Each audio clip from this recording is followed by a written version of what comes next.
Hello. Hello.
Delicious.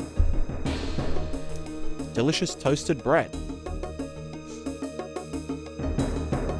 Did I ruin my sleep schedule yet? Not yet. I was like halfway there, and then it went back to normal, which sucks. So hopefully I'm just gonna stream for like 12 hours today. So that I can... Yeah, I prefer to stream from like 9 PM until 6 AM.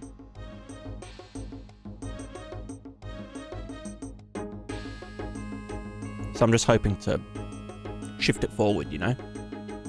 You know how it goes?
All right, I'm back. Sorry, I just had to do some plug-in stuff. All right. Let us begin us. It is time to begin. Also, Vap, hello, hello. Squeefy. How's it going? I am here. What am I streaming? I don't know. Work of some type. Obviously. But I...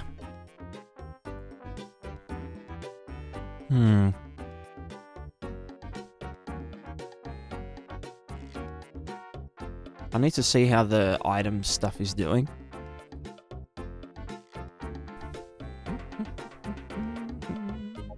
So I actually pronounce the name right. Do you get like Squidify a lot?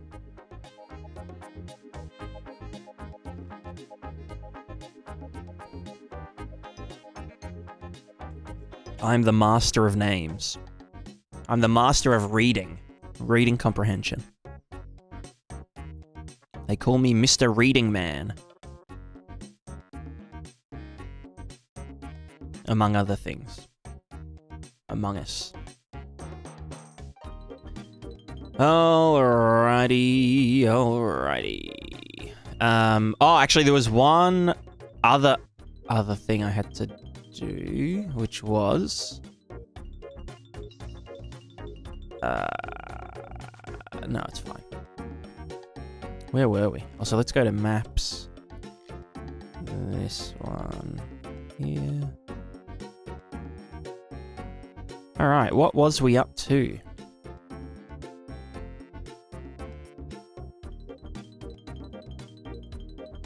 That's just landscape stuff, blah, blah. Right, we did these little rocks last time. That was a nice little addition.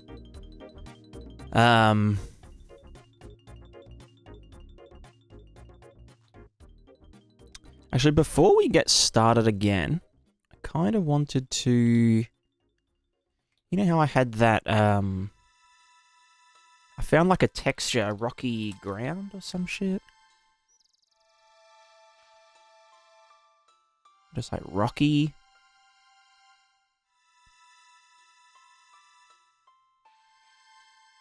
Or like rock, maybe?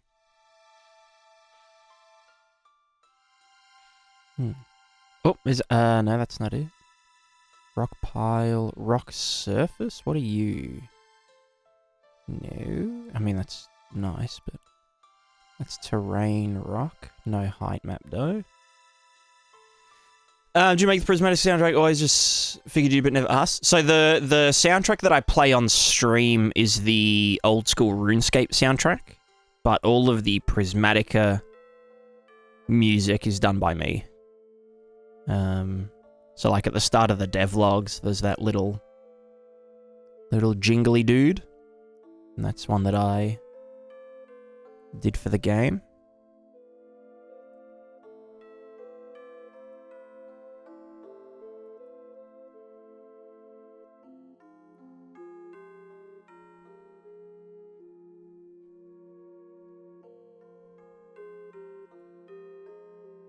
So that's that one, Rocky Ground 2.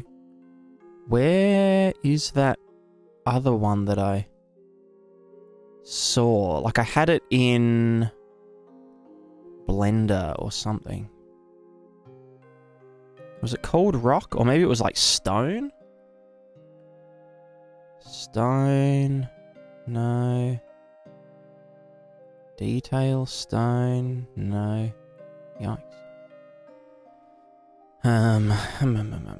Also, let's just look up texture.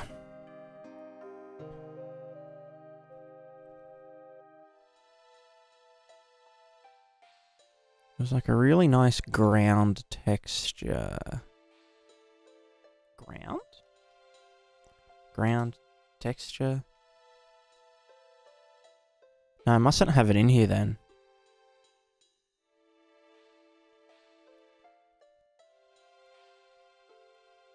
Let me, let's open Blender real quick. Because I can remember seeing it in here somewhere. Rob, what are your aspirations for the scope of this thing? Like big open world full of content and story? Something more constrained. So the idea is for it to be a huge simulated world.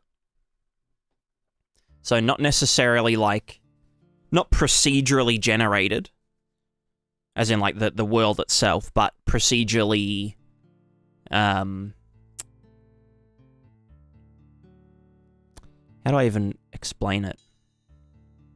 Imagine like it all starts the exact same when you start the game. Like everyone starts at the exact same point, but from that point on, it's all just a big simulation with like some what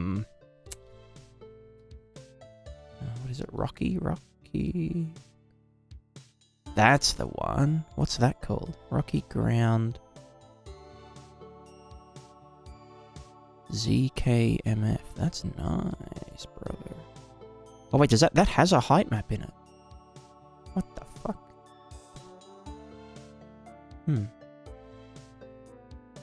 Interesting. Yeah, so like a big open world simulation that the player is just like a part of.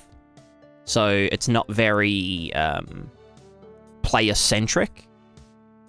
However, the simulated elements create gameplay events, basically, like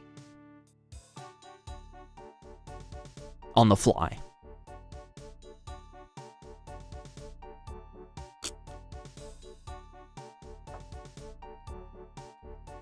So rather than just like in Skyrim, for example, you've got, you know, when you go to this area, there's a 5% chance that you see the guards escorting the prisoner, you know, the Stormcloak prisoner.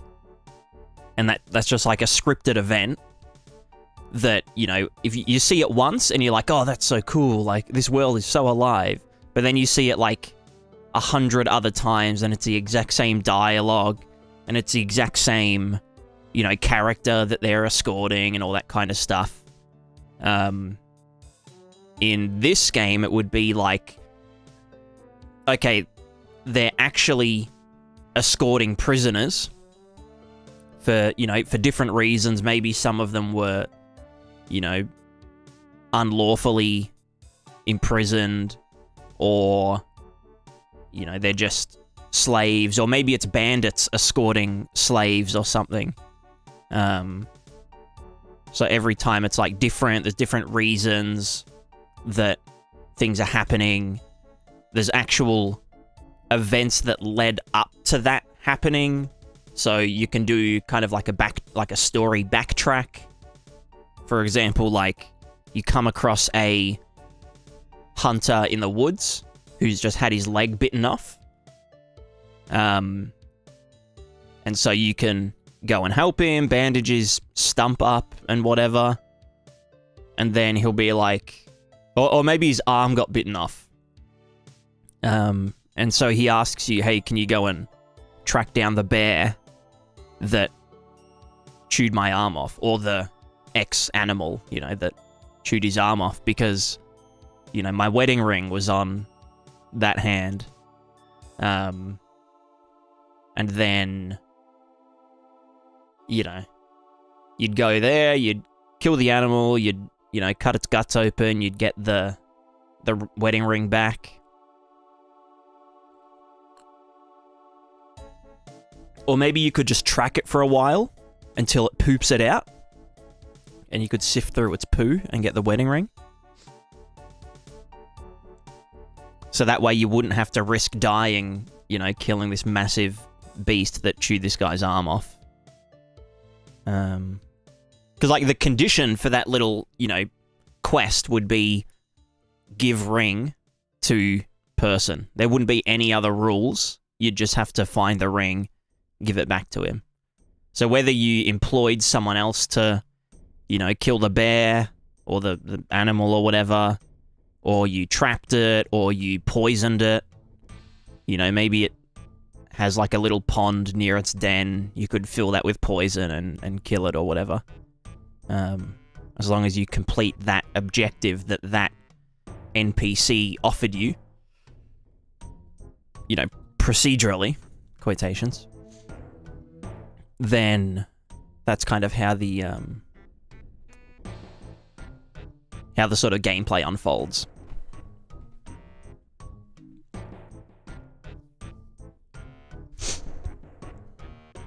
What kind of evolutionary models and such are you working with? Studied neural nets in college. Hard to get past the prison architect style initial conditions, like using RNG to populate NPC initial conditions versus trying to have their backstory filled out over the course of the simulation. Yeah, so it would probably be... The initial conditions would have to be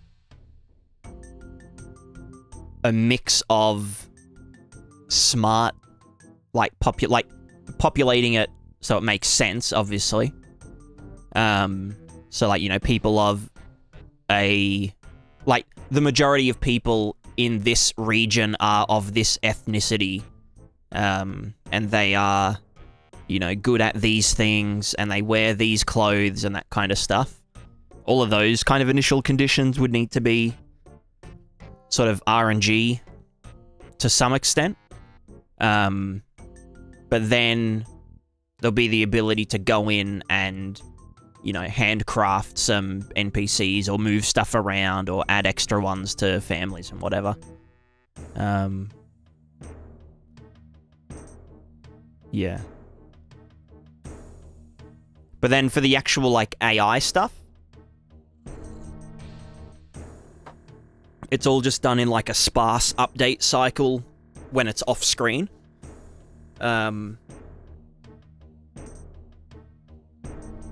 Just using a, like, utility and goal-oriented hybrid AI, which we'll be working on relatively soon, actually.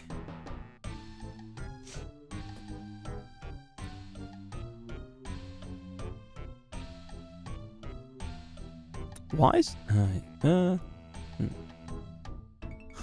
No, that ain't it. Because that's pre-multiplied, because fucking duh. So that is a height map. Okay, let me find where this one comes from. Real quick. T rocky ground. Actually, if I just open up in here, it would be in... can I just search this? Prismatica modeling search T underscore rocky underscore ground. Nothing. Fantastic. Maybe it would be in my externals. Sounds awesome, if seemingly quite hard to pull off.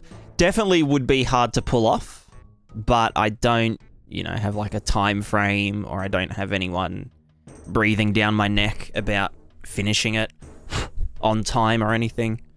The other plan is to actually open source the majority of the project so that people can learn from it. Because most of it is written in Blueprint, so I think it's very easy for beginner, intermediate people to read. Where's my... Here they are. T underscore rocky. Hey, there it is. There it is. Wait, Rocky... Oh, no, that's not it. Or is it? No, that's not it. Where the fuck did that one come from?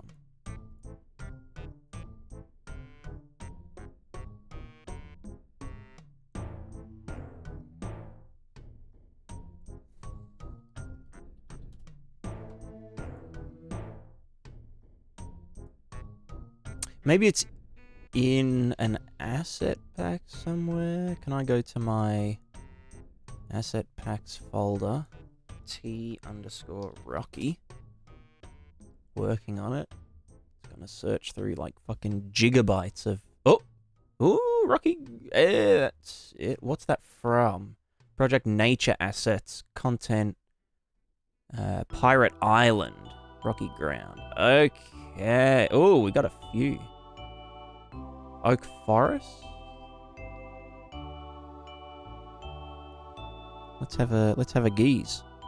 Yeah, so open sourcing it so that people can have a look through it. There's obviously going to be some limitations, like I can't give public access to any marketplace asset packs that I use. So a lot of the like the world and the visuals will be in a separate like closed source folder, but all of the code and all the character models are done by me, and obviously there'll be like enough visual models for people to, you know, dick around, and if they want to be like, oh, you know, I want to see how this system works and like make an ability where the character, you know, does a spinning attack after charging up or something.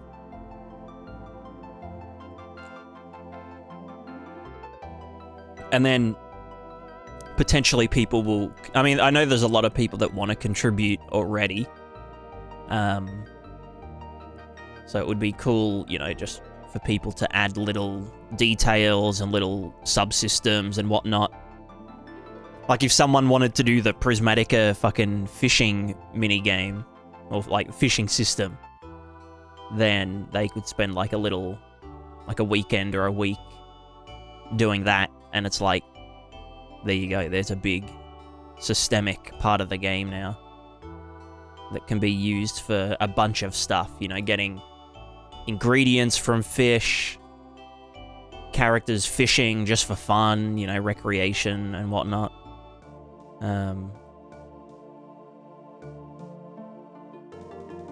So yeah, the main idea is that it's like a very open-ended game. If you've ever played Kenshi, sort of that vibe, except a bit more like personal to the player character. Because it's like a lot of my favorite games, like simulation games, like, you know, RimWorld, Kenshi, Dwarf Fortress, even like colony management games like Banished and like SimCity even. It's always like, you're always this omnipotent, omnipresent, you know, godlike figure that can like just click on something and be like, oh yeah, this is its durability level, and this is the temperature of this thing, or this is where this character is going, or this character's leg health is 35%, and that's why they're slowing down, and whatever. So that's like the one element I don't really like about them. So the idea is for it to be like a single player, you know, adventure RPG with real-time, you know, skill-based combat, but with a big like simulation backend that sort of drives all the cool shit. So like, instead of seeing, oh, your leg has, you know, 10 health left, it would be like, okay, well, this character is limping and there is blood pouring out of their leg, or their leg is like bent out of shape or something. So obviously, like, you know, their leg is fucked.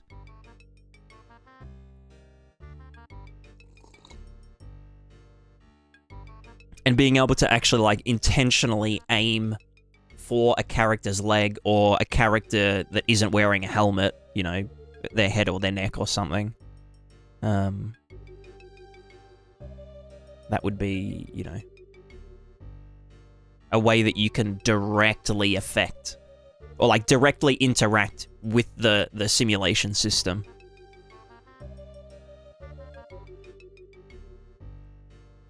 Directly interface. So yeah, those are my ambitions, at least.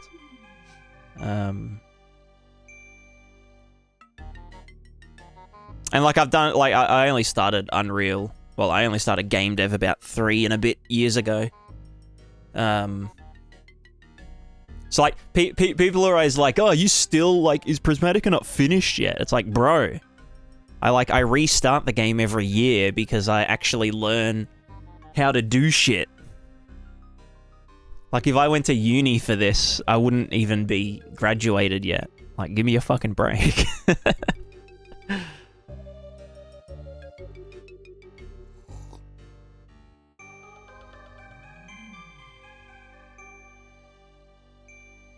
Alright, I think it's in...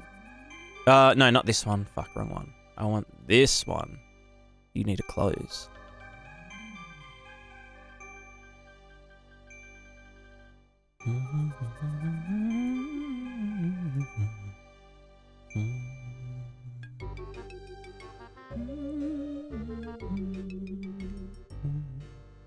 So it scares me about getting into game dev. It looks like such an immense time commitment. I mean, it really depends on what you want to do in game dev. Like, if you want to just focus on one field and work in a team, then, you know, it can be relatively chill because, you know, you get acceleratively good at this one thing because that's what you're doing and that's what you're interested in and that's what you're focusing on. And therefore you can, you know, offer a lot of value to a team, and that team becomes, you know, more efficient and all that kind of stuff. Oh, that's sexy. Oh, look at that. Oh, yes, baby. Oh my god. Yeah, that's really rocky. Yo, and it's a 4K-er? Hell yeah.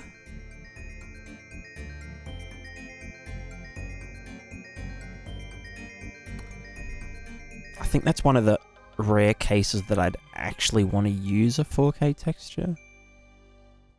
So then we've got a height map in A. That's a macro height map. But then in B, we've got a normalized... Is it? No, that's a specular or a roughness or some shit. Or like an inverse AO map, maybe?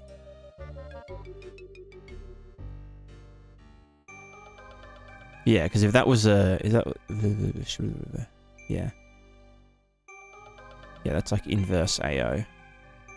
AO! Cool. Now, where's the actual thingo for it? Do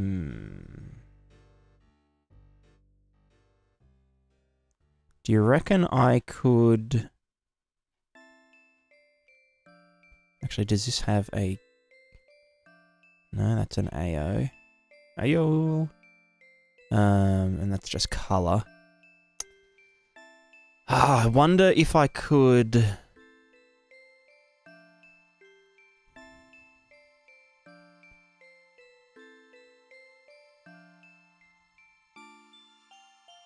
Are they the only ones? They are. And what do we got here? This is the... Oh no, this is just another... Rocky boy. Cool. Oh, it's kind of nice. Kind of cute. And this does have a...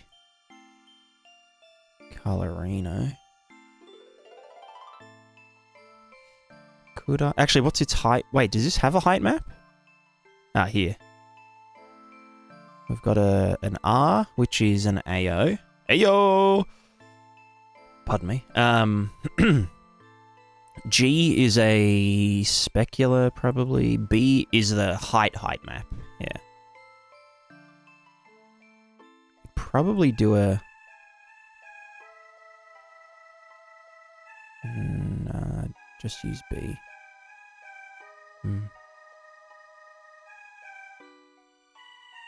Some of that with no idea what to do and having no idea how to code and whatever, I'd say it's definitely time commitment. Yeah, I mean, learning it is a time commitment for sure.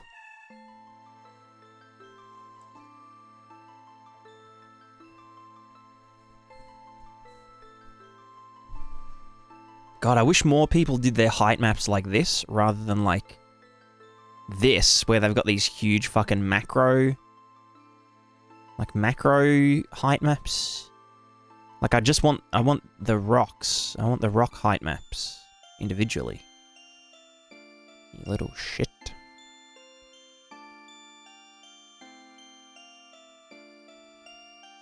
I could try and do like a... No, that's just like specularity and shit. Well, at least this one has this. Could probably use this as a No, that's not the right one. That's that one. Fuck. Does this have any other... No. Ah, but I really like this texture. Does anyone have a... Does anyone know, or does anyone have a generate height map from normals program?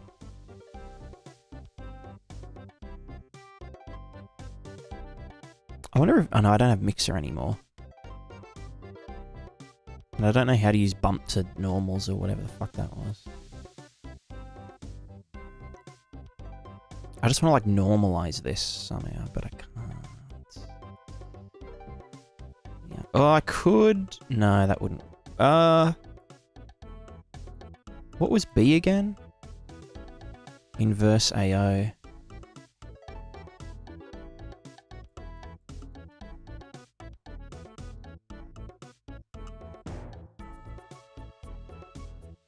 And just start anywhere, then use the value to get the next height. Yeah, sure there's a site. Yeah, actually maybe an online one could work. Hold on. Online normal map to height map online. Normal map online.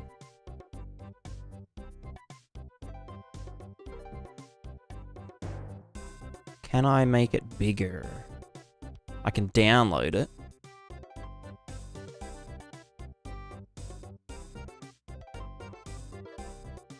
Alright, download.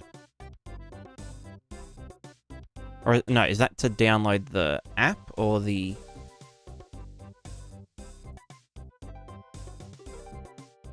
No, I want to swap them around. There we go.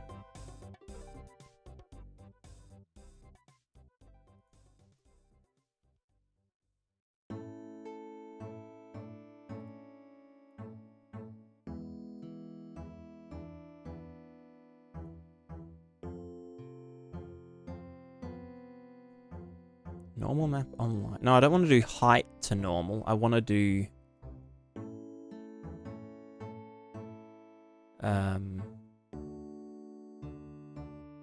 Just looking at this. Normal is the rate of increase, decrease in height in any direction. Yeah. But... I can't be bothered doing that myself.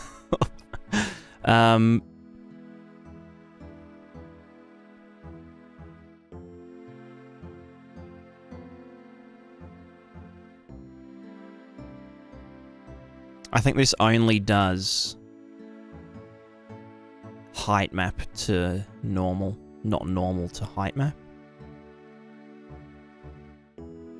Yeah, no, it doesn't. Unless... Yeah, no. Maybe there's another one to do. Let's make a plugin for it. Yeah, true.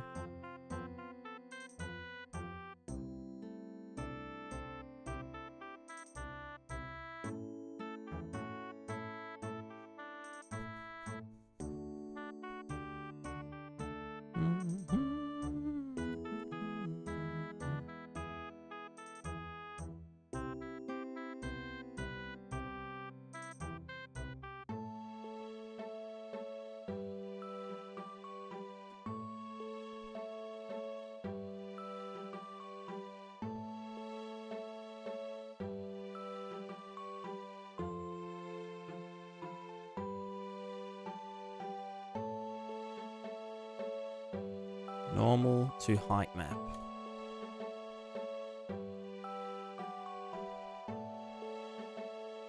GIMP Redeemer. Yeah, but I don't...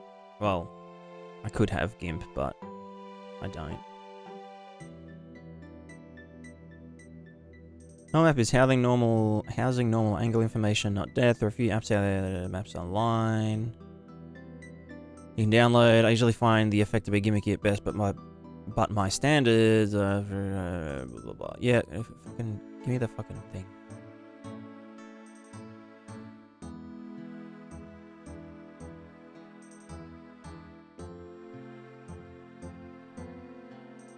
Materialize. Actually, I think I already have this app.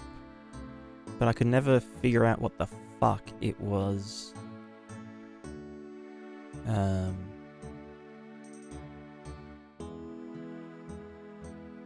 me just check if I've got it. Yeah, that was the one I was just seeing. You know, I used to have it, but yeah. Right, let's get this. Let me download. Download. Chuck it in the downloads folder.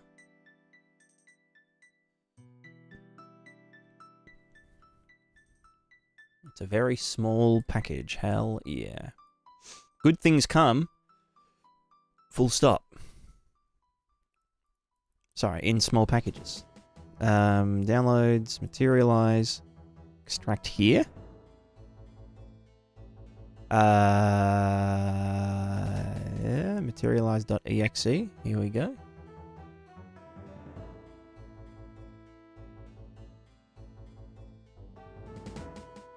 Right, well, how the fuck do I...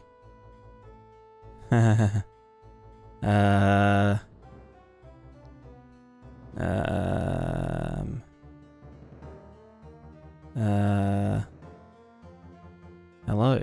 Yes, you are a material. That's good. So, gonna get a virus on stream? Hell yeah. What does P mean? What does O mean? Oh, open, open. I'll need to export this dude. Because again, I've already got a height map for it. Right? But it's really shit for... It's good for doing displacement. And like, you know, bump offset and shit. But like, it's not good for doing blending. Do you know what I mean?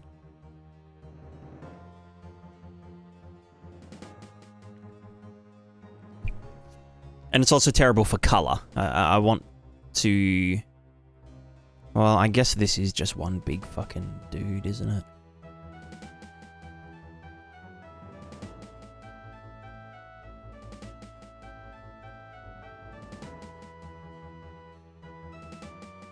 Honestly, that might be fine. If I just did the contrast up a bit. But no, but that's not height. That's just specularity.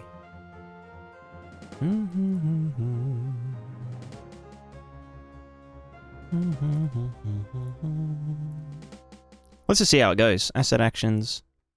Expert. As a ping.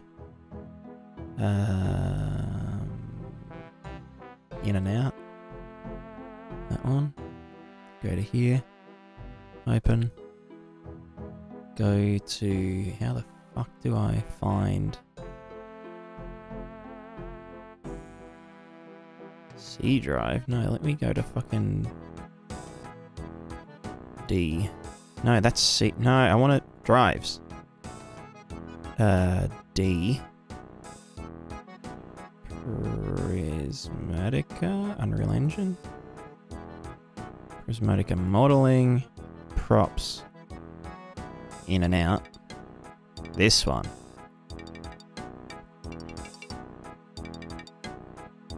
Selecto.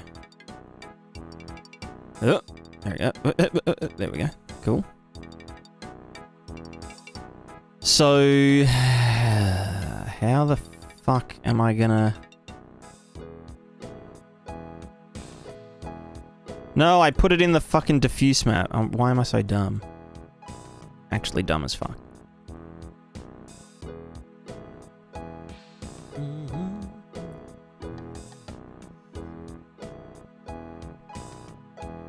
Okay, so then what does C do? And what does S do? S is obviously save, open, save. P is who fucking knows? Height map, create. Oh, hello.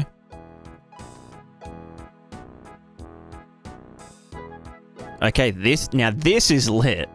Fuck yeah.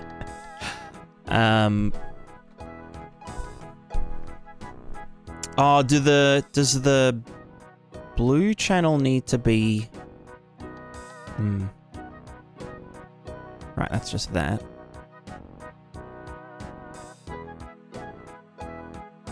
Okay.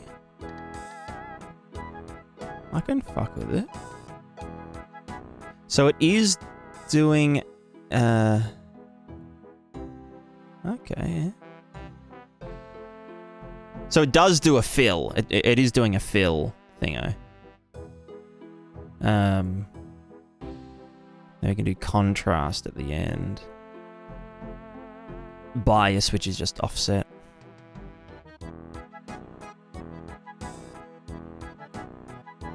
It could be expecting the blue channel to be flattened, or at least normalized.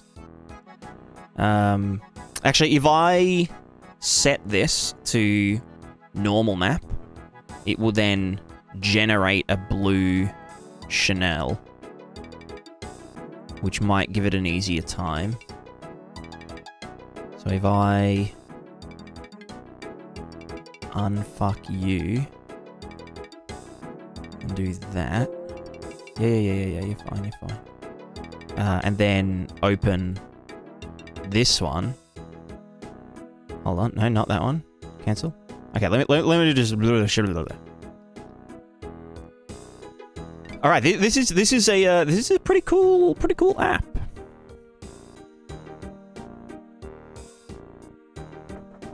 Apparently, they use this on Uncharted. Good on them. Normal. What the fuck is all that? What the fuck?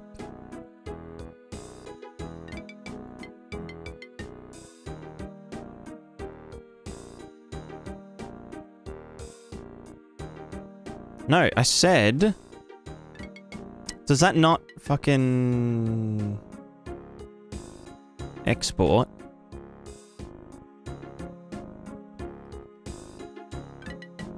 As the file that I've told it to be? Sorry, as the type?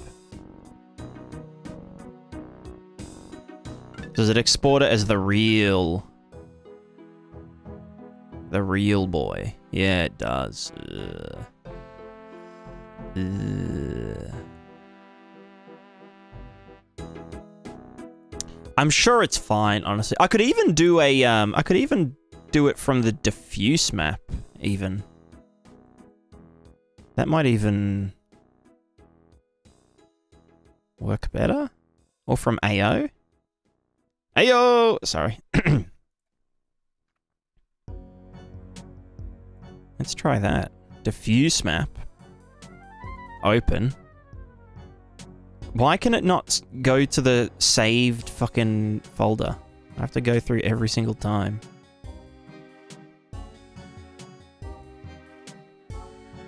No, that's not... How do I go back? There you go. Yeah. No, it's in... Here. Here. Here. Rocking around, blah, blah, blah, blah, blah. This one.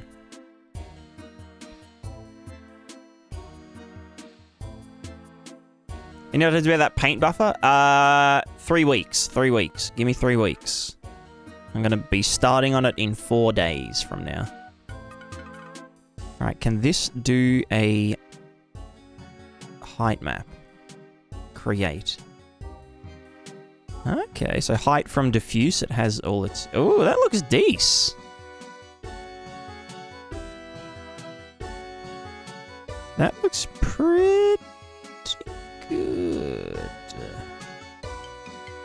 That looks pretty good. What the fuck? Can you show me displacement, brother? Show me the displacement. Can you not do... Can you...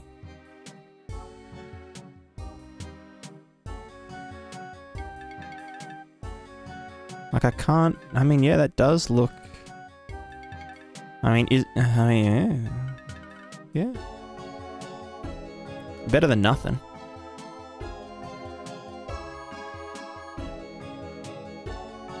Maybe it's just making it black and white. But no, it's obviously, yeah, it's doing like a multi-band. Huh. Oh, displace? No? Shit. Oh, right. Presets. Presets. Default. Cracks. Funky. Wow.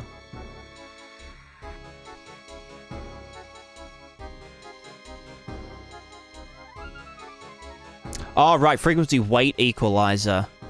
Frequency contrast equalizer. Huh. So this is saying high frequency shit don't have any, like, bearing on the height data. Okay.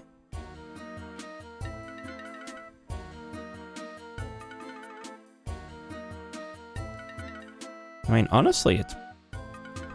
Again, it's kind of hard to tell, but...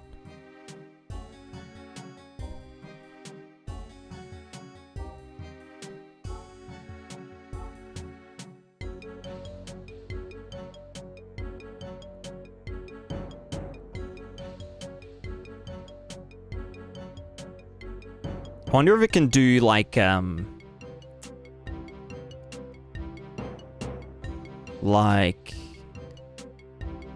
what does P mean? Any P'ers?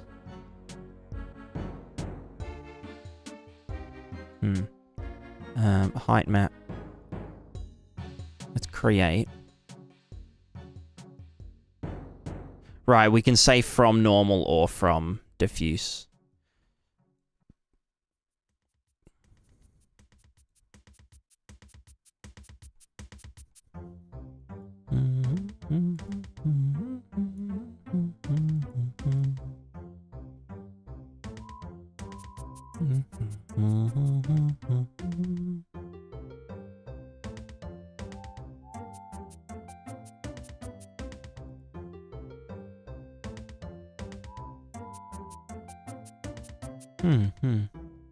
Well, the program is, it's called materialize. It's a sort of converter, like texture converter. So at the moment, it's turning this normal map into a height map, and it's doing a pretty solid job.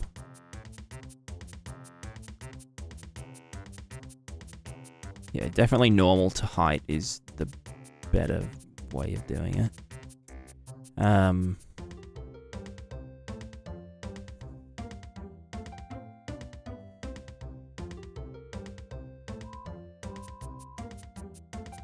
So sample spread boost just increases the...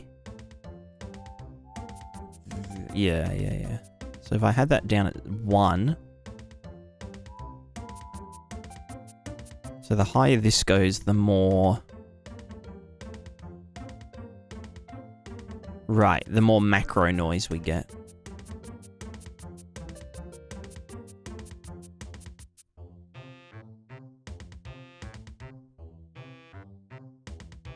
Yeah, I mean, these are all, like, slanted rocks, right? So, like, it does make sense that it's more...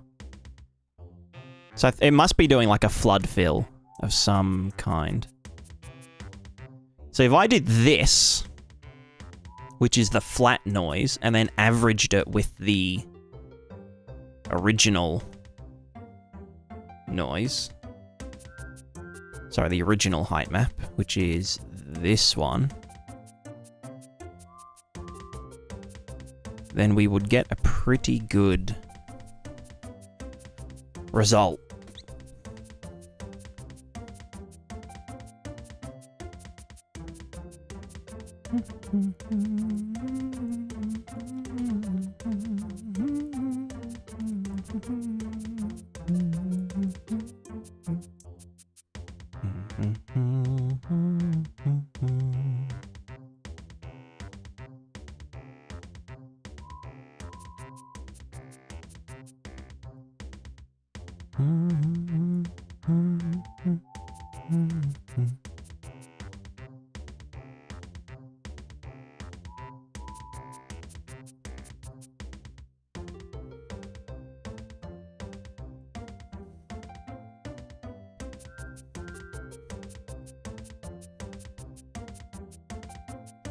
Honestly, that looks probably the best.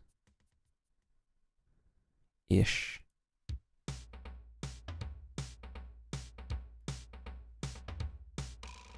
So, what's sample spread boost?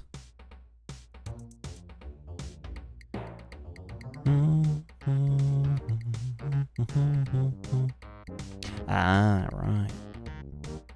It's like sample spread as high as possible. Oh my god.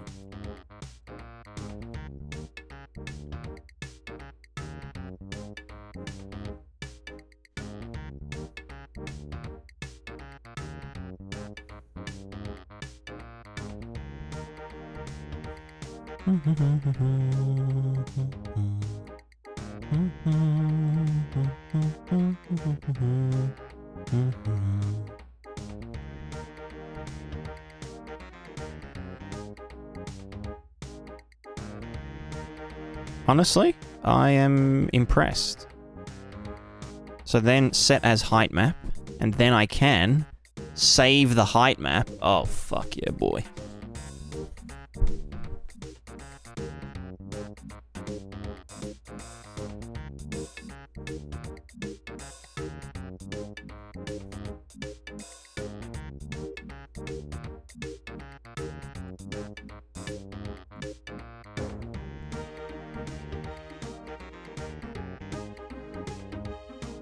I'll just do that. So I wonder if I can pack them in here.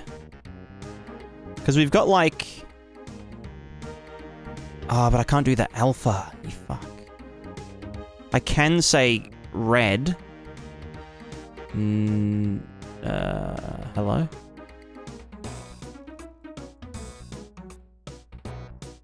Can I... What does C do again? P...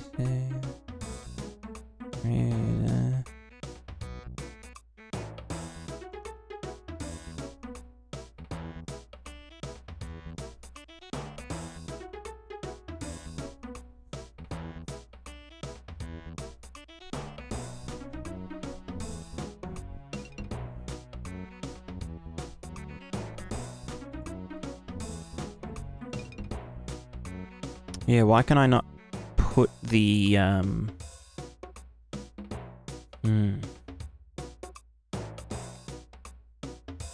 You know what I mean? Anyway, I've done that. What does C do again? Who fucking knows?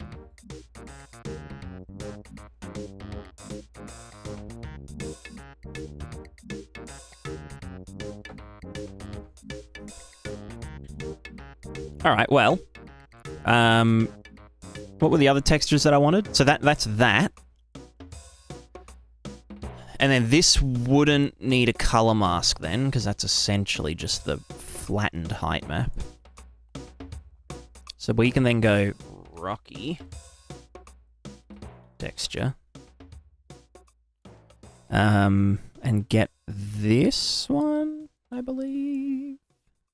So that's normals. Actually, does this have anything in its B channel? No, just derived normals. We then got this, which has an AO map in it. AO map. Which could probably, honestly, pass as a height map, but not really. But it could, but, like, you know, not really. But then this has a... No height map. So this would need a height map from normals. So let's grab this B-boy. Export. Right here, rocky ground, 2K, EXR, HDR, float texture, whatever. Good on you, mate. Do I need... Oh, no, wait, it does have a height map in the B channel. Cool. So what I'd want to do is just do a color mask, if possible, but... I mean, that would just be this, right? Oh, not really. Does this have a... It does, it does. I wouldn't be able to get a color mask out of this, though. So I think in this case, I'll just composite them. So, if we go into here and we just open up some bad boys. We go to the in and out folder. We go to the... these... What the fuck were they called? Height. Rocky ground height. Rocky ground this. And this, right? Maybe? Fuck it, we'll see. Oh, okay, that one is a nothing burger. Oh, wait, no, it's just because I'm only looking at alpha. So this is that generated height map. This is the color mask, which had something in the alpha. A nothing burger map. And then this was the normals in the... Oh, you son of a fucking bitch. Why does that export pre-multiplied?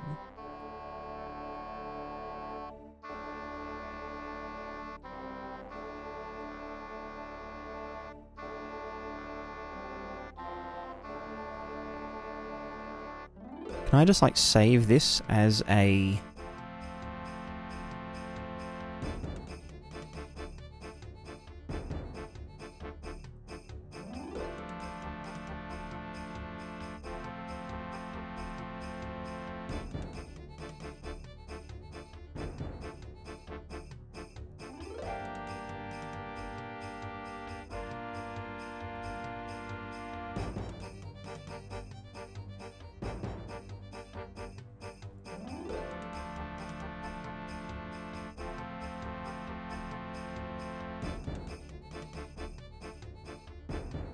Also, Bish, why does it say it's a 512 by 512? It's literally a 4K texture.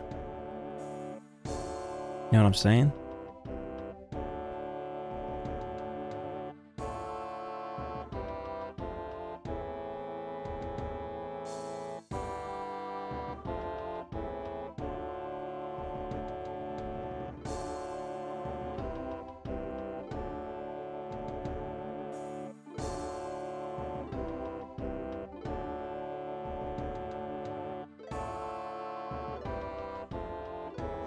Seen the plugin texture channel packer, release for channel packing engine, has a lot of useful automation stuff.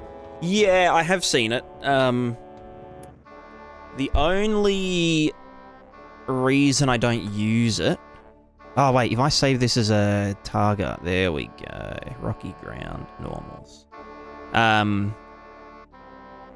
the reason I don't use it is...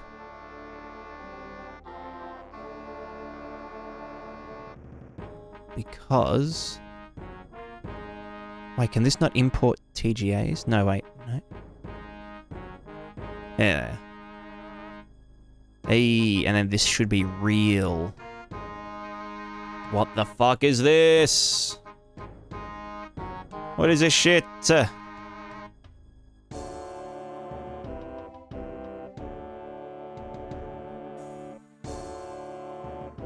What is this pre-multiplied bullshit? Alright, here's an idea. Photoshop. Fuck my life. And open it, the TGA, wherever it is. Can I go to file location? This one. You, in here. Good. Channels. We've got the alpha and shit, but I just want to... What was the blue again? An AO. I just want these. I wonder if I can just paint the blue channel. I totally can. That's good. Let's just fucking set that to 1, whatever. And the alpha to... Fuck you. To... That. Just do this. Good on ya, mate. Alright. Sweet. Alright, let's now... Oh, this should have been 0.5, right? And it doesn't matter.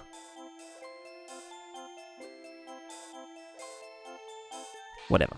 I just want to chuck it in blend. I'm not even going to use the B channel. Now let's save this as a ping. Here. T rocky ground. Not fucked up normals. .png.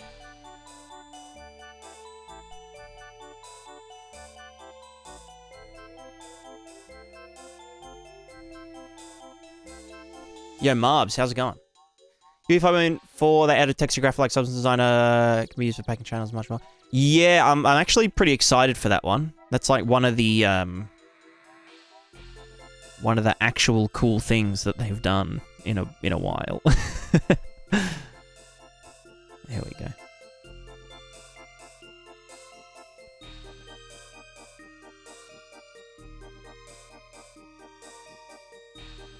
And then this is the original... The alpha was the original height map. So, if we composite...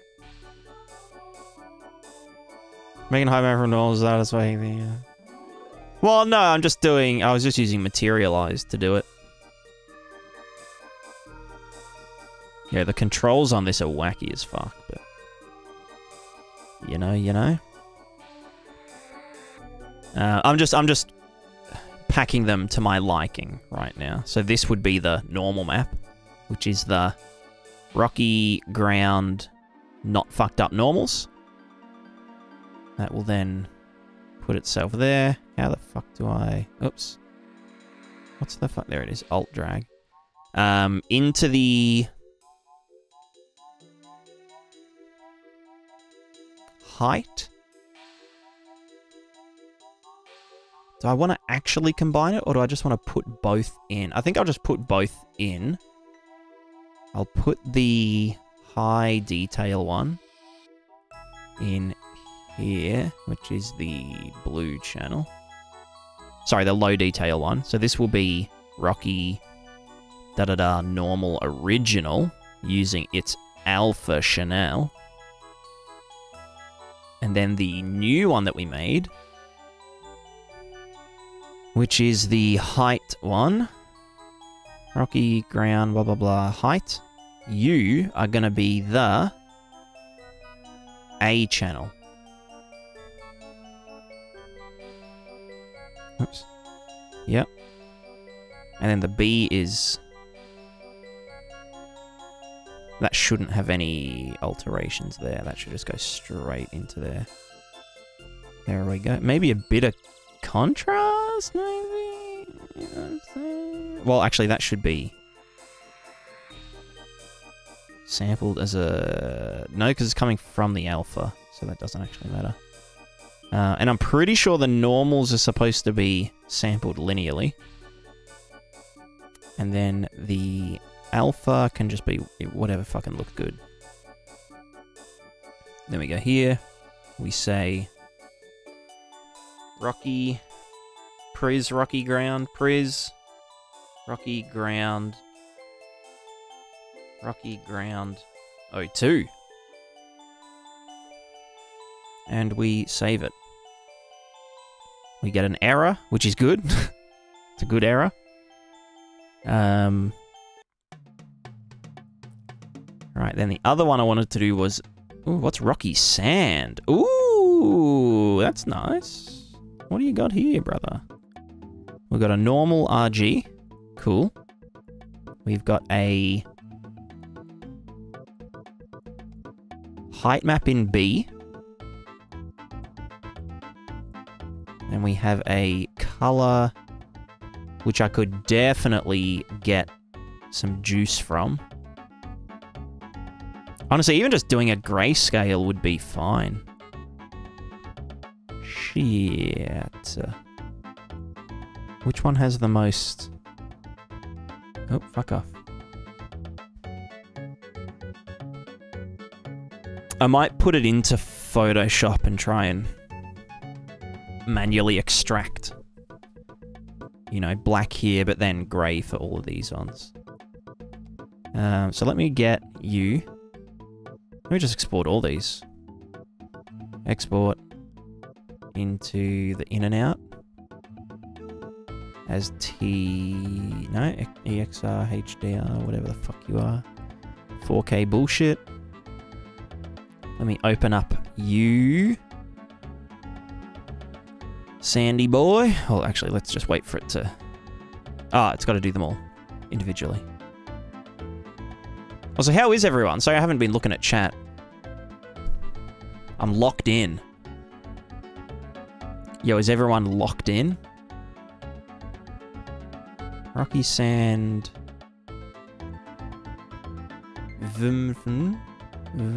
Fabric. Wait, normal. O-R-D, diffuse. As Alpha Chanel. Wait, did it have an alpha? No.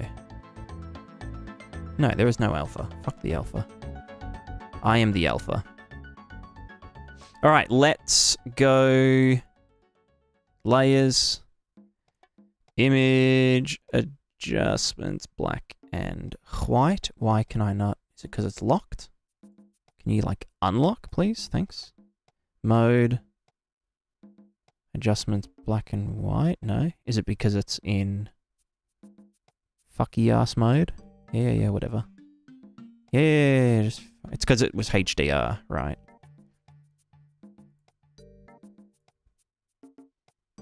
I'm gonna sneeze. When there's no beta channel, yeah, epic Sag moment.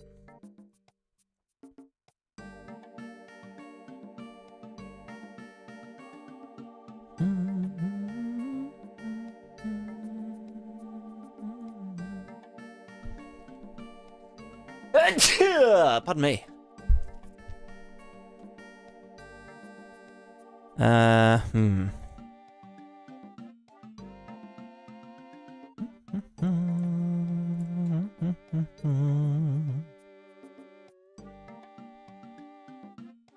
Do you reckon I could...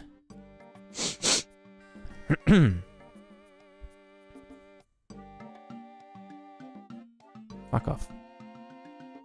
Yeah, what the hell? How do I selective color something? Image. Can replace color?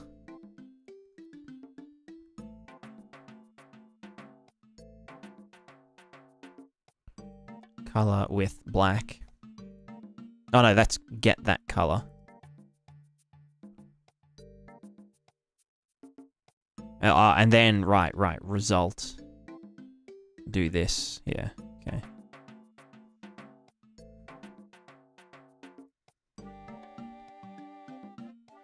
That would kind of get everything. Fuzziness.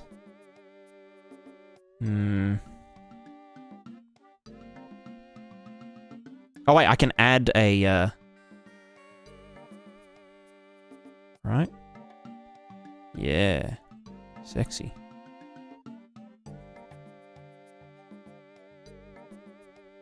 Oh no, now it's just getting everything.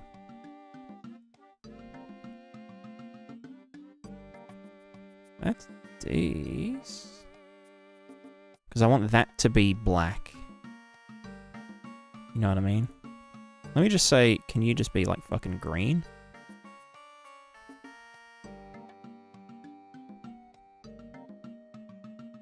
Because then we can just say...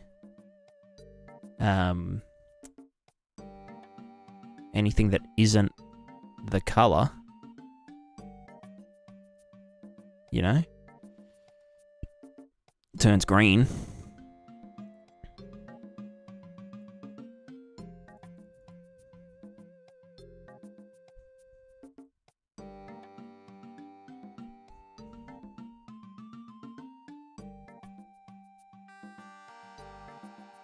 Oh, contiguous selections, right.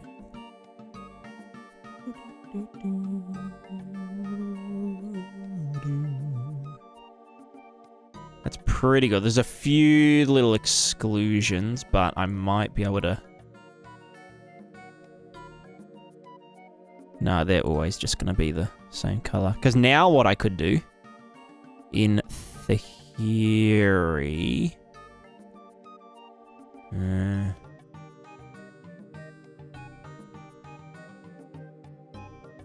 if we got this, let's create a new layer.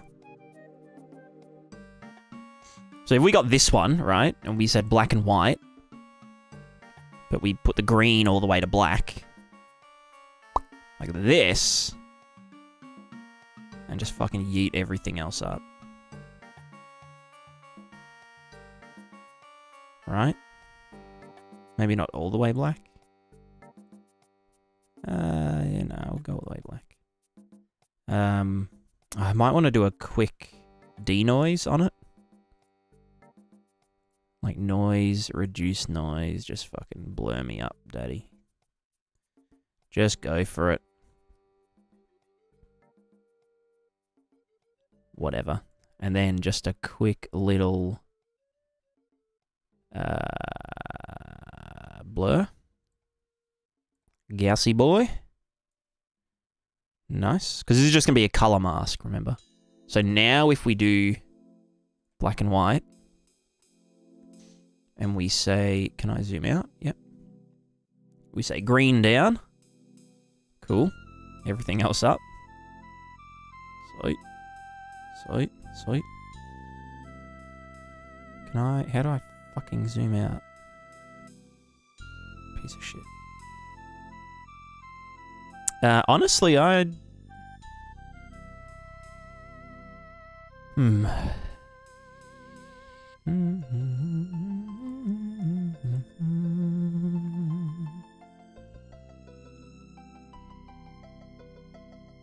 Alright, let's do... quick little... thing up.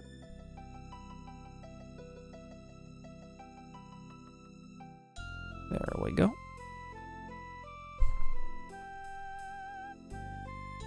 Also published my game to itch.io, and that's pretty high. Hell yeah, that's nice. That's nice. Zoia, hello, hello. How do you make money? How are you able to see yourself full time? I have a Patreon. I also have a Twitch account, and I also have a YouTube channel. And that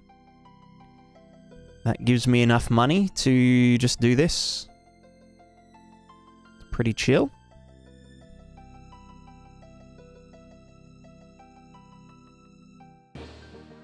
Where's black and white? There it is.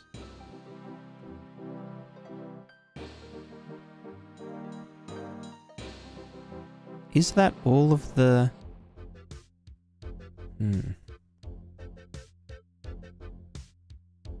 Right, because they're already... Ooh, how could I... What if I do it the other way around? Like this. Is there anything in there that is white? Yeah, well, there is...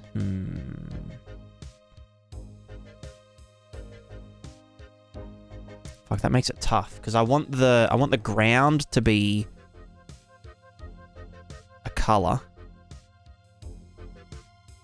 I think that would be the way to go. Make it white and everything else dark.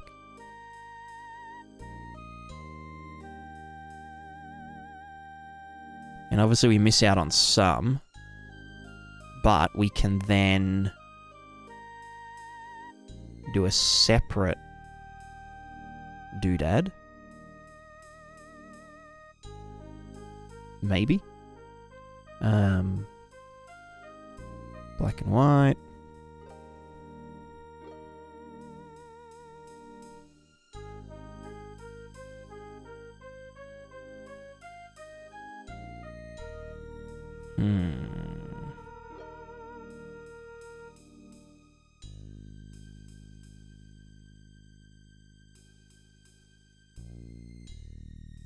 I mean, I could do... Actually, yeah, this should work. So if I get this and then get a curvy boy. Curves. We keep the black parts black, but then do something like... Well, actually, no, we can just do this and say that, yeah, anything below that, aka there,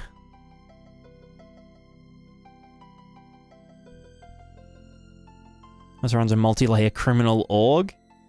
Hell yeah.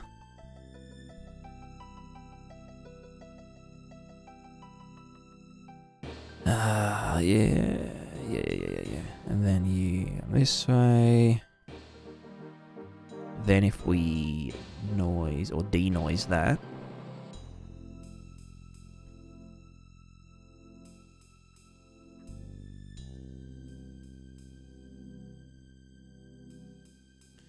Yeah, I'll have to probably blur it.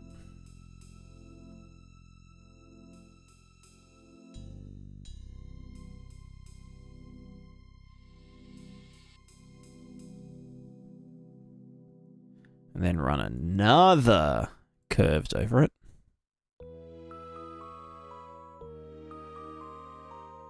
Oh, that's pretty good at getting them. I just want to I want to get whatever the lowest bit is. Let's just put it up to here. And the rest of it can be black.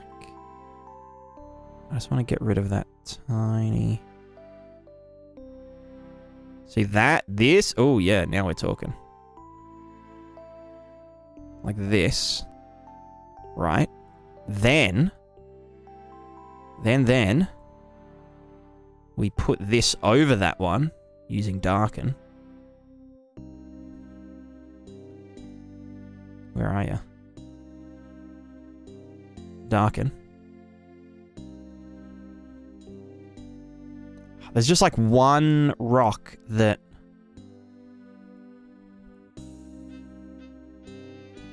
So that one there. Why can I not fucking... Fuck it, I'll just manually do it.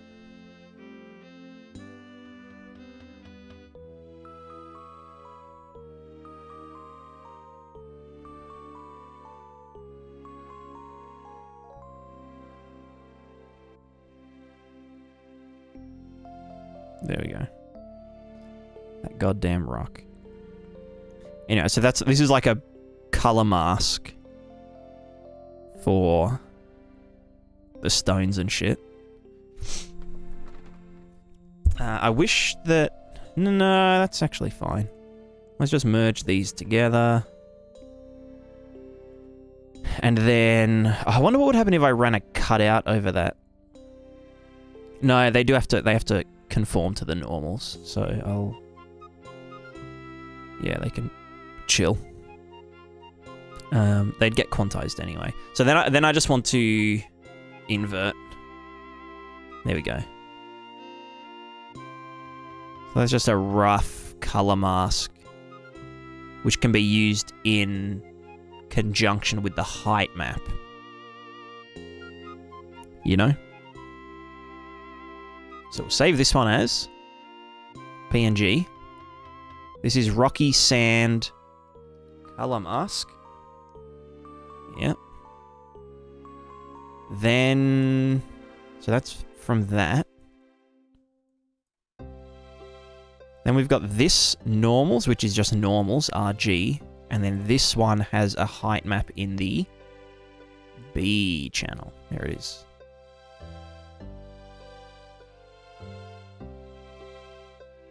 Cool.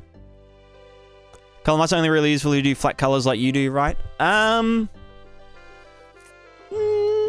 Not necessarily.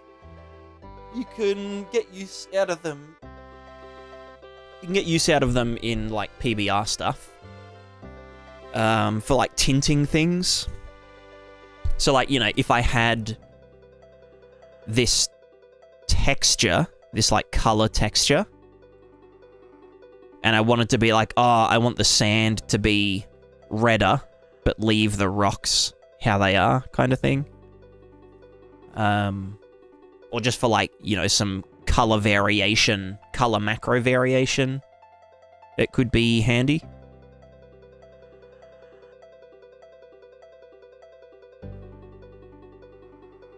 More of a rock mask, not a color mask. Yeah, well, yeah, exactly. That's what I'm using it as.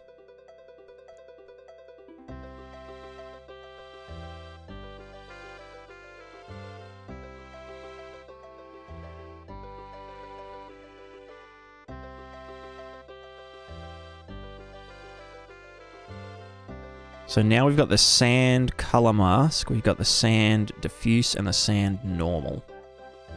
And that is the... No, we don't want the diffuse, we want the ORD, the ORD.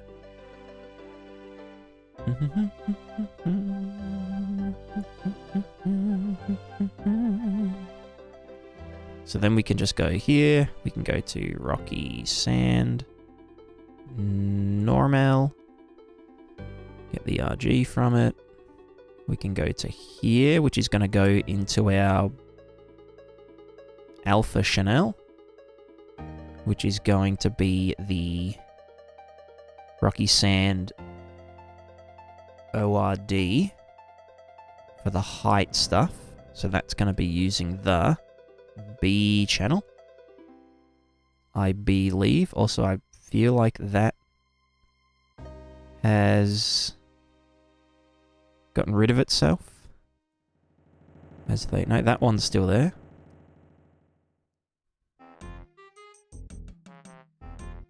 This one is still there, okay.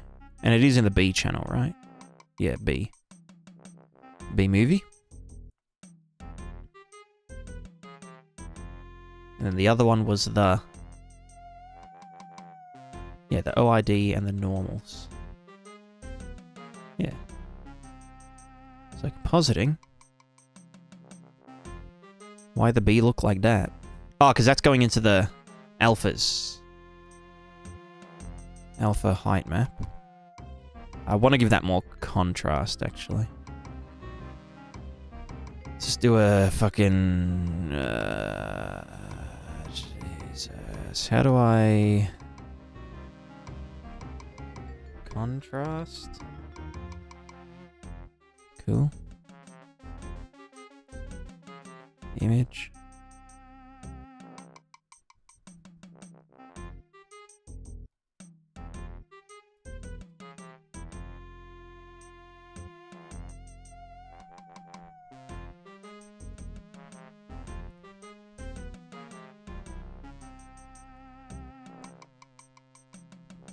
Brother man, why are you not updating? Oh no, it is. It's just... Yeah, that contrast is fucking wacky. Right, there we go. That's a better height map.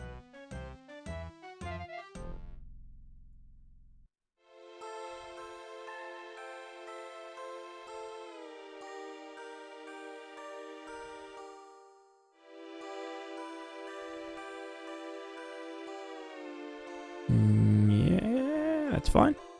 Then this one is our... No, this one is our color mask, which is going into the B channel.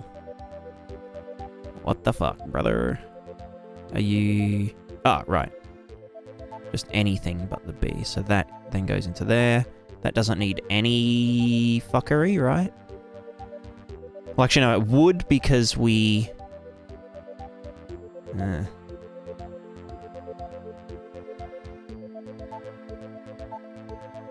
No, wait, hold on.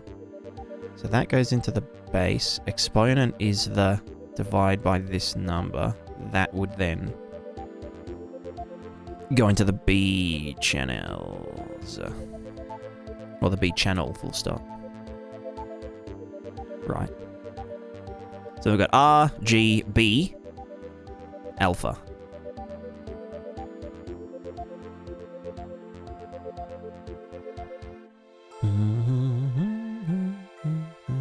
I feel like because this, since this is just a...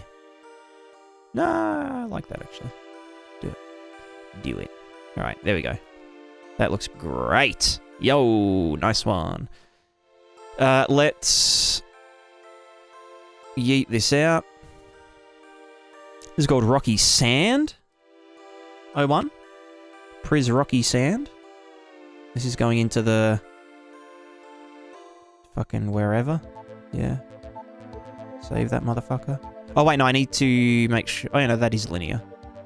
Linear. S-urgb. I preferred it before. Then this one was the height map, which we've done stuff. Cool. Alright, the last one I wanted to do was the rocky... The other rocky one. The rocky ground number 50 billion. This one.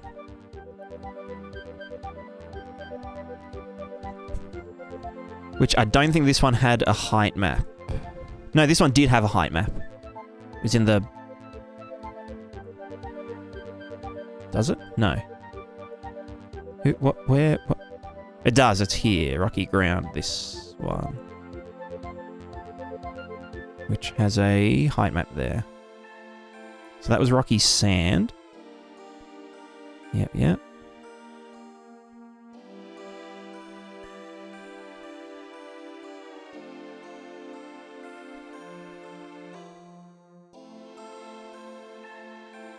But I wasn't going to be able to get a color mask out of this one. So we just have to use the height. Right? The height, right? The right height.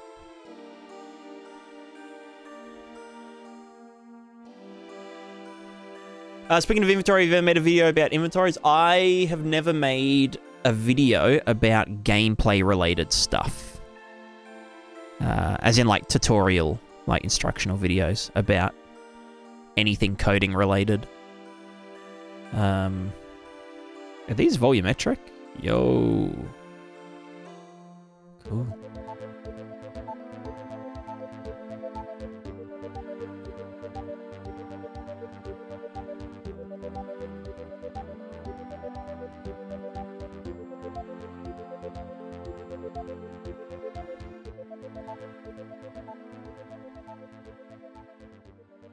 Fuck, where did the level go?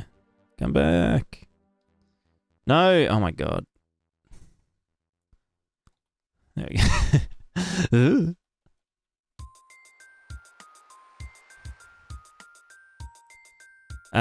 Okay, let's... Am I real? Let's just open them. Rocky Ground...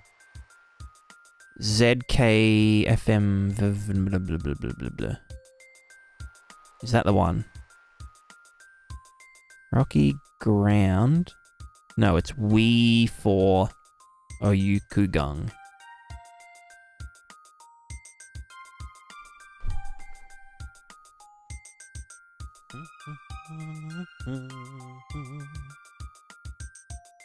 The reason is you raise the plugin I was creating my own, but whenever I copy paste plugin to another project, I get this error. Have you encountered this plugin? Modular inventory attachment failed to load because modular inventory attachment could not be loaded. There may be an operating system error, or the module may not be properly set up. Have you built the plugin from... does it have any C++ in it? Or is it just a blueprint plugin?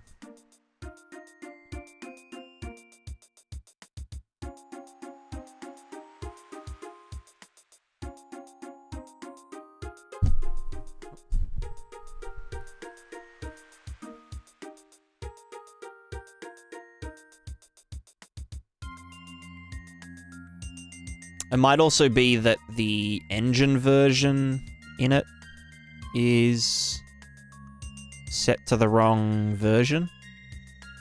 So it might just throw an error for no reason.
Okay, yeah.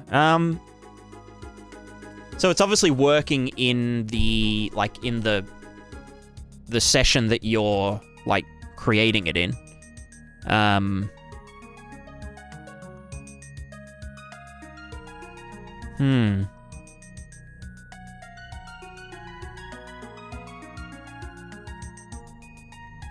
Yeah, I'm not sure.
That didn't work right. Yeah. Yeah,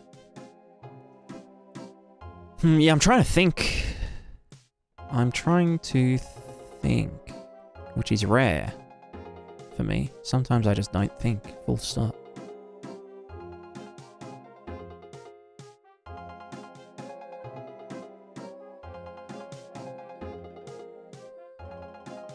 There you go. Crevea will...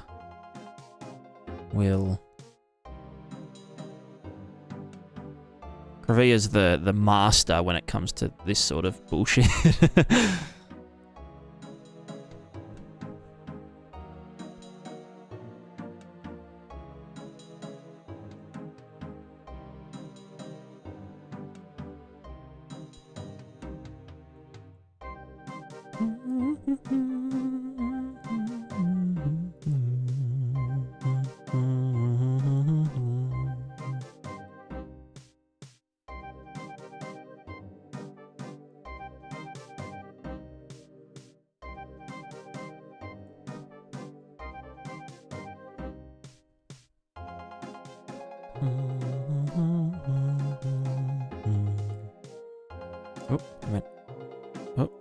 How do I invert? There we go. I also might try getting the rocky ground ORD. Oh, that just gets, what, placed in? What the fuck? Okay, whatever. Okay, man. Can I, like, rasterize that? Yeah, rasterize, bitch. Alright, layers, channel zone. Which is the one with the, that's the height map.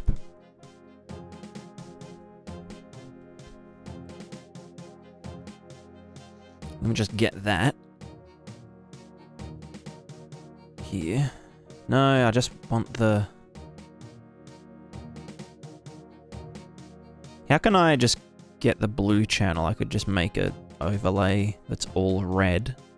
This is scuffed, but we can just say all red. Sorry, let me get fill. All red and all green.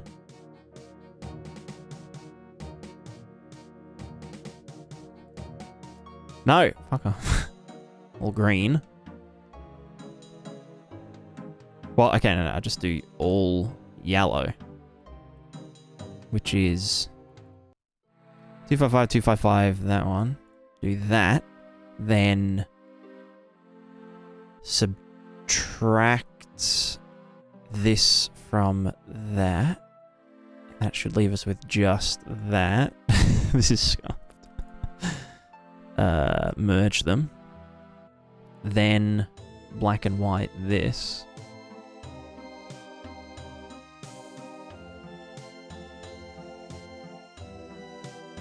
Very scuffed, very good though. Alright, so now if we get this, we want to invert this. We want to get this, and I want to do some contrast on it. Where am I? Image, why can I not? Oh, it's not visible. I meant this one. Select this one. Image adjustments. I need to blur this first. Yeah. Or do a denoise.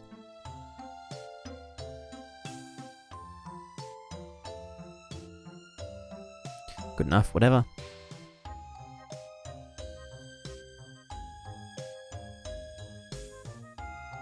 Where in Photoshop, how do you pack something with a separate color channel? So I do my channel packing in Blender rather than Photoshop.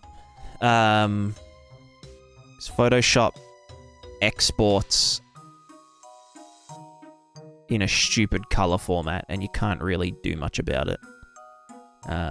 Whereas in Blender, it can export linear or RGB or sRGB or whatever. I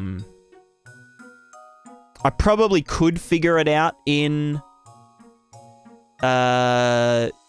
Photoshop, but I don't really use Photoshop that much anyway. Where the fuck is blur? There it is. Sorry. And also... I can close this now. Also... there was something else I was about to say, but I've now forgotten. Sorry, let me do this one thing. One thing at a time, one thing at a time.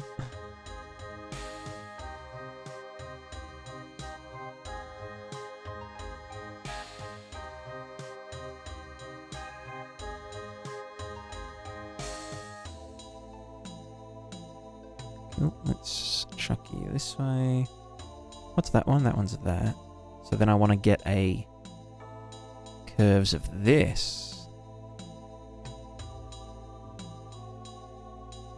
Yeah,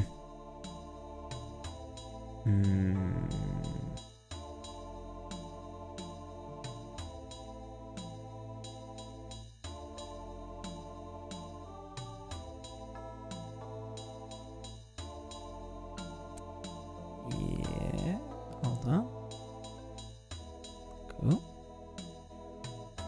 Right, now we want to set this to lighten. We want to get this one, set you to lighten also, and then you are the bottom layer.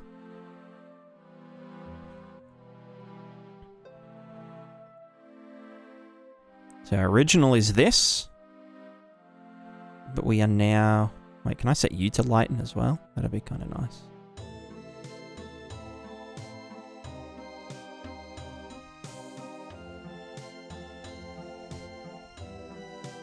Decent.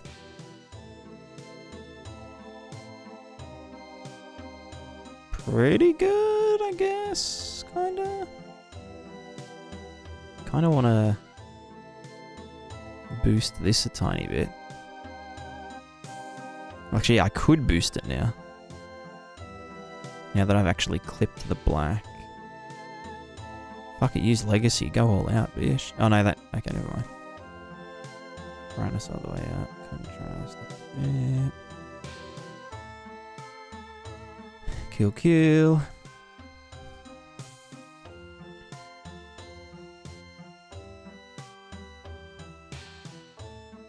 You know what? I might even do these as well. Just chuck them up. Not too, because they're still a little bit noisy, but yeah. I feel like this one here is a bit cleaner. Yeah, you can definitely do with a boost. Oh, maybe not that much.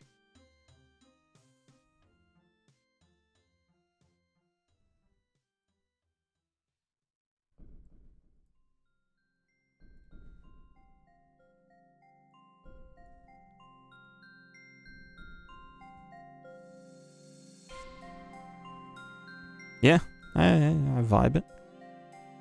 Vibe check, vibe check.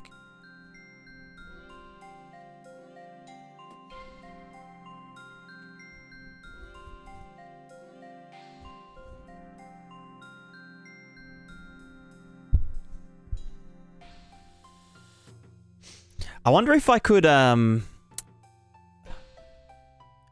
just do some color variation using a thing. If I just did... Do you know what I mean? But then it wouldn't fill them entirely, but...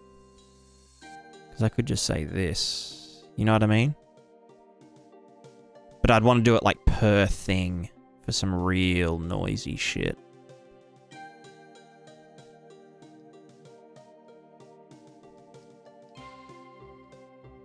Oh no, don't... Oh, you son of a bitch. Well, fuck you. Hopefully that's recoverable.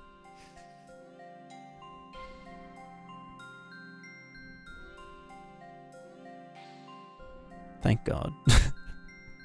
Let me just close Unreal. Because I've got all the textures out.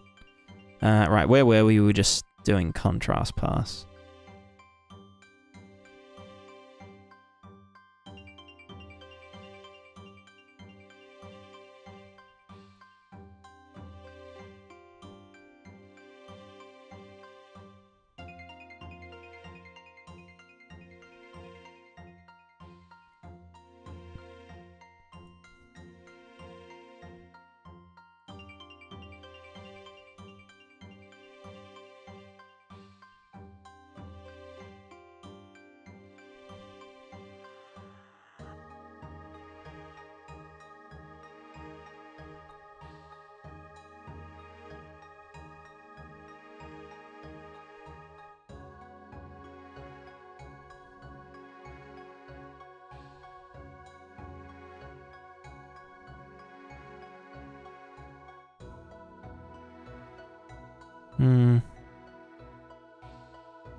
Yeah, cool.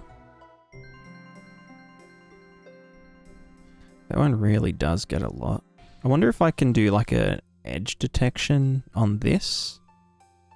If that will do anything. Probably not.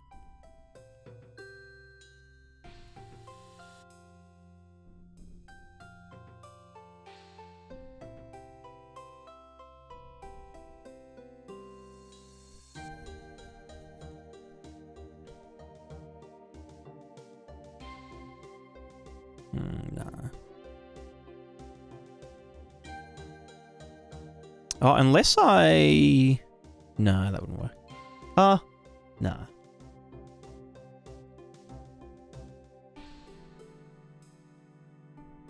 Again, I could do another curves pass to just find where this shit gets real fuckalicious. But again, that's not really gonna do much.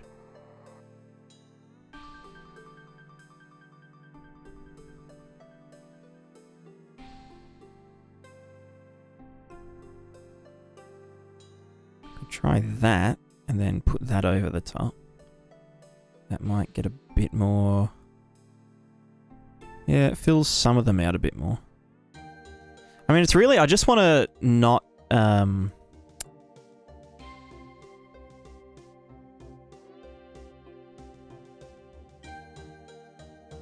Fuck, even that might be fine. No, because it's going to be lighten mode.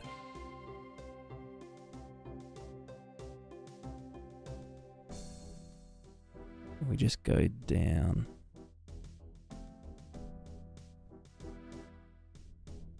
Like there-ish. Again, we're going to get noise and shit here, but as long as that's just grey, it should be okay. Yeah.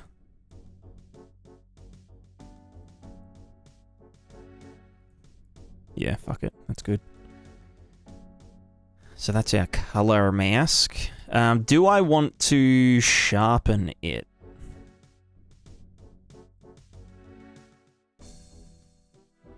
Fuck it, maybe. Just a one-off. Because I did blur them.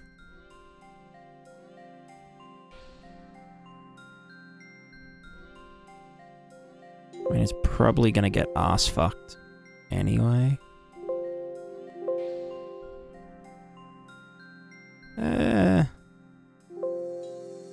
Nah, fuck it. I'll leave it. Leave it nice. Let's save as... Ping... Rocky ground... Where the fuck did I... Rocky ground 02. Color mask. Alright, boo render. Texture pane, open. We've got Rocky Ground, we've got the diffuse, which we don't need. We've got the normals, and the ORD, and the color mask, O2 color mask, Rocky O2. Stupid name.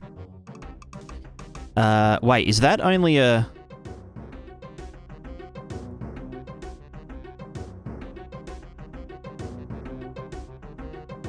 I think this is only a 2K, which is fine.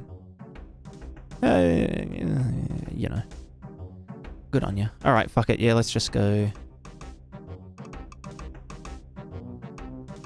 Yeah, it is a 2K.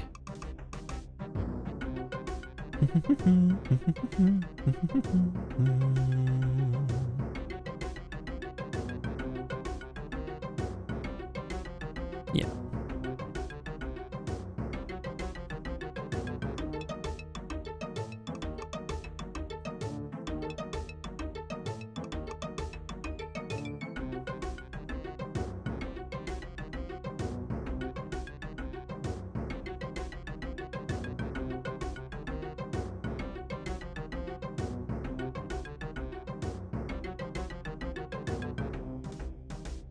Alright, RGB.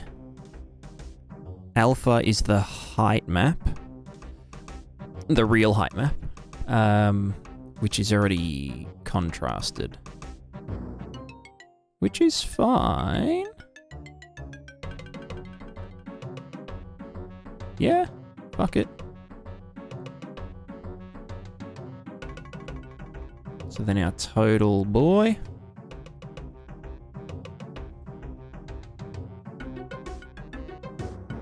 That looks good. Save it and behave it. Priz Rocky Ground 02. Wait, I swear I already did this. Fuck it, let's just see what happens. Save it. It's like pee in the snow? Hell yeah, it is. Is that? That is still linear, yeah. Cool, I can probably just fucking yeet it, whatever. Let's put them in the game. Let's see how they go.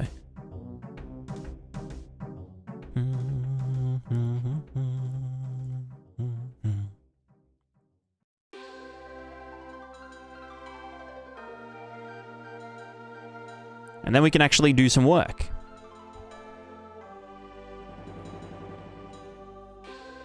We can actually get started. Wow, that took 2 hours. See, that's what happens when you lock in. Time just flies.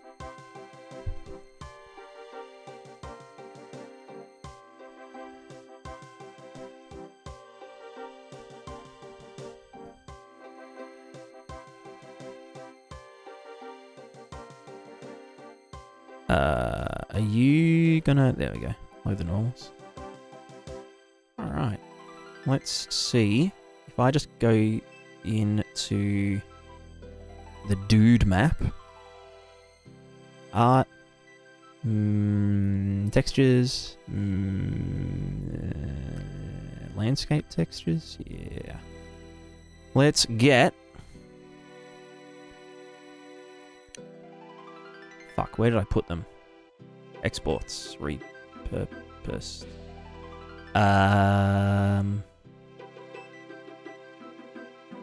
Rocky dirt packed? Rocky ground? Rocky sand? That one? Hello? And Rocky dirt 02 or some shit? Rocky dirt? Rocky ground? Is that it? That looks... No, that looks like that one. What are you? God, why am I so fucking dumb? All right, there's a different rocky dirt, isn't there? Maybe. Can I just sort by... Date? Rocky ground 02, there it is. Hey, yo, alright. Rocky sand, virtual texture. You know what? Fuck virtual textures. Am I right, fellas? Am I right, fellas? How do I... Virtual texture, fuck off. Just load the whole bad boy in. What do we got? We got alpha. Wow, that's very low contrast. Can I... What was that one again? The sand. That's the color mask. There's the R and the G for the dudes, the normales. Let me get the sand again. Sandies. Yo, sand down these nuts. What? Sand color mask. And then sand... These. Sand? Vibnamac. That was the alpha.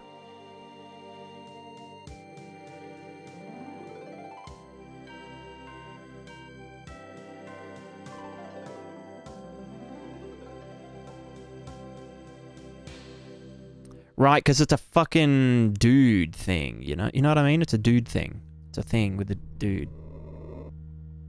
Let's just try that one. Fuck it. This is... What was it called? Rocky Sand 01. Bam. Export that motherfucker. Alright, we got an error. That's good. Re-import.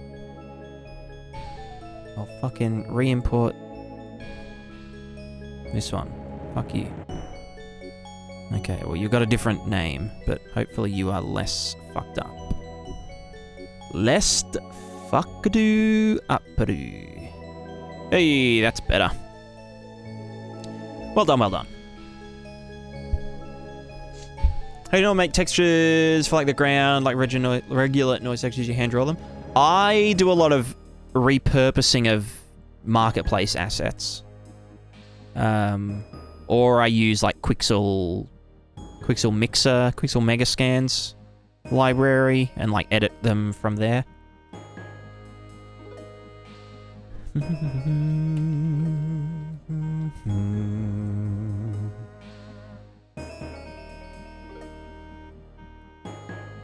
Pris Rocky Sand 01?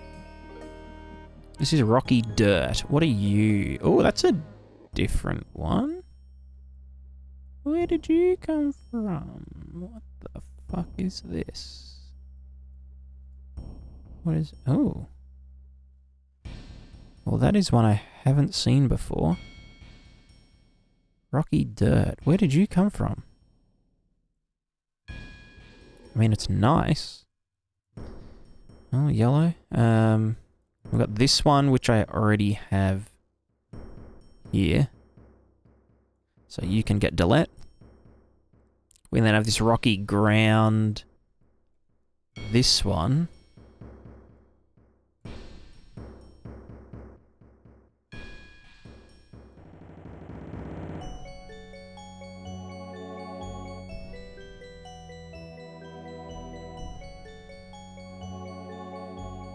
Right, I like that. Rocky ground 02. What size is that? 2K. Right. This one's also a 2K. This one is 4K. This one is not real. Yet. Because I would want to do a color mask on it. But I don't know where that's from. So what was the other one that I... Rocky ground, this one. What are you?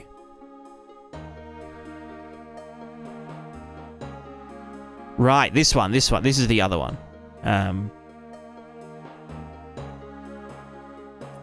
Which has a height map in B and color in A? Oh, yeah, no, because this... Yeah, no, this is the real height map. This was the generated one that we made in Thingomobile. So we'd combine them together. Yeah. Cool. This is rocky... I mean, it's kind of like slatey, you know? So this is rocky ground 03, apparently. And you are a 4K boy. We don't want you to virtual texture stream, because when are we not going to see the entire thing? You know what I'm saying? So what's Rocky Dirt 01? This looks good, except that we don't have a color mask for it. But I don't know where it lives. Do we have like a dirt? No. So I must have done that a while ago. Let's just... I mean, it's not bad. It's just not super useful. Without a color mask? I could just add a color. I could just pop this into Blender. Sorry, into Photoshop. No, but I need the original thinger. Unless I just did a...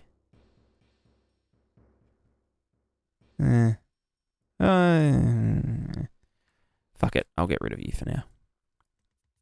Alright, let's just do some texture swapping. Also, why is that one so... Right, because it's very dark. Actually, wait, hold on.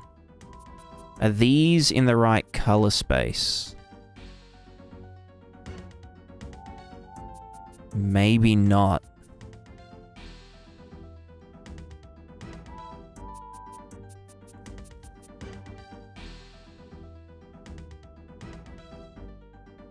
You know what I'm saying? Or maybe these ones aren't. How would we fucking know?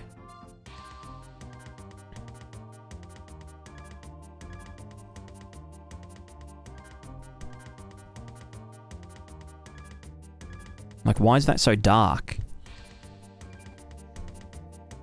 Shouldn't that be kind of like lighter on average? Maybe this one was imported incorrectly. Maybe I am supposed to export it as a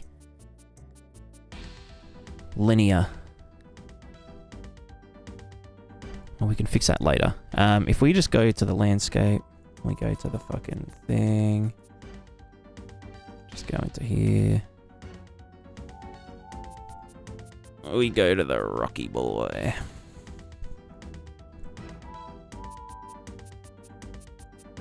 Instead of rocky ground 01, we do rocky ground 02, and we just see what happens. That looks a lot more normal. Excuse the pun.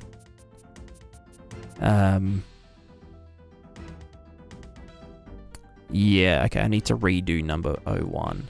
Rocky ground. Fuck, where is it then? I don't reckon I've got it still, right? How, where, who, what, when?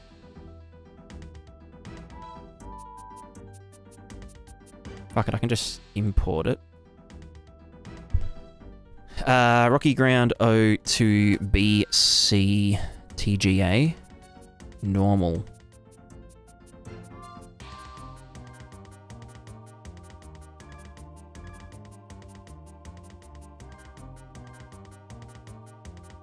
Yeah, but then there's a separate color mask.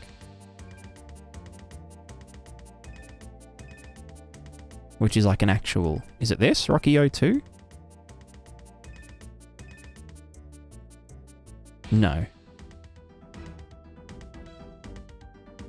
Where the fuck did it go? Color mask, rocky ground color mask? That's the one. Alright. Compositing. This one. Rocky 02 normals. Go to here.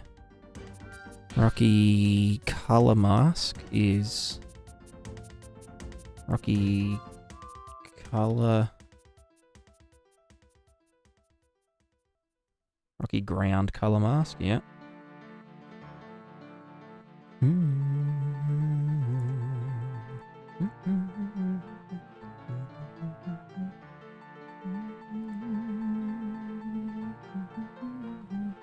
Oh, wrong one. 02 BC. And we want to get the alpha from it to then go into the alpha here for the height map. Like the true height map.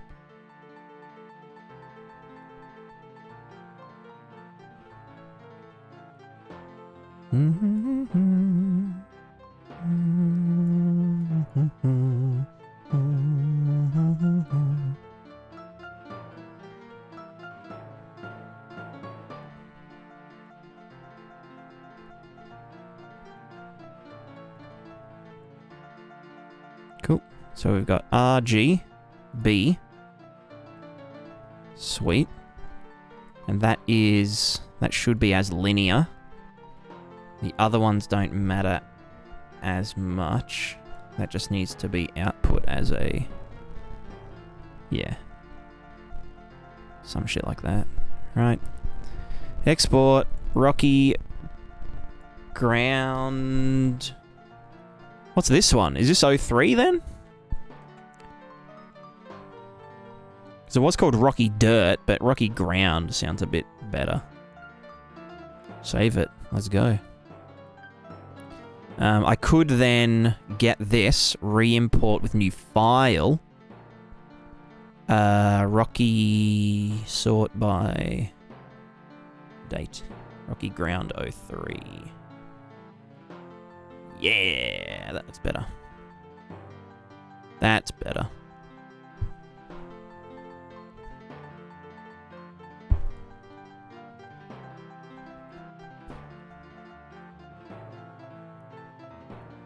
Nice. Oh, we're pogging. So yeah, so this is look good. Fuck, that looks really good. Bro, that looks really good. Can I, like, get that cloud to fuck off?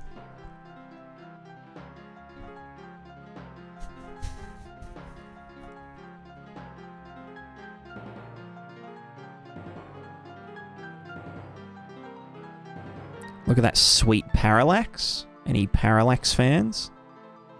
Yeah, any bump offset enjoyers? Okay, it's a little bit extreme, but... Fuck it. Also, let me just change that to a parameter for now, so we can just fuck around with it. Let's convert you to paramètre. This is called Rocky Dirt 01 thing.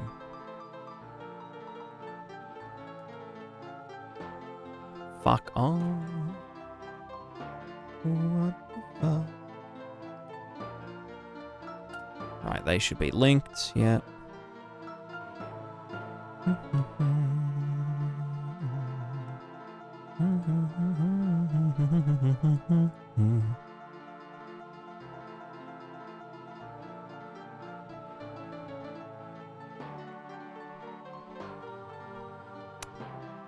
the fuck happened here?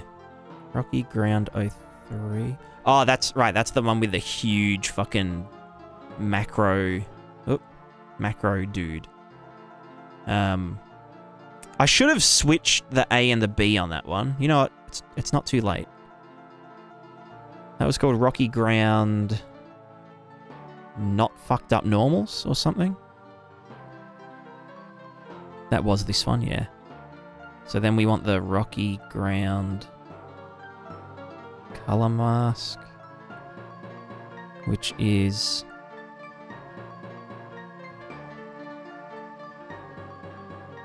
not that one. Rocky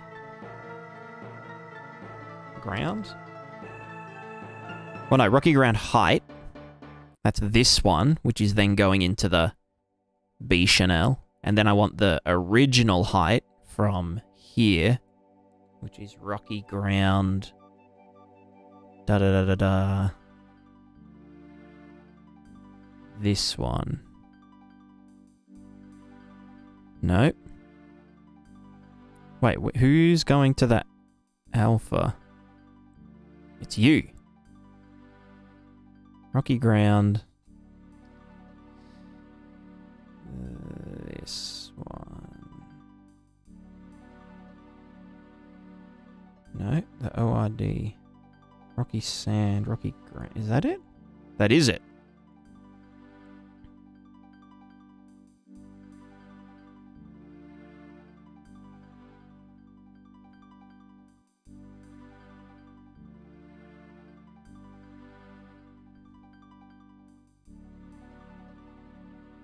Yeah, that one's like proper fucking fucked. Alright, there we go. Maybe a little less contrast, whatever. So then we've got alpha, RGB. The B I kind of want to fuck with a little bit. Give me a... Oh, fuck you. Copy. Paste. Bam. Put you on there. Yeah. Contrast.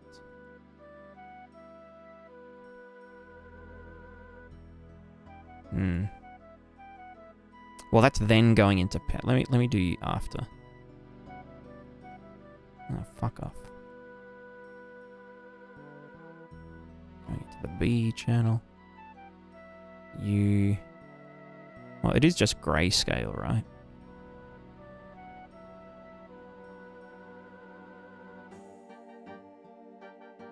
Yeah. Yeah. Yeah.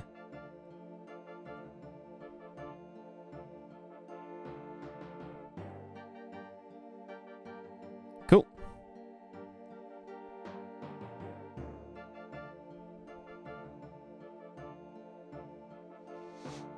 What was this one again? This was Rocky Ground 03.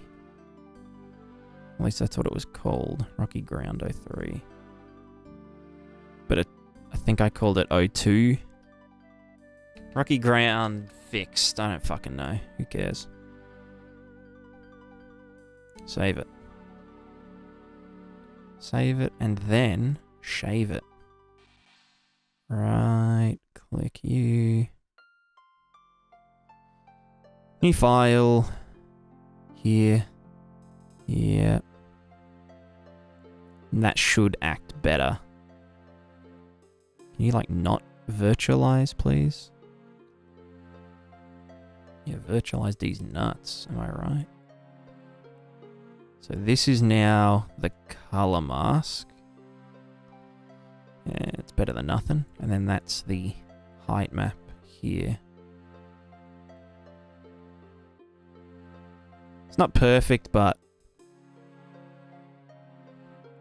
again, this would be used for more like slatey, like it's all rock, you know?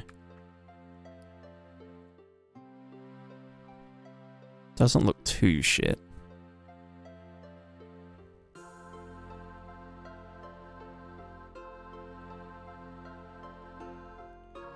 Alright, let's test the... So we've got that one, we've got this one. That one I like. We've got this one. The OG one. The Sharp Boys.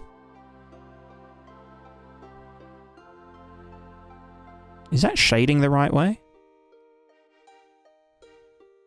Yes. Actually, let me just check if all of them are shading the right way around. Yep. And then you. Yep. And then the rocky sand. Ooh, yeah. Oh, yeah.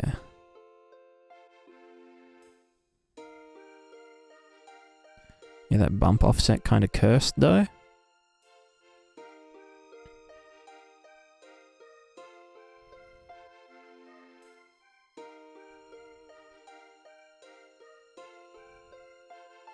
Cool.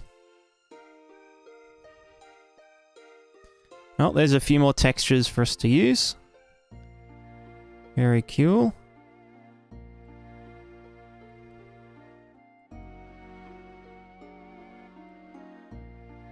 Being chilling.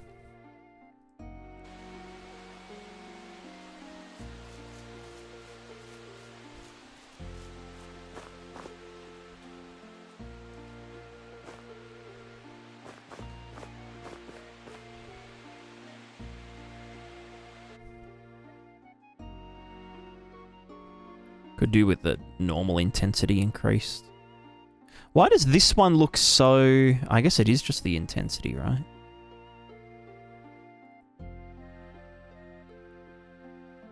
Yeah, that's just smoother.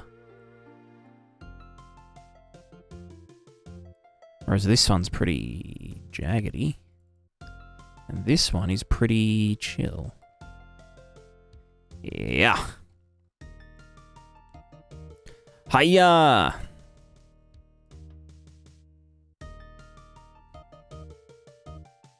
Alright, back to the OG.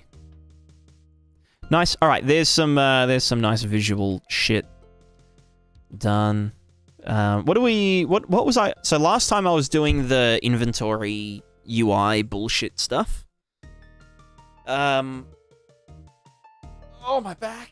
Oh, fuck yeah, boy. Nice. So we ended up with this. I don't think there were any bugs. Aside from obviously the you know, them being highlighted green. I don't think we can... No, because we do a bounds check. Oops. Can I not put that on my back? Can I put that on my back? Why are you not working now? Interesting. Well, fuck it. We can, Yep. Cool. Cool.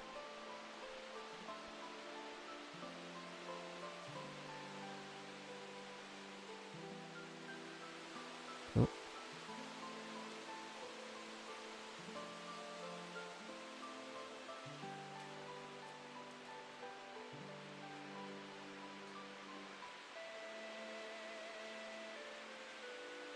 There we go.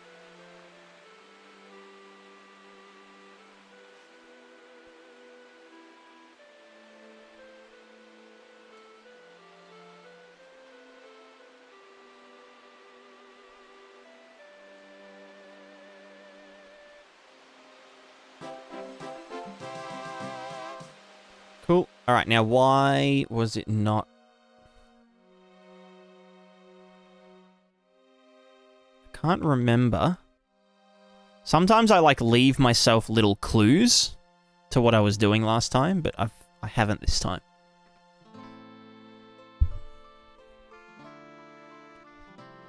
Well, we can go to the equipment WBP thinger, and we just want to say on... No, it's actually on slot. Entity soche. On drop, check space for payload. You cannot drop here. Well, fucking duh. Duh.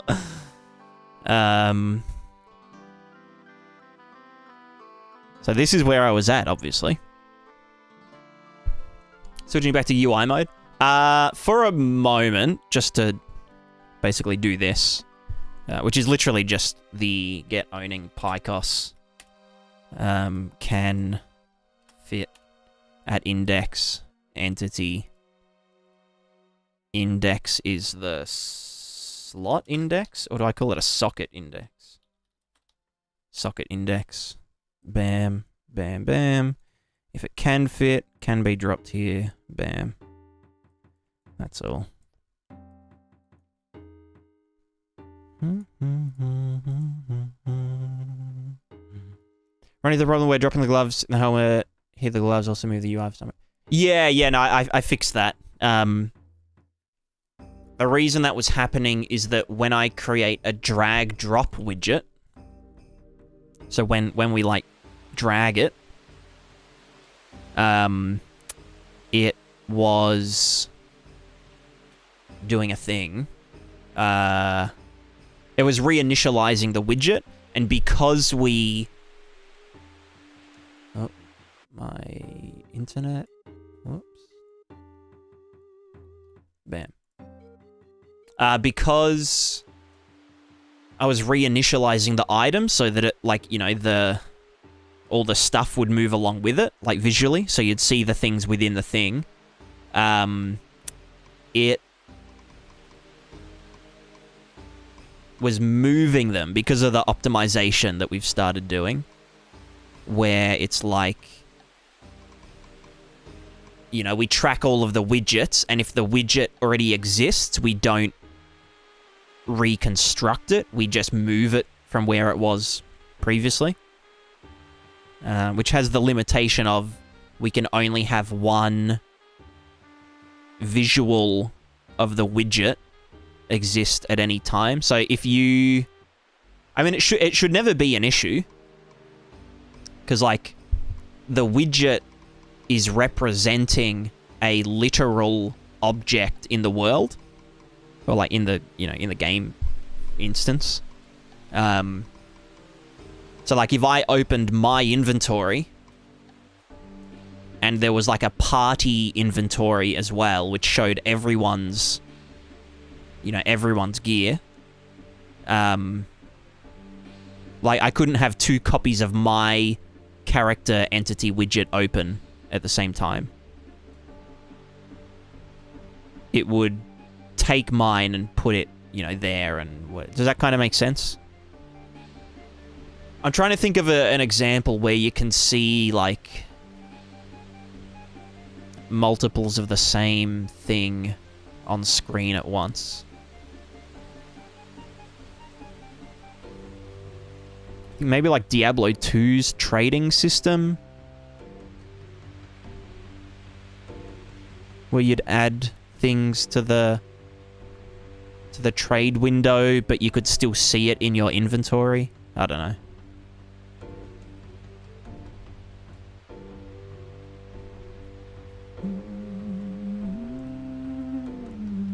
Right, so now we can put this backpack on our head or on our back. Cool.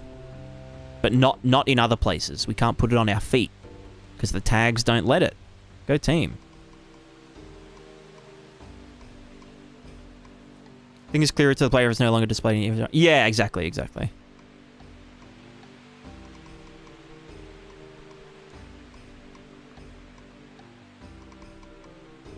And, like, the same thing would apply... Let's say, like, a cart can have stuff in it where, like, you can see it, like, actually in the world on the cart, but if you know, clicked on the cart, you could just search its inventory or something. I don't know. And there was a crate in the cart. You could either left-click search the crate, and it would show the crate's entity widget with the things inside the crate, or you could show the cart's widget, which would have the cart, and then the crate widget would be in the cart widget with the things inside the crate, kind of thing. Do you know what I mean? Hi to Games. You're streaming on YouTube? I have been streaming on YouTube for the past 6 months. For the past little while. Not in a row, obviously. I have stopped streaming at some points. I do sleep sometimes.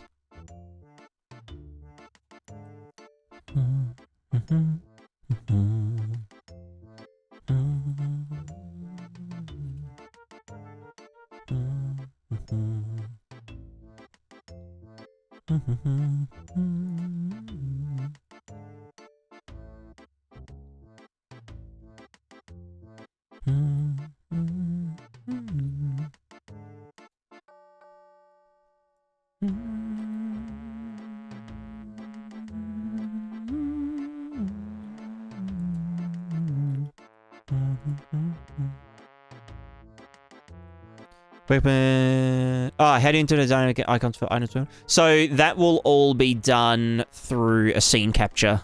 I've done it before. So the old inventory system did have thumbnail generation.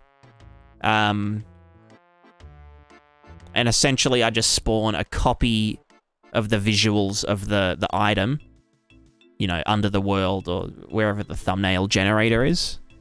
And it has its own lighting channels. And then we just take a snapshot of it and save that as a render target. And then that just gets used by the icon material. And that's another reason that I wanted to do like actual cleanup of the widgets and stuff. Because previously what I'd do is just whenever an item spawned... Also, I don't even know if I can... Oh god, they still work. Whenever an item spawned, when it spawned, I'd do the snapshot of it. Which isn't the best way, obviously. So I think what I'll do is... Basically, if it has a widget, then we hold on to its render target. So basically, whenever we go to open something up or open our... I mean, for the player, their entity and everything in it will always have a widget loaded in memory, like just ready to go. But whenever we go to open a chest or something and we go right-click, open chest, as soon as we click open chest, we'll start generating the thumbnails and stuff and the widgets. Maybe like one per frame or something. We put it in like a queue. And then by the time we actually open the chest, like the animation plays and we open the chest, it should all be there ready to go. But then if we just close that chest and that chest gets removed from relevancy, aka we've got too many widgets, you know, that exist, and we start culling them from lowest priority or the last ones that we saw, maybe like a timer or something, or if they get unloaded, like if we move far away from them, we purge the widgets and the render targets, just save memory, obviously. So that's kind of what I'm thinking we do with the thumbnails and stuff.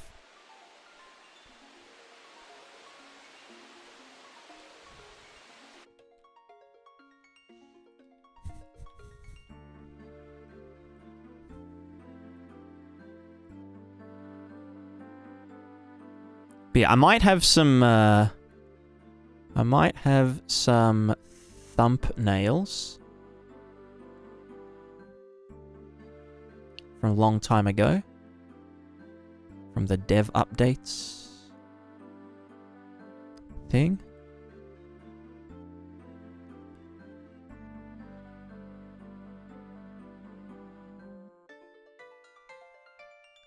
God, I haven't posted in this channel in a long time.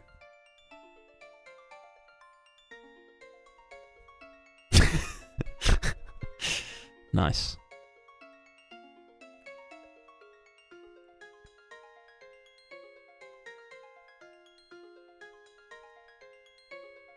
Yeah, here we go. So here's like a...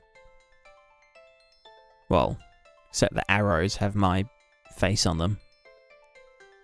But yeah, just like thumbnails of the items with their like actual colors and, you know, and whatnot.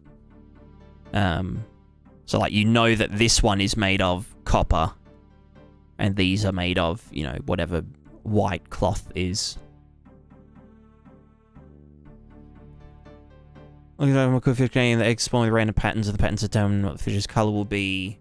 Someone do that with them rather than use a static fish egg thumbnail. Yeah. Yeah. I mean, you could probably do that for something as simple as like an egg, especially if it's just a sphere. You could probably just get the whatever the in-game material is and just map it to just do a distortion on it without the need to actually thingamajig. You know what I mean? You know what I'm saying?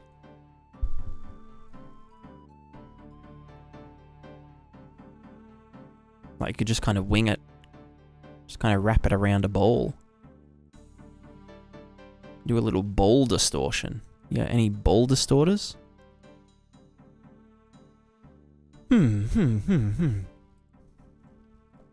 Alright, what am I twerking on next? I feel like...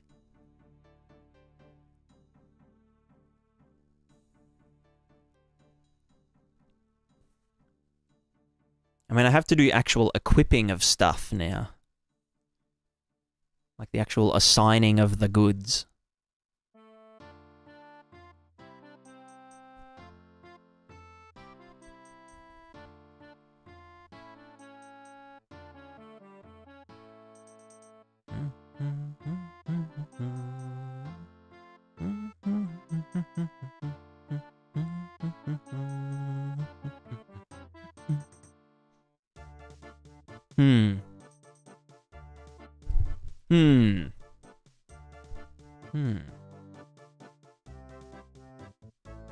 So the inventory UI is kind of... I kind of want to take a break from the UI shit. I guess doing the actual equipping of... Like, what does it mean to actually equip something? You know what I mean? And how do I want to handle that? I'm gonna sit back in my chair. Let's think about all of the things that can happen when something gets equipped or stored even. It can get socketed. So like directly socketed to something. So like a sword in a sheath would get socketed to a bone on the character directly, like actually socketed to it, not like physics constrained or whatever, because it would have to look like it's in the sheath all the time. And the sheath itself is the wobbler, because the sheath gets merged to the character. Probably.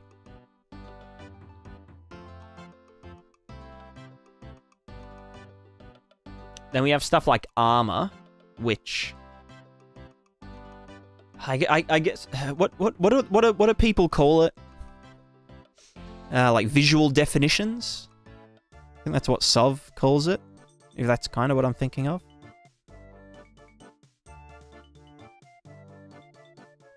So, like, the context of which this thing should be displayed in any given... Like, how this thing should be displayed given the context. So, when equipped to a character's hand, a shirt should be its own actor, it should be ragdolled, and it should use a physics handle to attach to the hand of the character, rather than socketing, because socketing wouldn't work if it was ragdolling, you know what I mean? Whereas when a shirt is equipped to the body of a character, it gets mesh merged into the character mesh.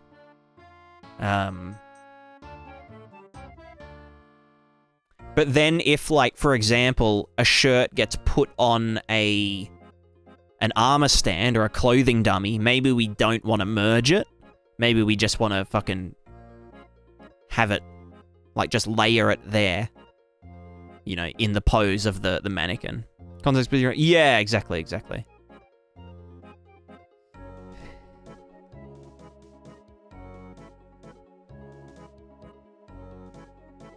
Because the way I used to do it was that was all determined by the class, like the object actor class. So an armor actor or an armor object would always be merged to the character when it was put in its, you know, in its main primary equipment slot or something fucked up like that. And then it had, like, a specific thing. If it was equipped to the hands, it would do this other thing. And if it was in the world, it would do this other thing. So it was kind of like, you know... Oh, you're hidden inside a container. Yeah, exactly. So it's kind of like... And then there's also other things, such as... when we equip something, it provides protection to the character if it was, you know, equipped to this slot. So when you equip a shirt to a character's body slot, it protects, you know, it gets assigned to the body sections. And then whenever a hit occurs in one of those body sections, it will query the shirt and be like, hey, how much damage do you reduce, you know? Handle the damage and shit.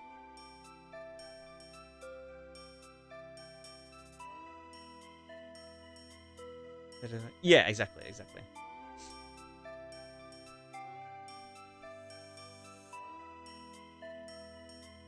So we need to have, like, all this kind of separate logic.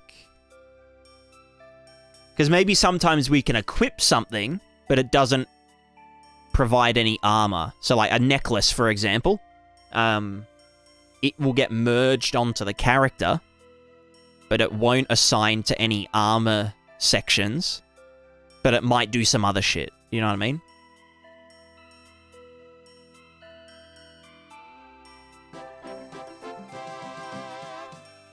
So, like, my initial thoughts is to do,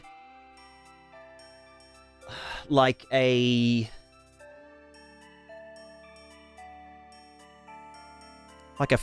fragment logic, right? Where it's like... And I was thinking about this the other day. What if all object static datas had a generic list or a generic map or an array with structs or something? I don't know how I'd actually do it. That has, like, a tag for context, and then that points to a data asset that says, hey, do, like, you know, it can get functions and shit from there. So it could be like, when equipped, the equipment PyCos looks for the item that was just equipped, and it then looks for a on-equipped fragment, which it will just look through the array or look through, you know, through the map or something, which will then get a data asset, and it can then call the unequipped, the unequipped logic from that data asset with, you know, it can supply context because it knows the specific, you know, like it knows, it was equipped to the head. It was equipped to the head. And then it would ask that object, okay, what do you do when equipped to the head? Or something. Usable item can use the data asset for the user effect. Yeah, exactly. Like spawn this property or something. Or like, you know, yeah, like unequipped. Here's a data asset with a function with some extra shit that, you know, tells you how to handle it. Or on consumed, here's, you know, apply these properties to the consumer. Or... Do you know what I mean? So they're like kind of static. It's essentially like being able to compose... Or, like, override... Not functions, but, like... Do you know what I mean? I'd thought about doing it as objects, but then... You gotta deal with, like, shared objects and shit. Where, you know... A data asset... kind of seems better. Because, again, I don't want to have an object for, like, every fucking thing. I was also thinking that, I don't know. And because these are static, they don't need to be replicated or anything. Like, there's nothing in the when equipped to head, you know, asset thing, that is going to change at runtime. It's like, it's set in stone. You know, when we equip the shoe to the head, we do this.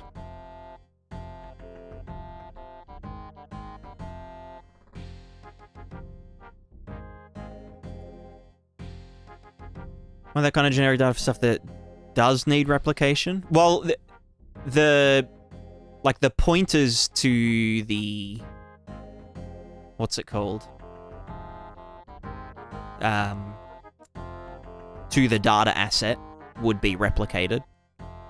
Well, like, you know, it's static anyway. It's part of the class. Because there would be the data asset for, like, the item. And then that data asset has references to other data assets, you know? Like the data asset for when equipped. Like, when equipped on the head, when stored in container, when... you know, stored externally or something.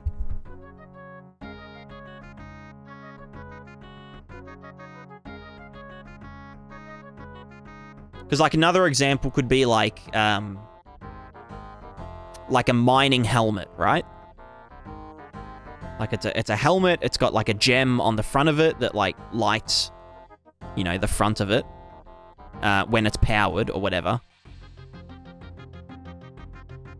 I mean, that could be a property of the...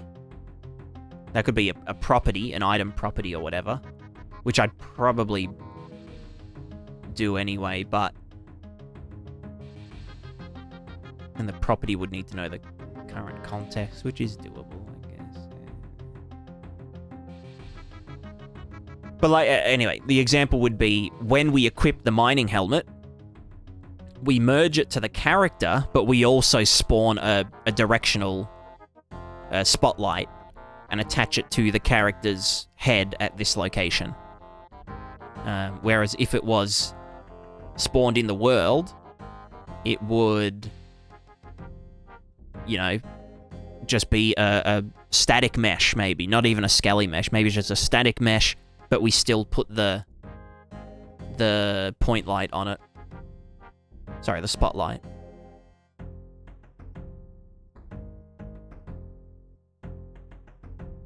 Because none of those definitions would have dynamic data. The dynamic data exists as the properties of the thing, like its durability and its temperature and its rustedness and that kind of shit. This is just saying when this occurs, how do you handle it?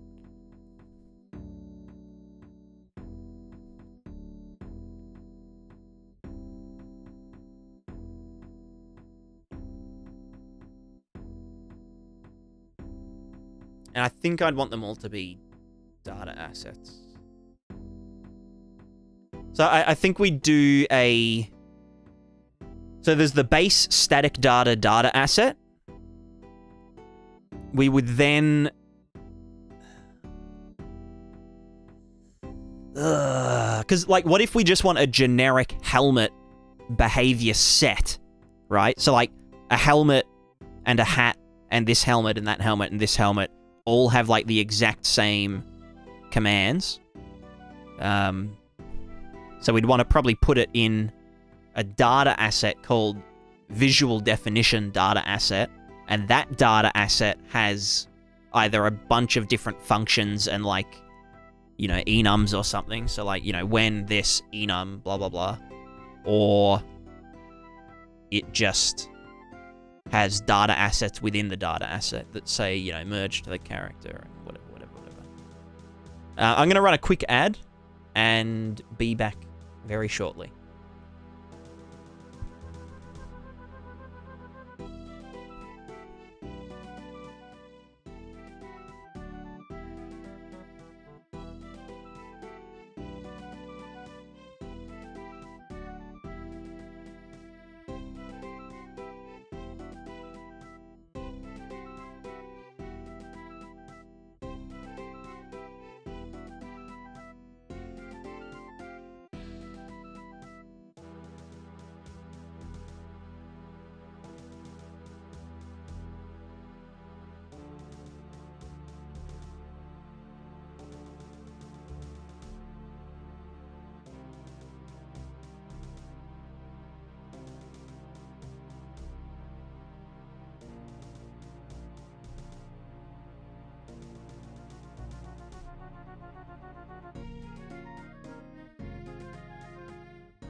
Yo, Wasabi. Nice one, Peralta. Yeah, what a fucking good movie. What a good damn movie.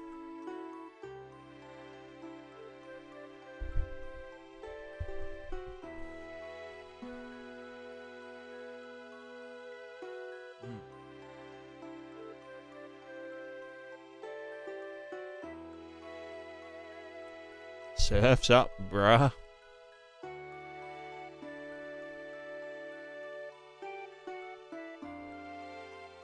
Yo, Surf's Up, the movie? With the penguins? Now that's a movie.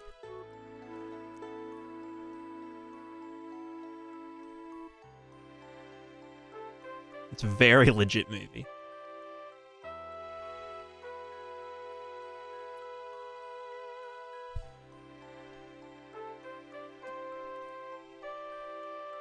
Oh, what the fuck? I can feel it in my nuggets.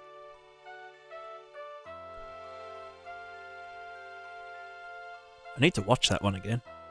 So good.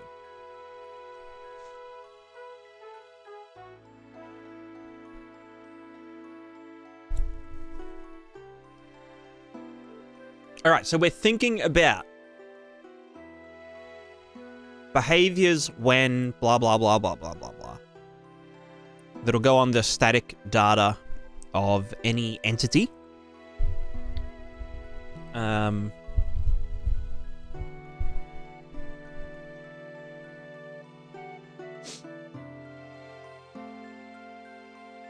the question is, here's the real question. So if anyone's like got a brain, prime your brain. Do we want to have a bunch of potentially empty entries that say, you know, when hold, and it will have like, you know, a data asset with these actions that it uses and whatever. And like, you know, when equipped, blah, blah, blah, blah, blah. Or do we want to do a map of tag to data asset? Or an array of pairs of tag and data asset? The map would be quicker to look up, but we wouldn't be able to do tag comparisons. Array of pairs for replication. Well, no, this is all static. This is all, like, in the data assets. So the map would be on, you know, the map would be pre-compiled. The reference to the initial data asset would be replicated. So, like, this item is a helmet 01, you know, visor, whatever. And then it would, you know, we'd replicate that, like, reference to the data asset. And so then the client would be like, oh, yeah, we're talking about this data asset. And then they could look through all of the thingos.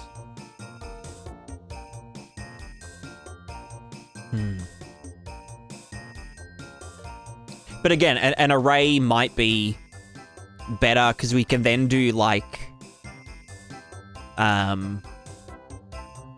contextual lookups. Like if we have an equip on equip thingo, we could first search for on equip head, and if it doesn't have a specific override for the head, then do you know what I mean? Although, honestly, I'd probably do it, like, when equipped, I'd probably just make a child data asset type for the on-equip thing to then add the, you know, the flashlight or whatever, rather than have, like, a extra thing.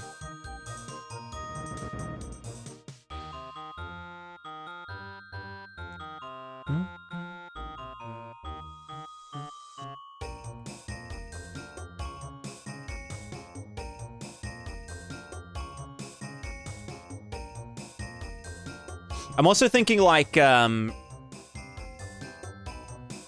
let's say we've got, like, a bag, right? And it's a bag that we can wear on our back, or we can sling over your shoulder, like you could with, like, a bow or something. And in every instance, it gets merged to the character. I think the way that I'd want to do it is to just be like, hey, here's the standard on equip data asset, which says, hey, when we're equipped, do this, whatever. But for this one in particular, we'd say, okay, this has like multiple possibilities, and we do like a switch. Or like have a map of like, use this mesh where it's slung over the shoulder for when it's in this slot and that kind of thing. So if equipped to humanoid left shoulder, use this mesh. Or when equipped to, you know, humanoid back, use this mesh. Or when equipped to dog mouth, use this mesh. Or when equipped to dog back, you know, use this mesh, the one where it's like fitted to the dog. You know what I mean?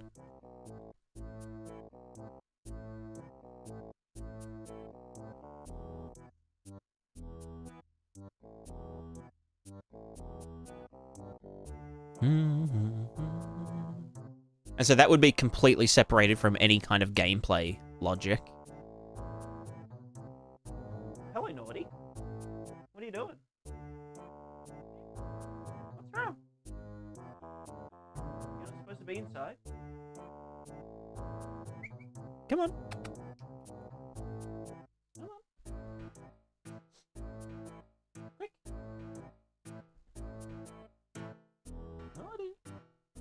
Oh, boy.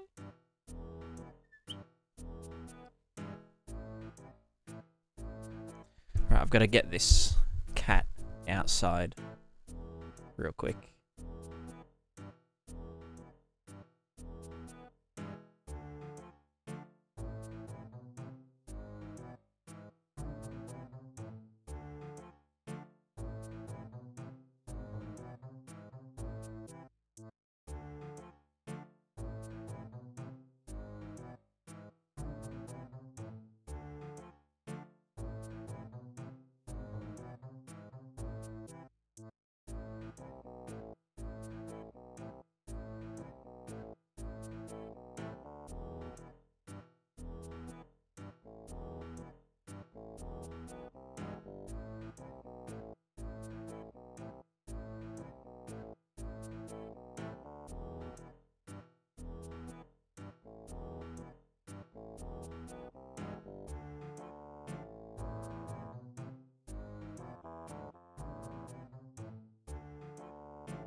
Alright, I'm back. Interesting way of thinking. Normally the character property manager listens to the item added to the inventory and then has the logic there. Yeah, but what if there is no logic for it to... Do you know what I mean? So like we could do a on-item equipped delegate and then the... you know, the, what's it called?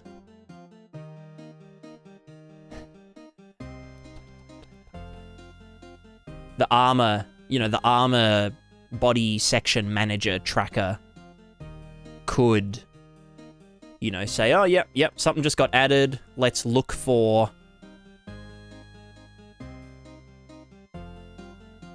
Well, you know, if it was something like an armor object or an armor item, then and you could only equip armor items to your body, then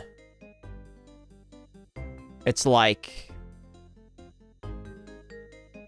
then you just pull the armor, you know, the armor data straight from the object class. But in this case, what if we can equip a chicken to our head, you know? Like this.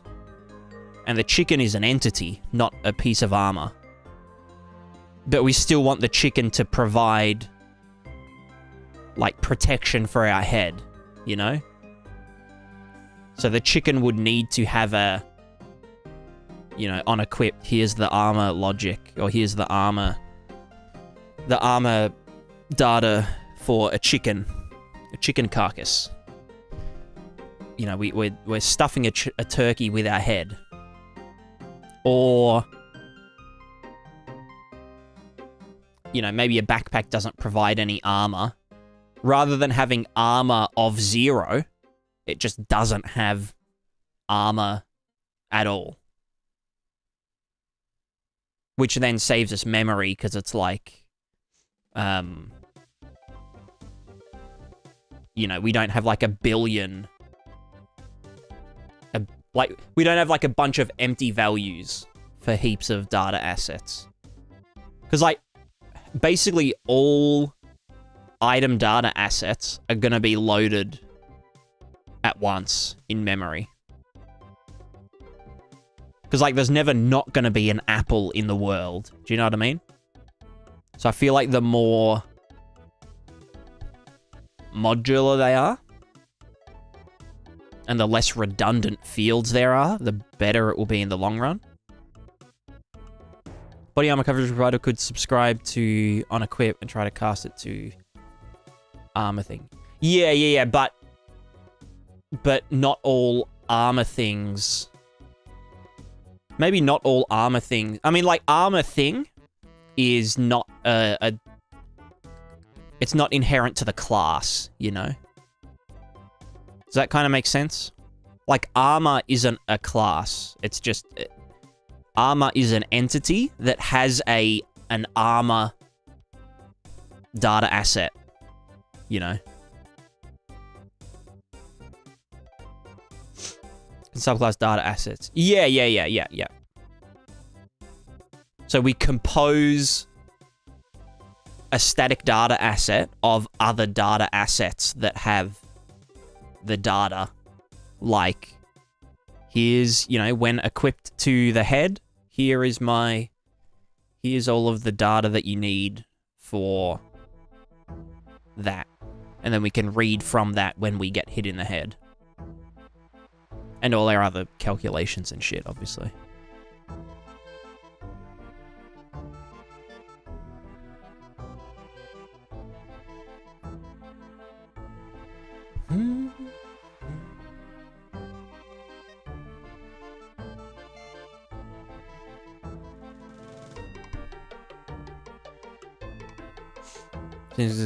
Yeah. I'm just thinking the best way to do it.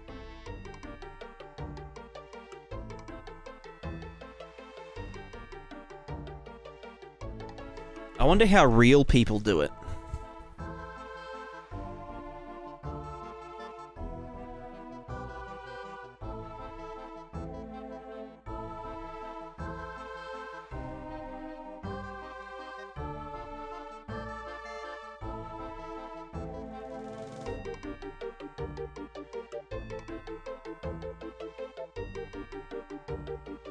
Hi to games. Hello. Welcome back.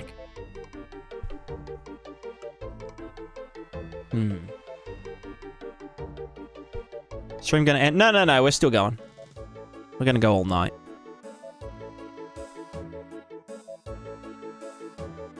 You might just have the character class subscribe to inventory on item equip. Yeah, and then just do it from the character class. But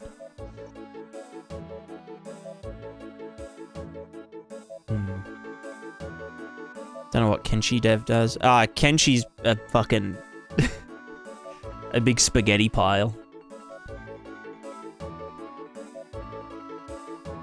I probably wouldn't look to Kenshi for, like, good coding practices.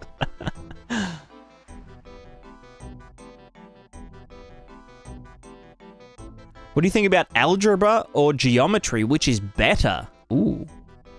They are both equally as important for different things. Which are that's basically the case for most things in life. Or in the world. If you've got what's better, this or this, it's like they're both good for different reasons, you know? It's like, what's better? An apple or 100% pure alcohol, you know? It's like, well, better for what? Like, better for getting shit-faced? Or for keeping the doctor away?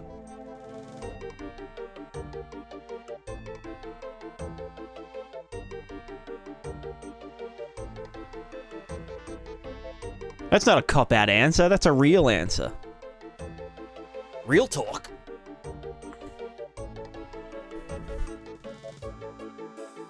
%. Exactly. Seems really cool. Yeah. Hell yeah.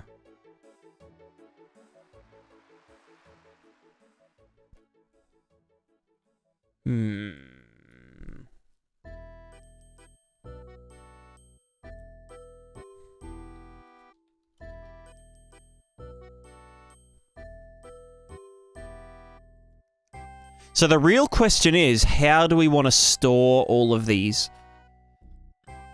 things? And what do we call them? What do we call them? And do we store it as a map or as an array to iterate through? Because I feel like a map in Blueprint is faster than an array in Blueprint. Do you know what I mean? Because an array has to dip in and out of the Blueprint VM more, whereas a map, I'm guessing, is just one operation, right? Because isn't it all hashed and shit?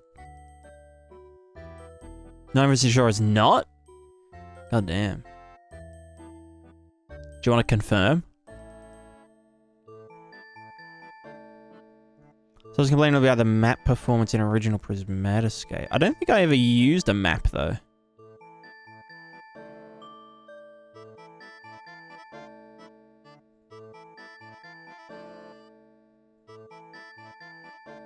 Yeah, no, I didn't use it. I never used a map. That was an array. That was an array of data.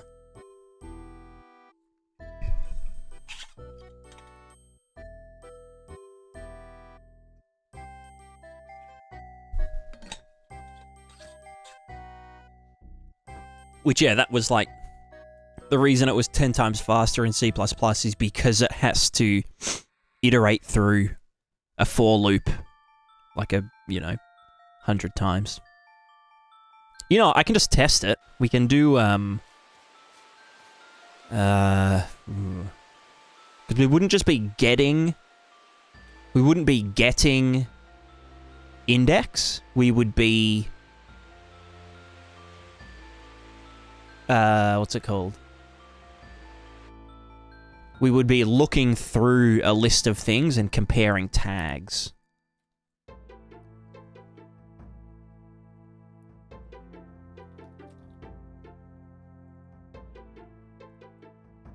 Let's just do on tick.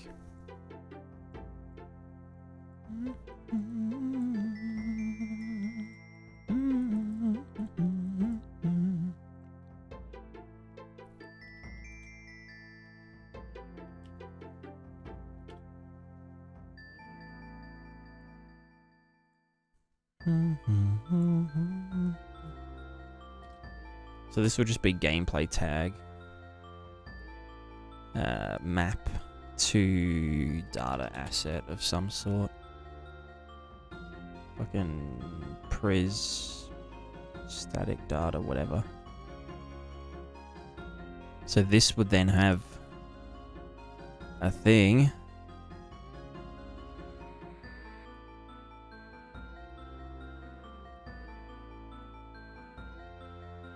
But it's not a gameplay tag container. Which is where it gets kind of fucky, because it's like, you can't find... I mean, we can find, but it's like, you can't input... Well, we could put in a container, but we can't do the comparison in the map. Do you know what I mean? So we just had this, and it was however many entries long. And that maps to whatever. 1, 2, 3, 4... And then we were getting... Find this print. Oh, what can we do with it? Just, yeah, print string, whatever.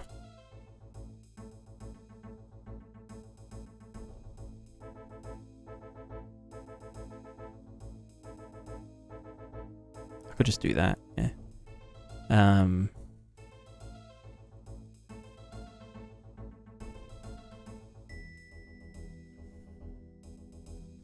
Let's just say this.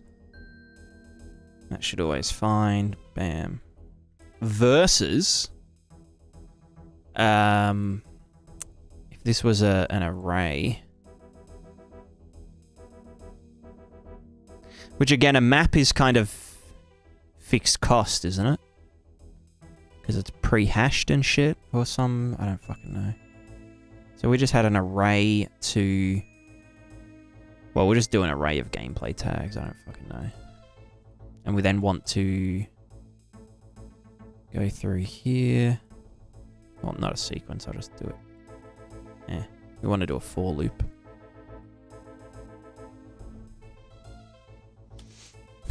We'd have to be like for each. Does this equal or has tag?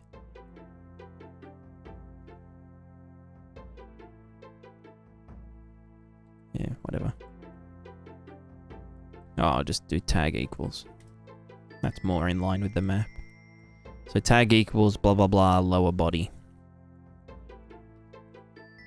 If yes, then I need to break the loop, but whatever. Print the thing.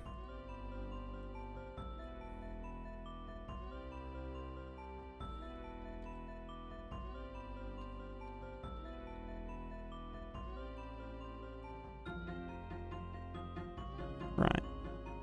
So in this case, if we did a for loop and did, I don't know, 10,000 per frame of this,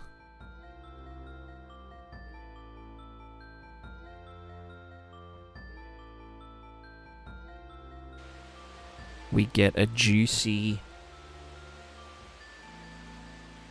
14, 15 FPS. Versus the map, which gives us a juicy 13 FPS.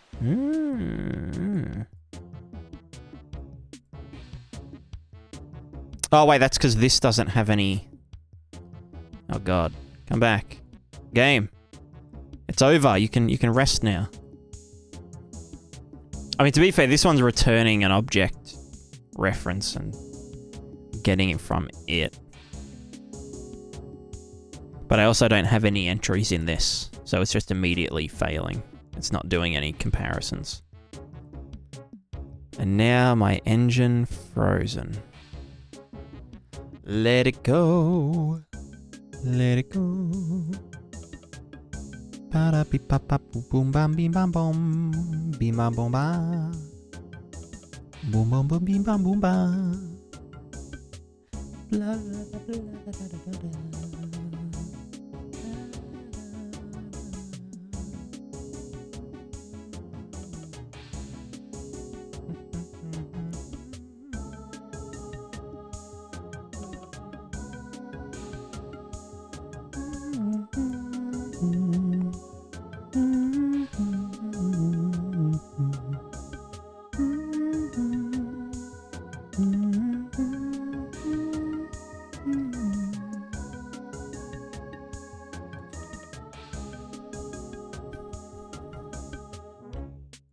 What if we just did if found branch, just do this. Actually, don't even do a, nah, we should always do the print string. And let's just do this as hello rather than getting the thing from it. So just comparing the actual stuff. But then this needs like 5 entries, same as the map. And let's just do 5,000 instead of 10,000. So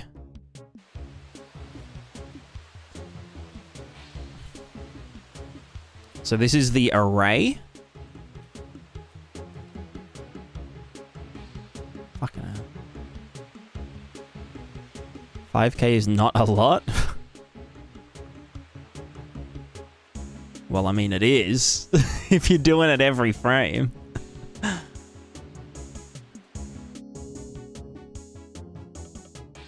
Alright, let's not... Ah, it's because I have to...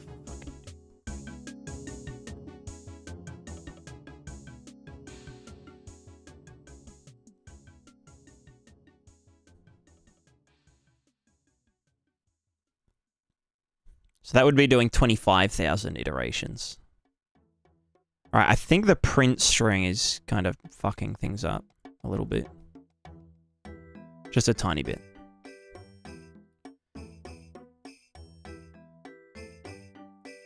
Oh, wrong one. Unreal Editor, get yeeted.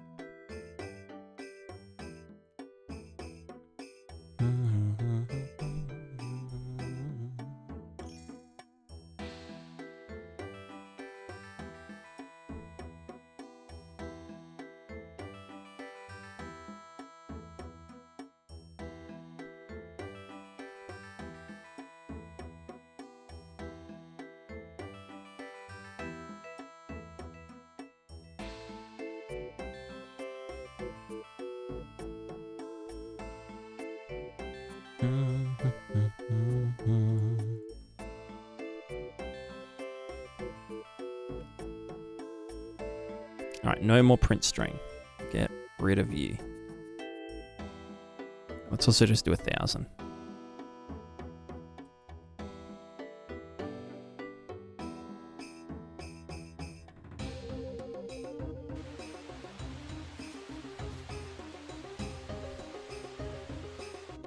Alright, we're not dipping.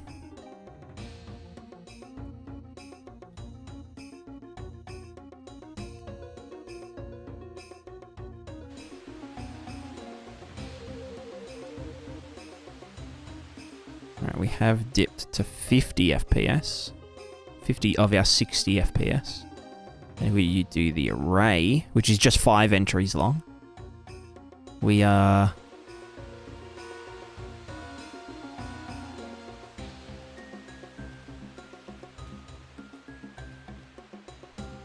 a little bit slow.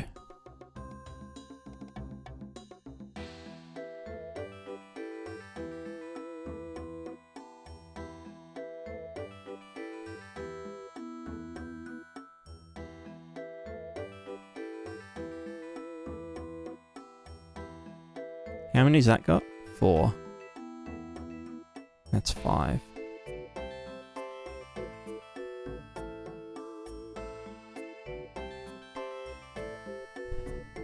So I'm complaining about map find in Prismatica.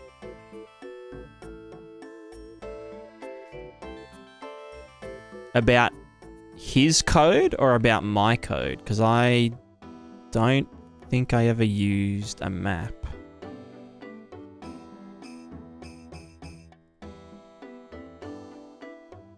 Also, I can't see it. I can't see the link. My old code. Where was I using a map?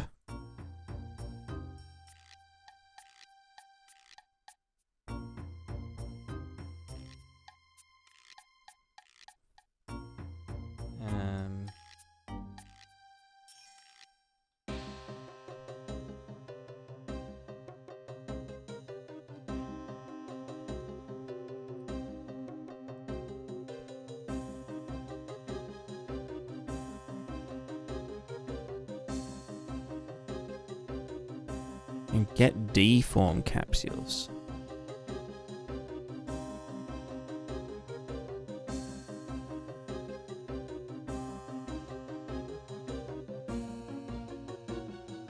Ah, for the bone profiles was probably using a map.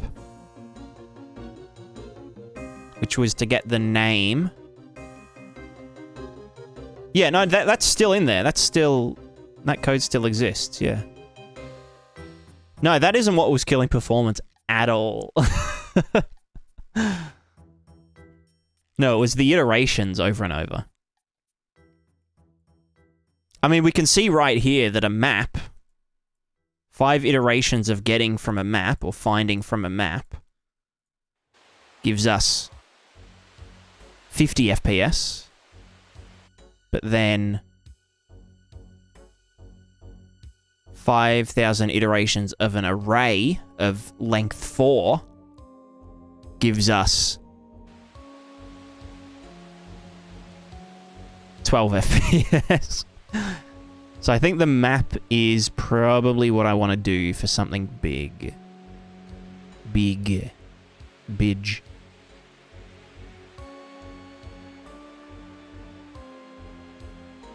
Now keep in mind, this is looking through the array. Obviously, getting a value from an array would be much more chill.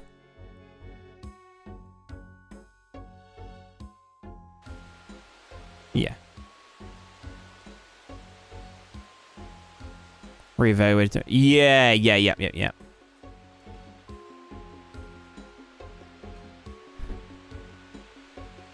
What were your numbers? So finding from a map takes me down to 50 FPS. Getting explicit index from an array gets me 58 FPS. This is with 5,000 iterations. However, looking through an array and testing conditions, testing all 4 conditions takes me down to 12, 13 FPS.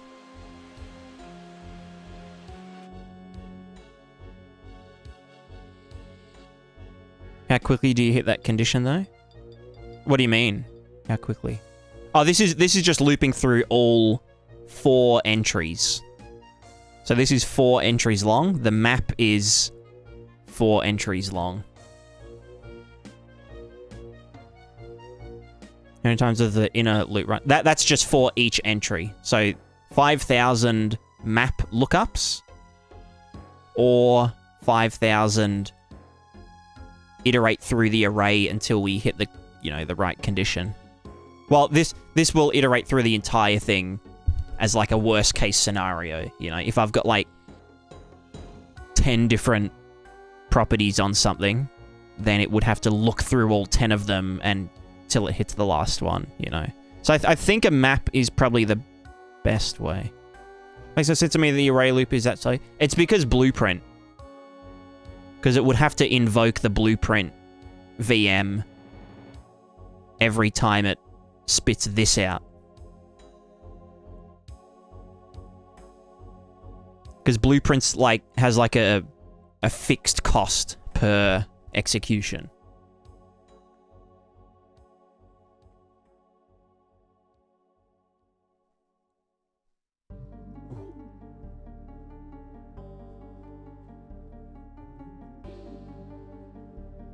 Which is why you don't want to do massive iterations in Blueprint.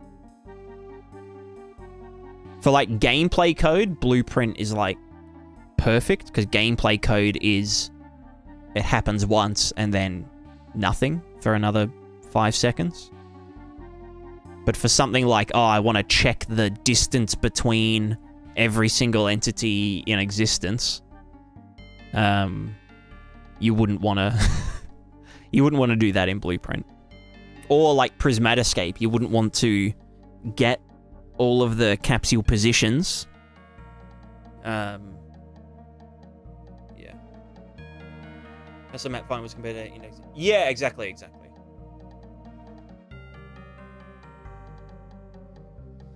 Exactly.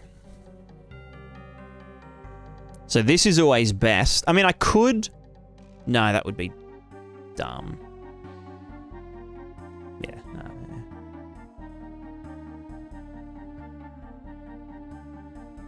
It's the only difference in C++.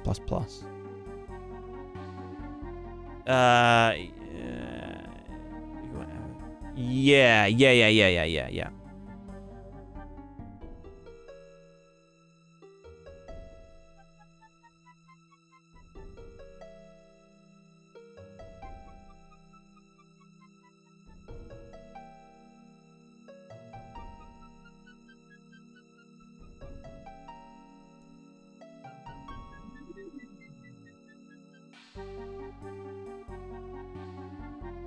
Yeah, so what do I want to call... So yeah, I think I'll use a map. I think I'll do a gameplay tag to Thingo, just because even though there won't be any hierarchy to them, it'll just be like literally... it'll have its own thing. It'll be called, I don't know, fucking... data contexts? Context data? And then we'll just have a bunch of entries like on equip or on stored or... I don't fucking know. What else do things do? That's it, really. I guess on construction or something. Or like on spawn. How does it look?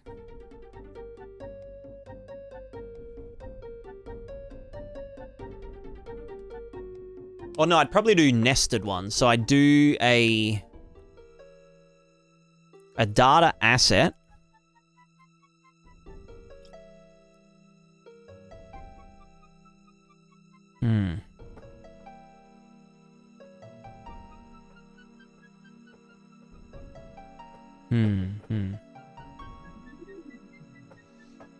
Fuck, how do I structure this? My eyeballs. My eyeballs. So we have the thing, right? Thing.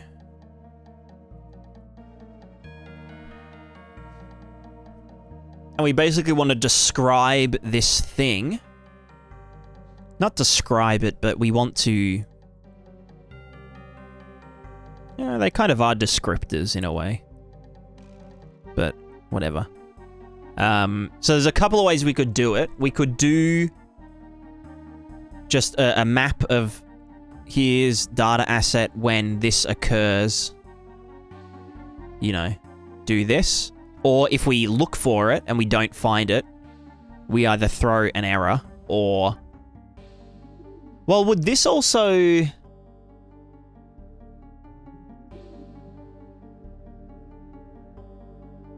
I guess we'd also put like equip conditions in here, right? Because like we have the base, like this is the item type. You know, oh, it's a helmet. Humanoid helmet or whatever. But maybe there's like additional equipment like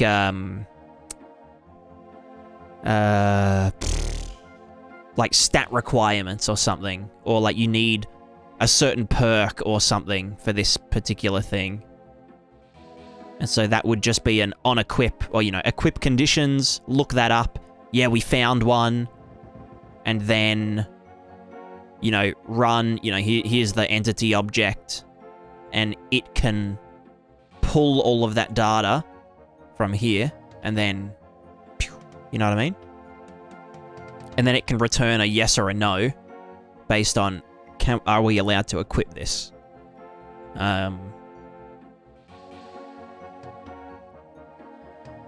So it's basically a list of things that we can ask arbitrary questions, and then it can give us an arbitrary answer. Well, you know, the answer that we're expecting. Well, of the type we're expecting. But if we ask it, hey, what do I do when, you know, when you get equipped? You know, do you have any equip conditions? And we don't find anything, it'll just be like, yeah, go ahead. We passed the check. Or no, you know, you can never equip me or some shit. I don't fucking know. Philip Cook, hello. G'day, mate. You have 58.4k sub. You mean on YouTube? That's cool. It's kind of cool. Yeah, nice. Yeah, when are we at 69k subs? Nice. Thing on the marketplace. Do you mean is my thing on the marketplace? It is. It is now on the Unreal Marketplace. It is available for purchase.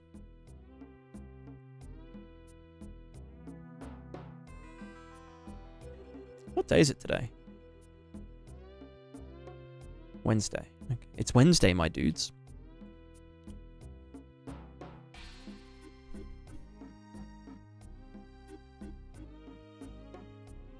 Let me look up how...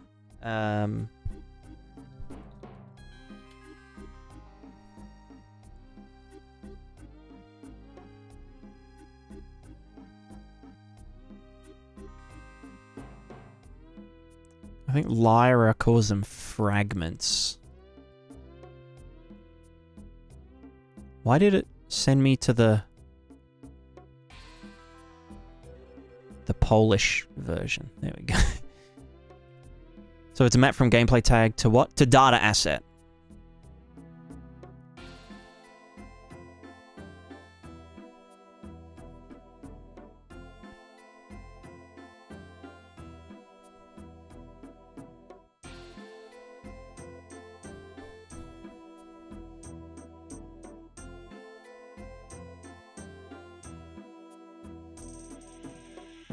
Mm-hmm.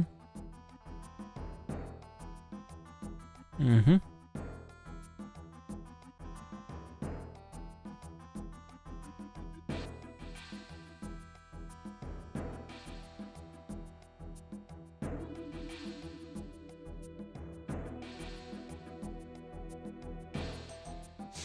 Let me have a geese.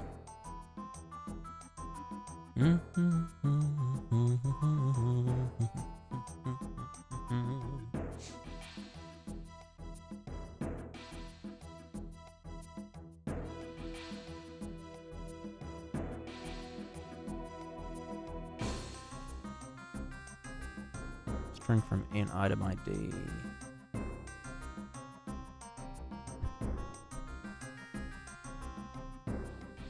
Hmm.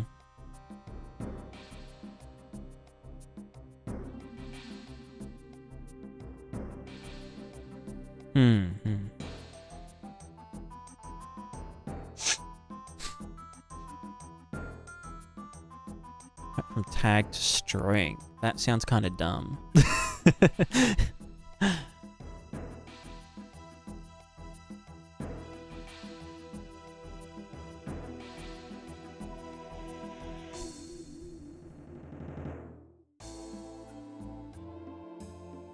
So they call them definitions in Lyra.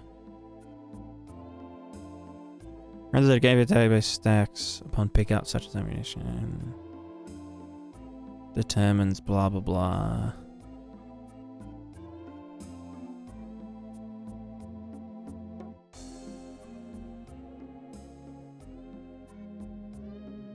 So yeah, fragments.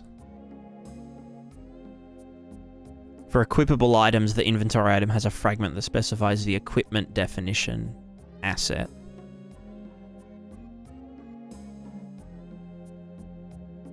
Motion chunk of data describing an aspect of the item. Item will typically have more than one of these.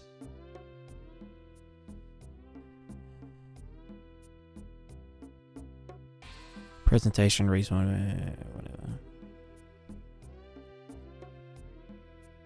But how are these actually stored and called?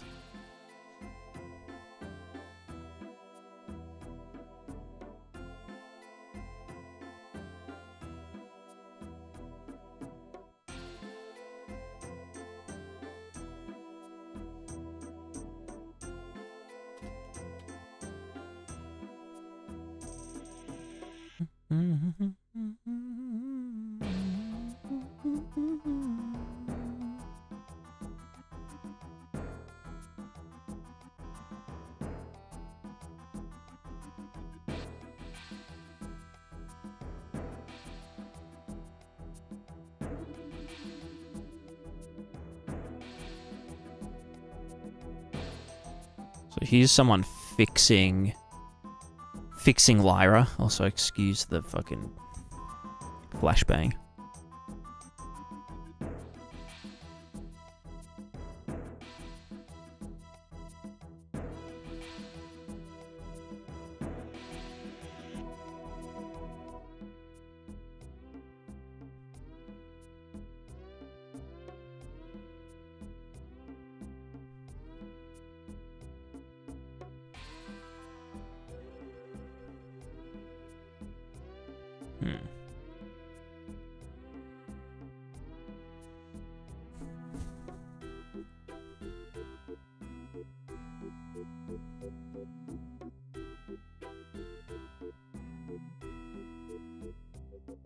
No, not mass fragments. I just mean like...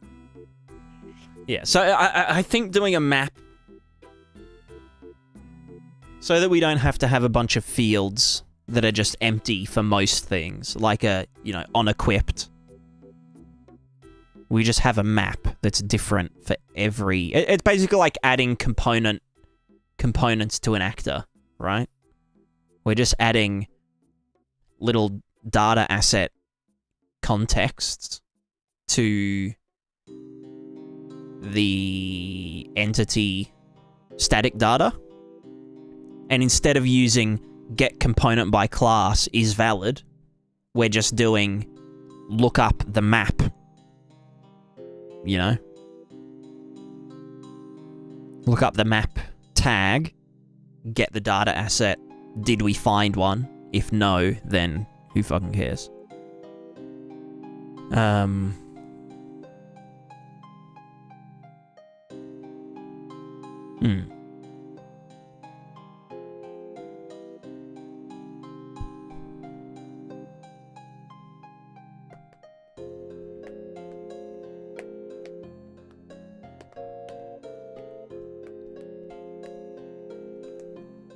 Cool. So now I'm just thinking, do we want to do nested ones of these? Like, do we want to have a broad visual definition data asset that has sub-assets for, like, you know... Or do we just have a visual definition and it contains the unequipped on spawned in world, on held in, you know, universal holder. And it just handles all that via the context. And we just use some enums and shit to be like, oh yeah, this gets merged to the character or some shit. I don't know. Fuck. I don't know.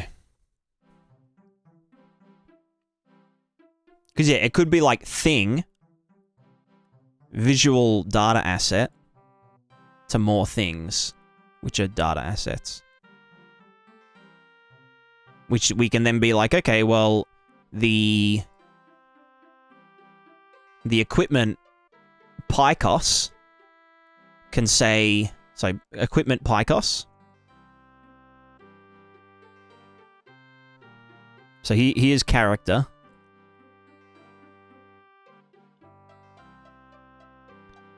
And it has an equipment PyCos,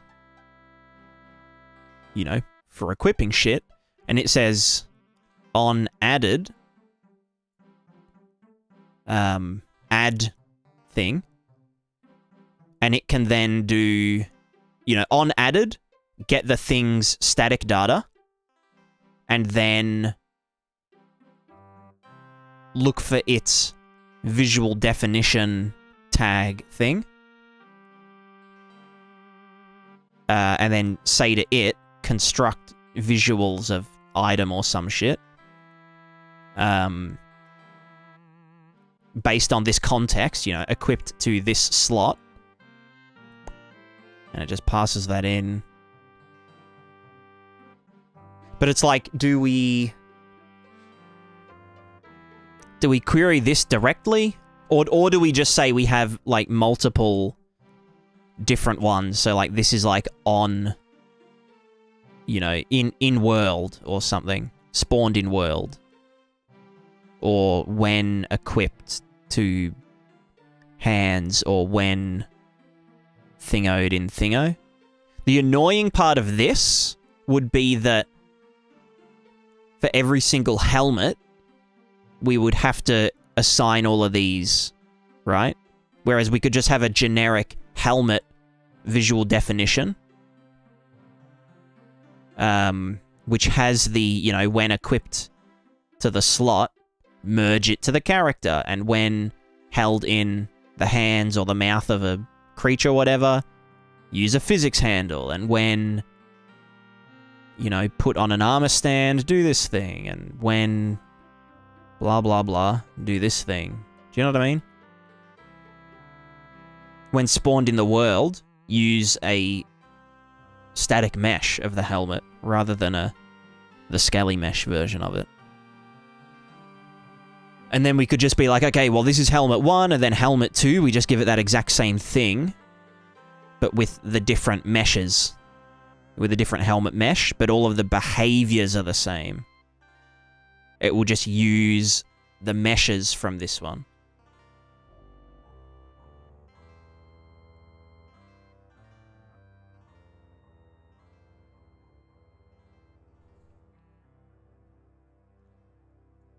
The other thing is, like, sometimes we don't want to destroy and recreate the thing. So mesh is stored in the first robot. Yeah, exactly. So this would be called a, I don't know, armor visual definition.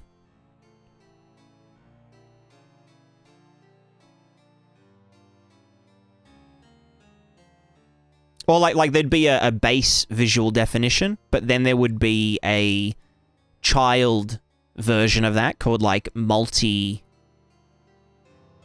you know, or like configurable thinger. Never how much time you need to create a new armor definition and assign those for anyway. Yeah, I guess I could make a child one for just helmet that doesn't actually add any extra stuff, but just sets defaults. So like it doesn't add any extra functionality, but it sets a default, so that then if I changed helmet on equip thingo, it would change it for all of them if they didn't have them overridden or something. Does that kind of make sense? Like a child primary data asset,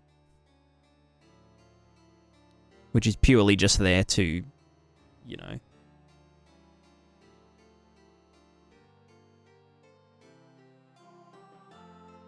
Well, they have it directly in the thing map. Yeah, possibly.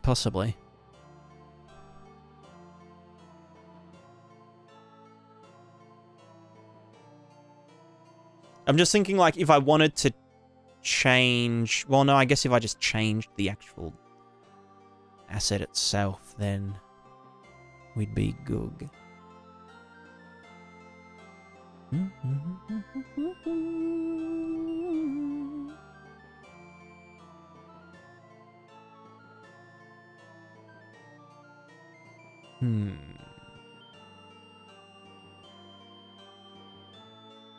How many hearts do you have? 500? Let's just say 500 for ease of, you know, example.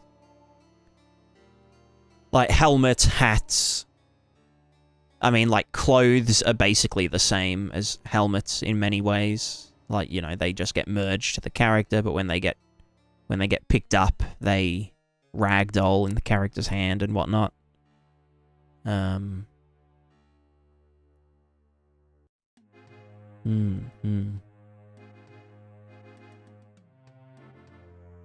What's even the question here? We're just thinking about modular object behaviors and the best way to go about implementing them on a mass scale.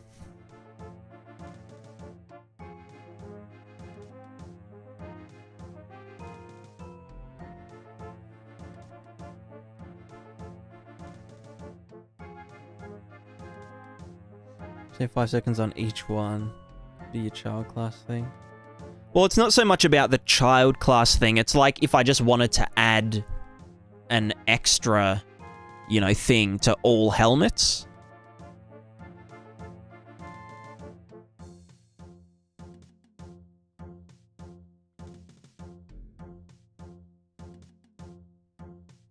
I could always just have an extra field called copy sub-definitions from, and just have the helmet template, and it would then, if that is valid, if that is set, then look through it instead.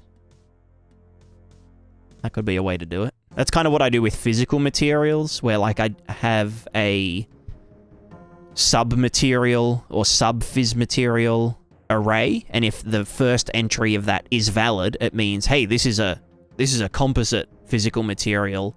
We better figure out, you know, how, like, which physical material this is based on the UVs of the mesh that was hit and that kind of thing. Use actor components? No. So this is on like an object level. So rather than actor and components, we're doing objects with objects with objects with objects with objects.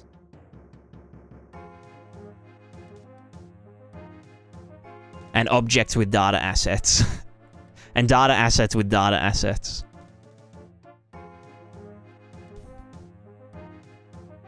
It's the same concept as actor components, though. It's the same, like, composition versus inheritance stuff. But yeah, even characters won't be actors until they're actors.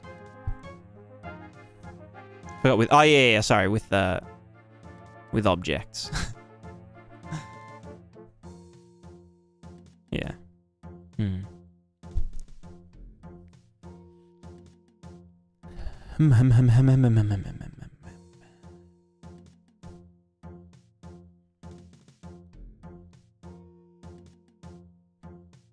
Yeah, it really just depends how I want to set it up.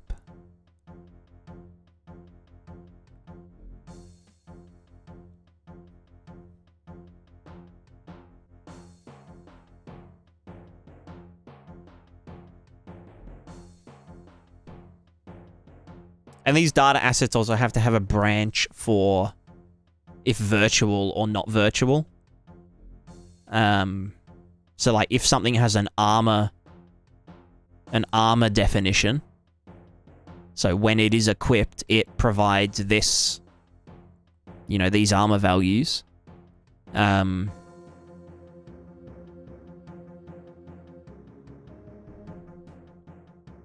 Well, no, that, well...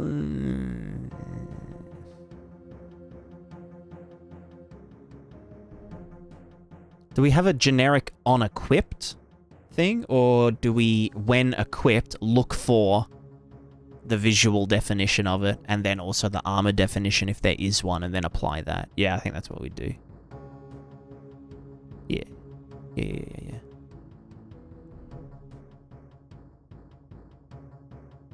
Made a variation asset that's attached to another data asset. Call it set variation by name. Does other things that it can vary on. Yeah. Yeah, I think that's probably what I do for like base helmet thingo. Or even like a fallback. Like a fallback one. So if we couldn't find this, then use the fallback, which would just be default helmet. If we didn't find like an override of it, if that makes sense, in the helmet visual definition. There we have a main definition. Yeah. Well, yeah, I'm thinking we could simplify it by like, if we don't find it in this, then just ask this one. And then if this one doesn't find it, then we know that there's like nothing relating to that thing, and we've probably done something wrong, but...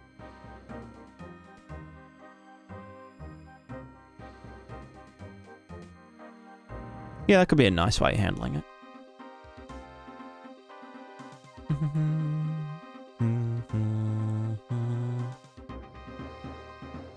A variation set use the default from the main asset. Yeah, exactly. Yeah, I like that. That's kind of nice.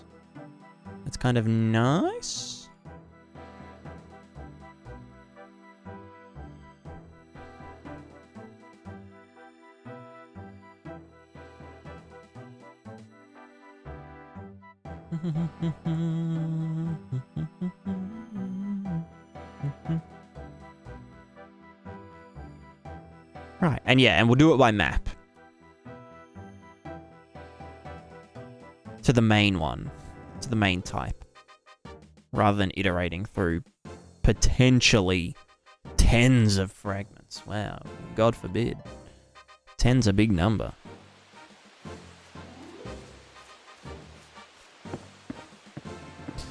Oh, God.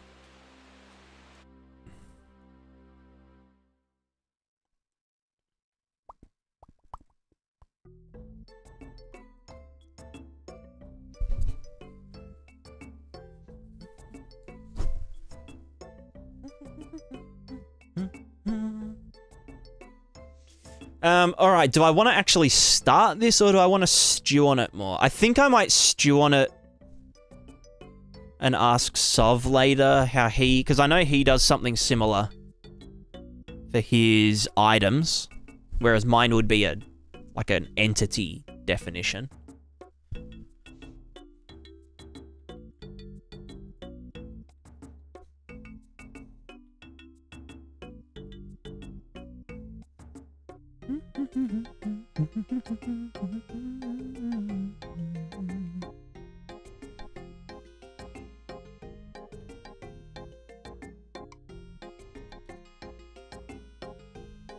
I wonder if this still works.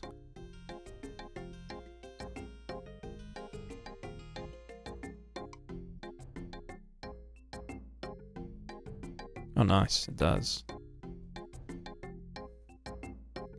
Yo, any PCGers? Oh, God. Note to self. Do not move around while it regenerates.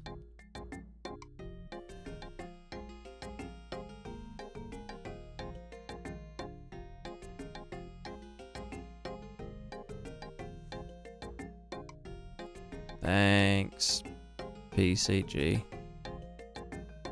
Runtime generation PCG and myself. Pog. Yeah, look at the lack of LODs on these trees. Whoops. Whoops.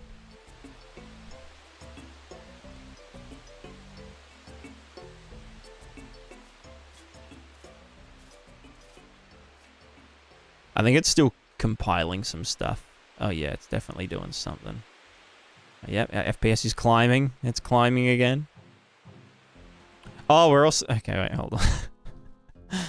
Let me just not do the grass. Yes.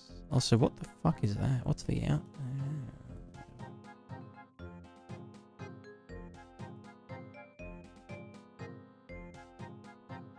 You're trying to figure out what nanite for my game. It's top down like yours. Yeah, yeah.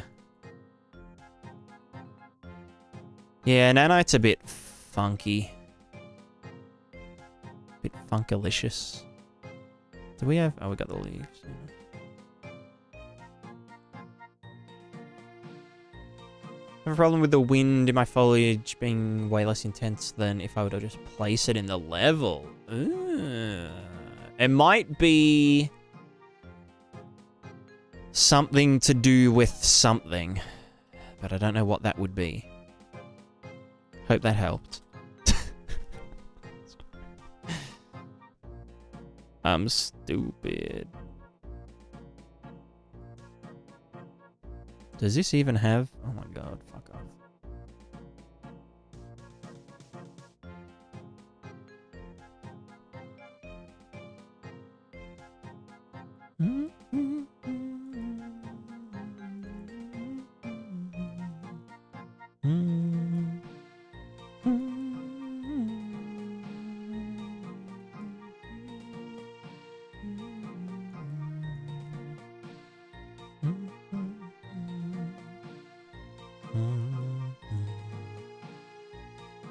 Why is this doing a divide by 0 somewhere? I don't like it. Will lasers be in Prismatica? Yeah, sure, why not? Lasers are real, right? Lasers exist.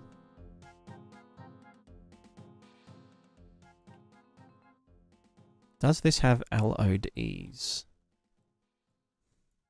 Oh, it does. They're probably just really bad.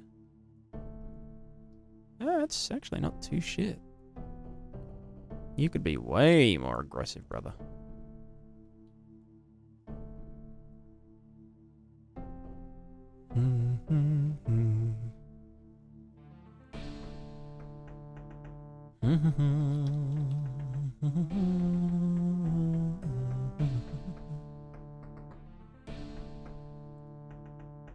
How do you do, like, manual screen, custom?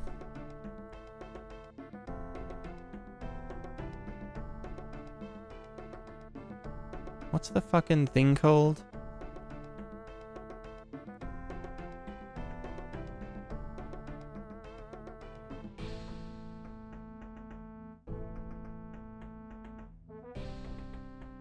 Screen percent.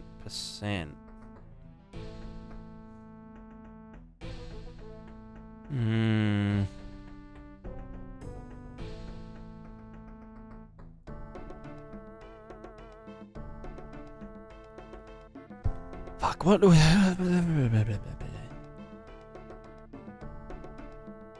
Auto compute LED distance, that's it. Turn that off. Now we go screen. Screen size. Distance is what it was. Which is fucking dumb. 0.5 beer. 0.25 and then 0.1. And then if we go custom not, then we will see. Okay, you know what? Fucking way sooner, brother.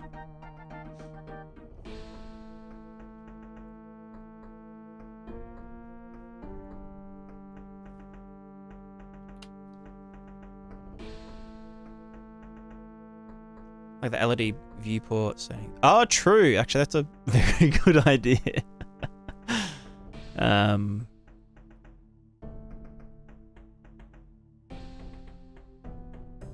Yeah. Smart. Oh, we got some fucking thinkers in the chat. Jesus Christ. Some real damn thinkers.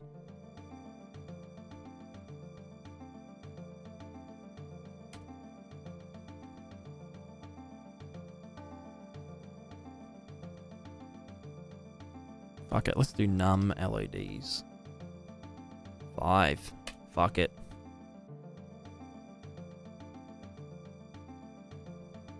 I have to apply. Bam. Yeah. Generate me a dude. Why not using nanite so much better? Because it sucks. It sucks. It sucks for foliage. You can't do vertex color. You can't do... I mean, you can do WPO now, but it's very, like, quantized looking. It looks like stepped. Can't do translucency properly. There's just a bunch of stuff that it just isn't ready for. Maybe in the future I'll use it, but for now, you can. No, you can't do vertex color. You can do default vertex color, but you can't do, like, per instance vertex color.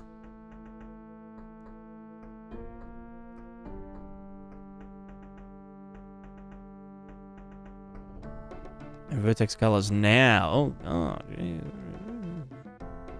Woo.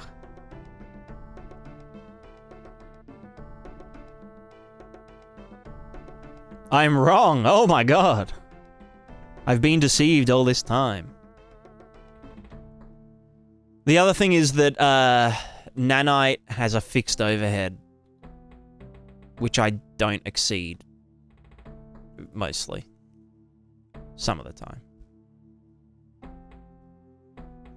Like, I only have a maximum of, like, 1 or 2 million triangles on screen at any time anyway.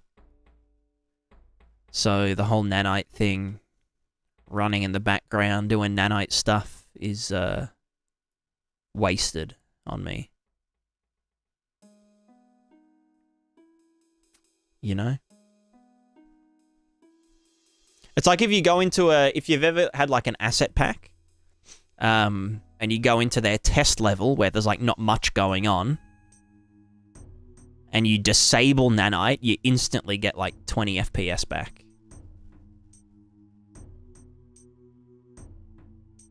Because there's not much going on to begin with. You know what I mean? You know what I'm saying?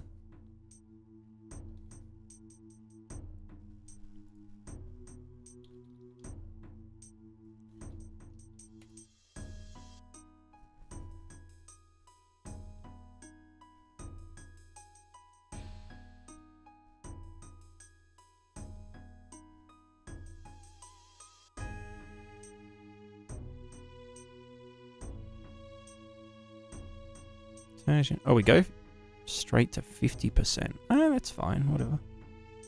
This I can go there. This will go to that. This will go to...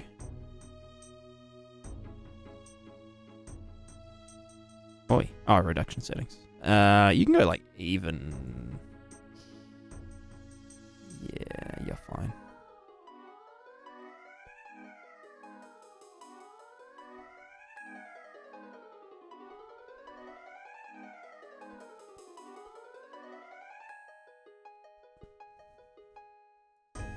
Honestly, that second one.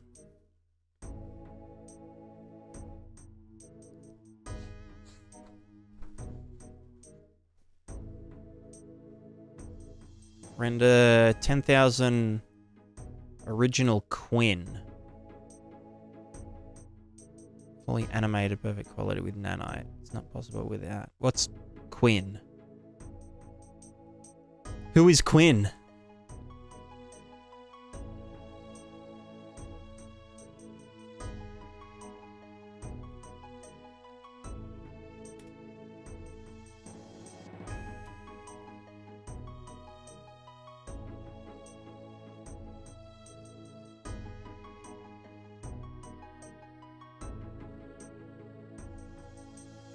Oh, the mannequin. Right.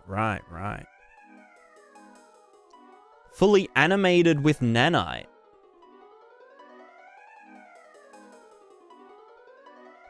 Interesting. I didn't know nanite could do scaly meshes.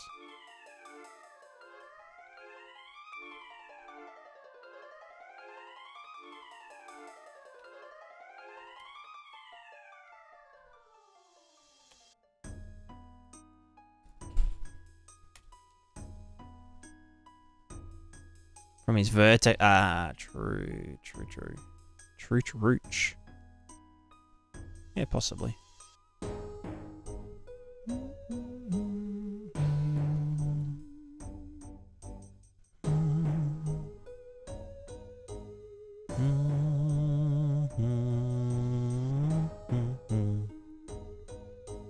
Let's do one more. Frick it, we can chuck a little number 6 on there. Why not? Apply that MF.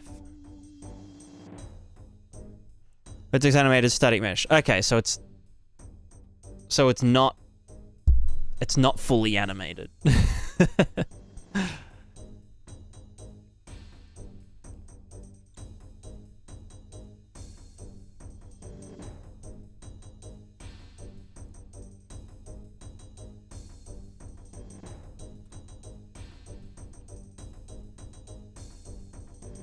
Because, I mean, I can do that with actual scaly meshes and, like, that are actually running an AnimBP and still get, you know, 100 FPS.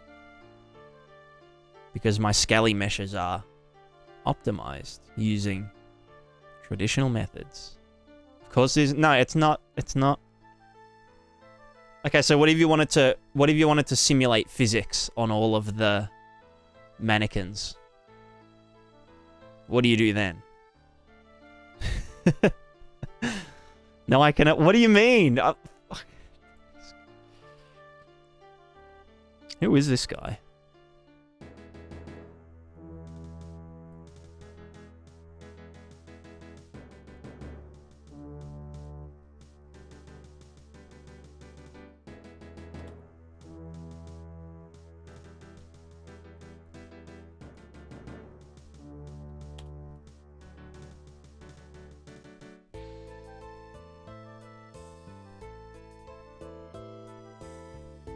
Why are we not getting...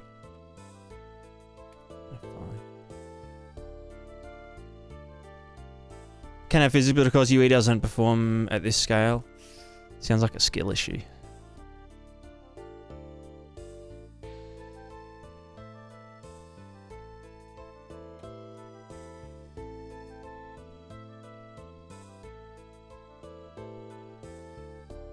Of course you can, Thomas. Of course, of course. We all can. We all can.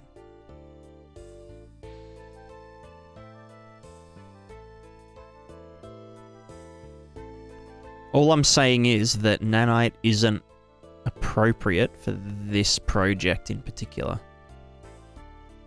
Sorry that that rubs you the wrong way. Sorry that that upsets you.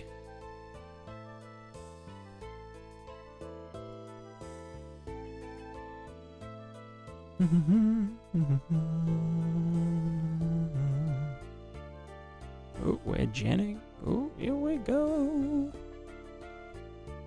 What were the other trees that I did? Like old gum trees. The gummy boys. Hello. Acid actions. Based.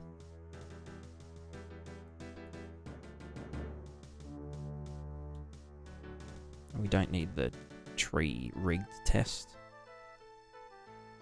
No testy boys. Oh, I shouldn't have saved that while it was... Ooh.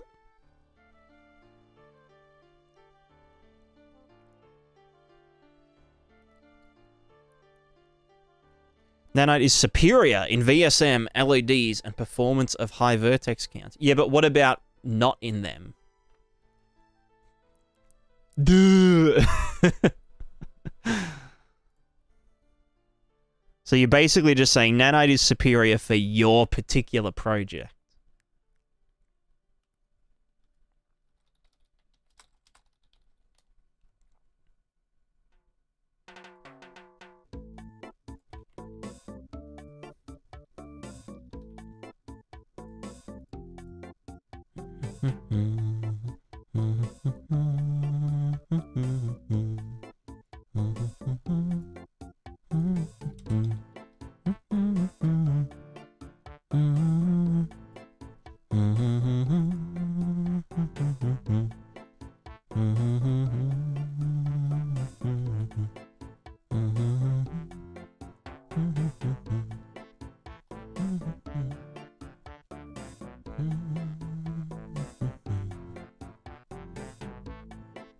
Yeah, what if you don't have a high vertex count? Then you're just using the entire overhead, the fixed overhead of nanite for no reason when you don't need to. You know what I'm saying? Like if you right now go into a blank project and enable nanite, you will lose performance. Nanite scales like this. Right? Here's traditional rendering. If there's nothing in the scene, there is no cost. And it scales like this. Nanite will start somewhere here. And then there will be a point at which nanite may outperform traditional rendering. So past this point. But before then,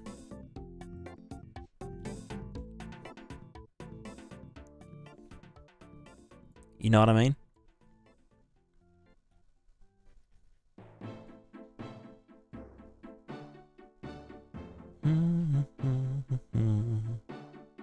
Of course not. This is just false. Oh, geez. Sorry, Mr. My dad works for Unreal. Because I've had literal engineers that work on the engine tell me exactly what I'm telling you right now.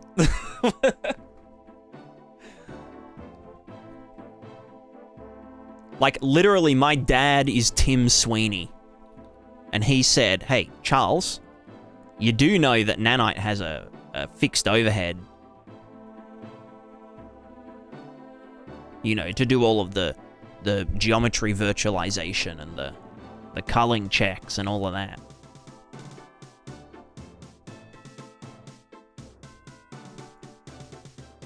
I'm Tim's dad? Shit! Shit. Fuck, he got me there.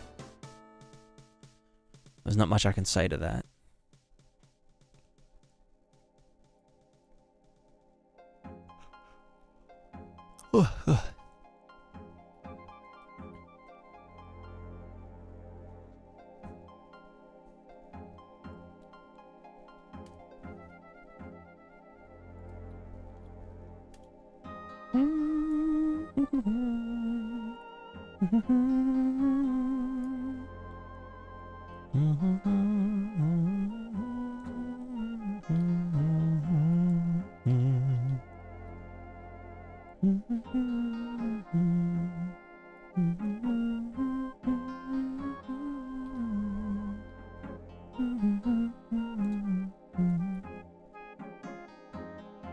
Wait, why? What the fuck have you done?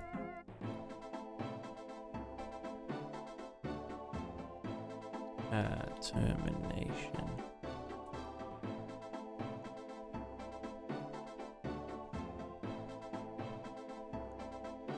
No, what's it called? Percentage. Oh, that should... Whoops.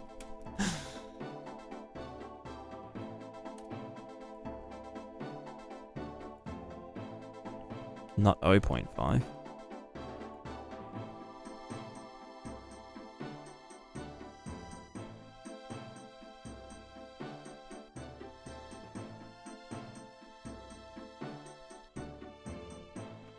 That's some bloody high density grass. Fucking, if only I had fucking nanite going. If only I had nanite.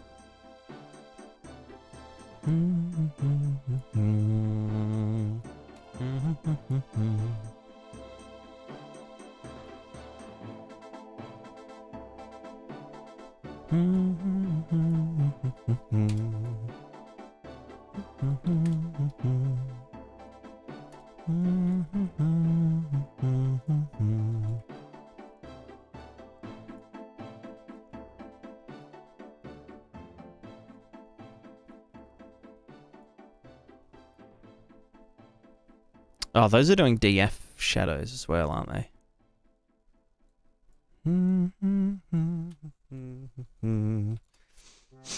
My head, I saw someone offer me a cup of coffee with a sprinkling of nanite just to make it better. Delicious. Delicious. Fuck, I need to enable nanite on my UI.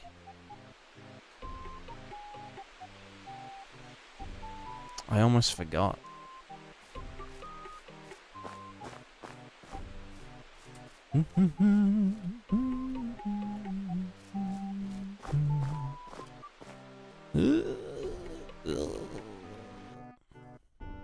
Who the frick turned the heating on?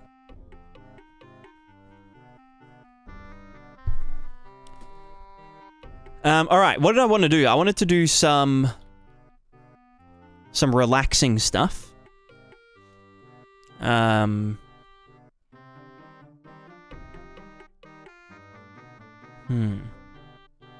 UE community is full of gaslighting. Yeah, I know, especially the YouTube comments. Especially the YouTube chat. It's just like the ultimate gaslighter.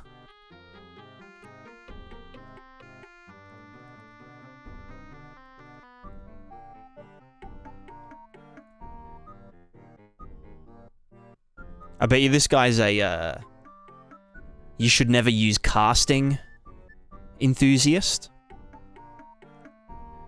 No, you should never use tick enthusiast.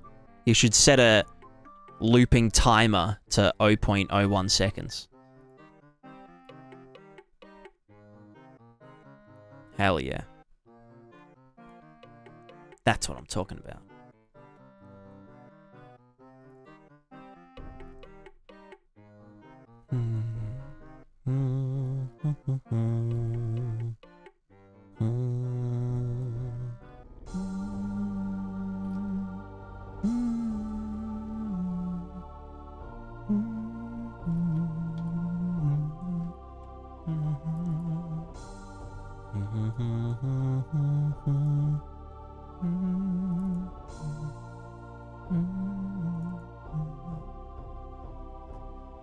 If my local bar had nanite, it would be so much better. True. True.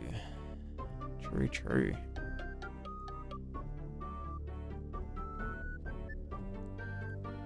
Add trying to insult. Wow, what does that even mean?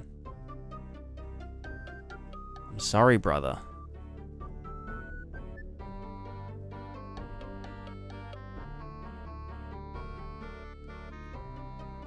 Sorry that it has to be this way. But you're just an insufferable person. I'm just being real with you.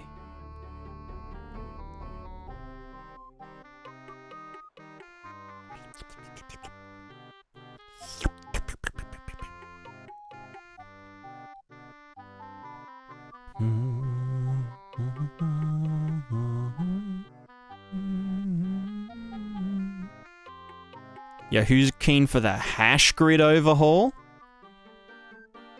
Any hash grids in the house?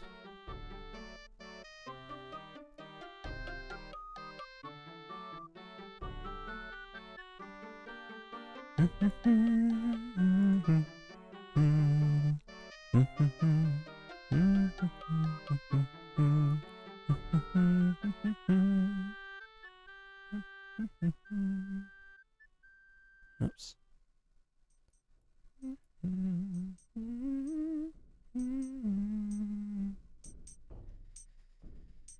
You have no idea. I'm bringing nanite vertex animation textures, and you don't understand and talk about skeleton and MBPs. The skill cap is too... Do you mean skill gap? Look, I literally know exactly what vertex animation and vertex animation textures are.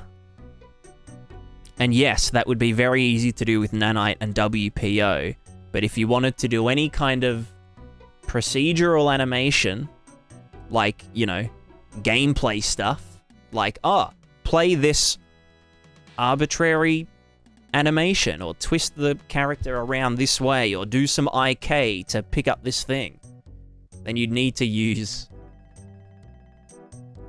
an NMBP.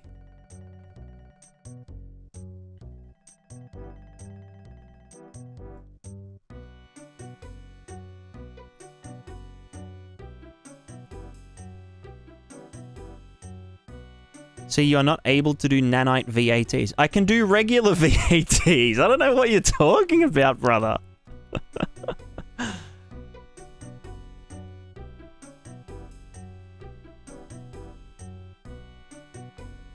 I can just do regular ISM VATs if I needed to.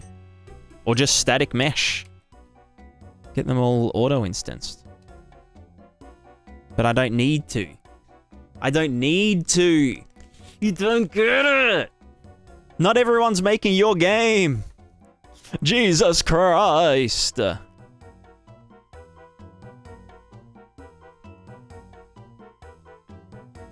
I need to stop falling for the bait. I know it's all just a big bait.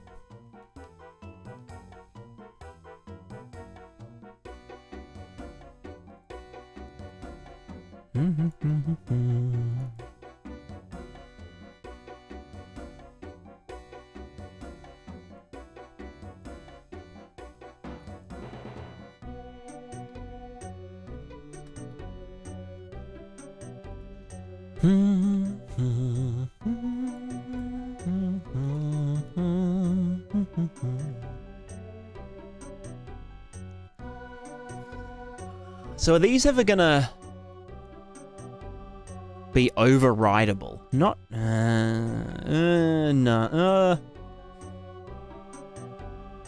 not really.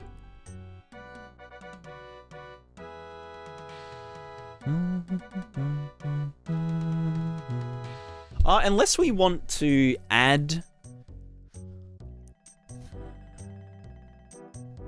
Let's say we wanted to attach a light to a helmet, right? To a helmet armor piece. We'd probably do that with a Picos.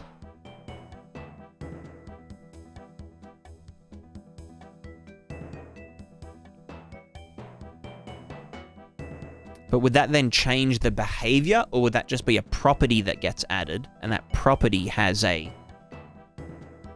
you know, when this thing gets spawned or attached or whatever.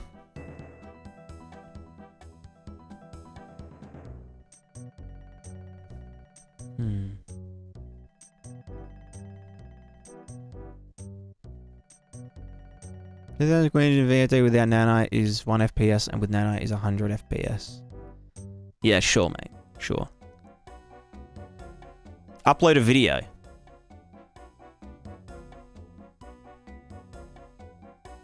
Upload a video. Show us the video. We'll give you a thumbs up. You get a pat on the back. You don't understand that nanite plus VAT is not possible in UE by default. I mean, it literally is. Because VAT is just world position offset.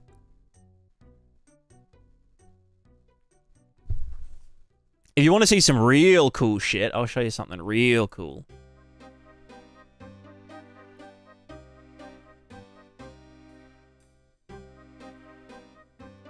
Skeletal. Check this out.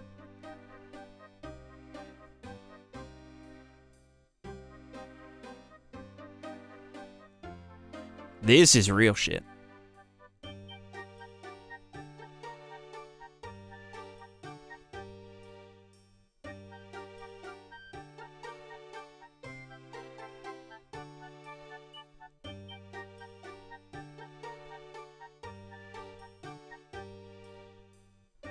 This is how it's really done.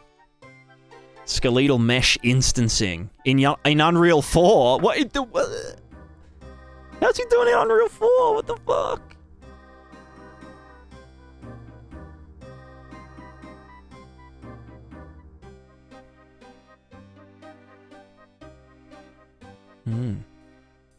It's nanite? No, this is Unreal 4.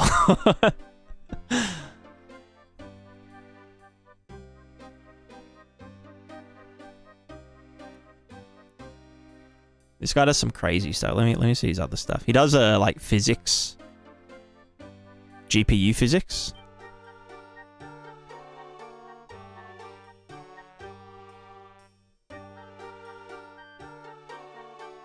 Nice. Oh, my bit rate.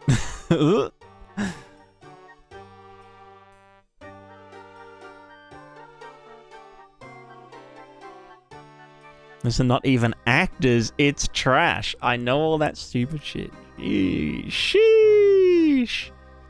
Sheesh.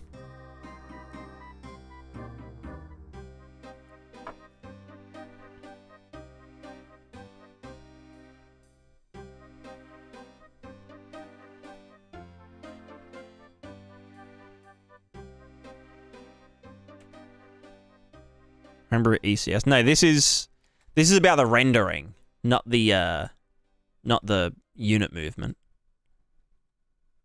Like the fact that these are all animated individually.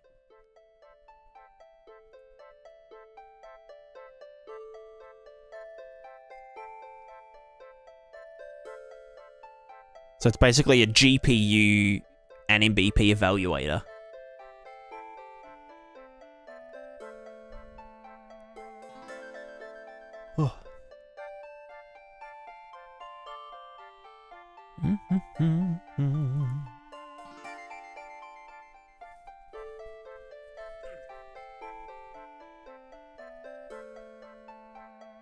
That's a bird. Alright, what do we want to call these doodads?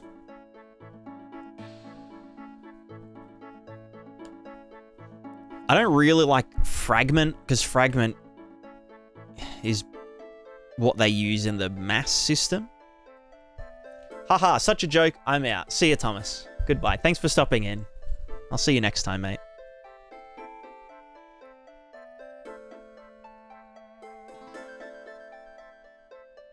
Proto component. Nah. I think definitions is... or entity definitions. Entity definitions. Which will just be a map of single gameplay tag to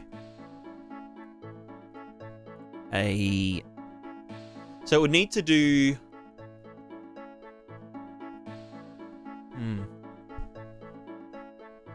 Maybe do some more Atlas master materials.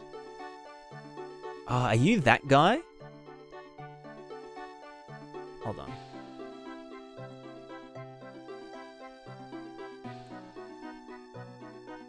No.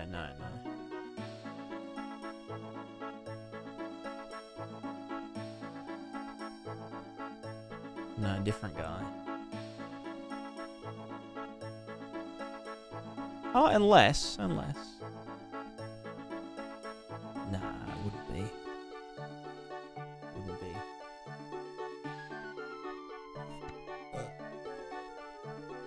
There was this guy that was commenting on my video the other day. Like about the draw call reduction method.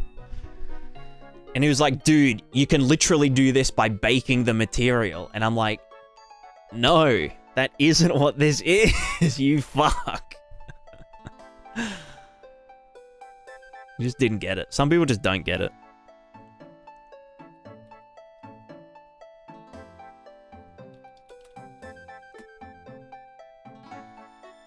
Oh, actually, can I even...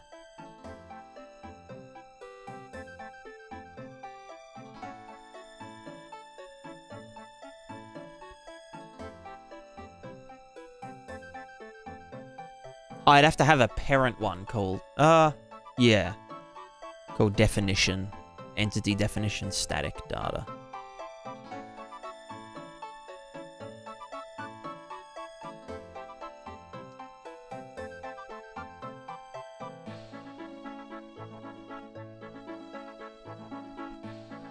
But yeah, this guy was like, you know you can like bake materials. And I was like, yes, I know you can bake materials, but that's gonna...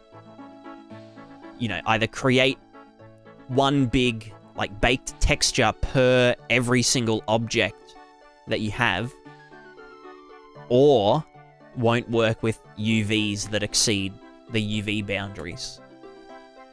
Which is why we use a material ID mask, which is a very, you know, standard practice. And this guy was like, well, it wouldn't be performant, you know? It's like, bruh, it's performant. And it's memory efficient because you're reusing textures. You're not just fucking making one texture for every object. We're making games, brother. Is that how you spell definition? Entity definition base. There we go. Sweet. So any definition based, we could, don't mind some backseating as long as I clean up the ice cream on my leather seats, you know, true. I mean, I don't mind people backseating full stop, but this person wasn't backseating, you know. He was just being a fuckwit.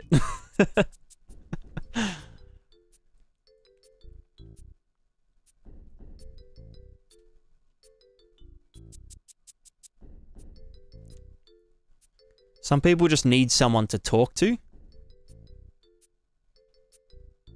but they don't have the skills to talk to them, so they talk at them.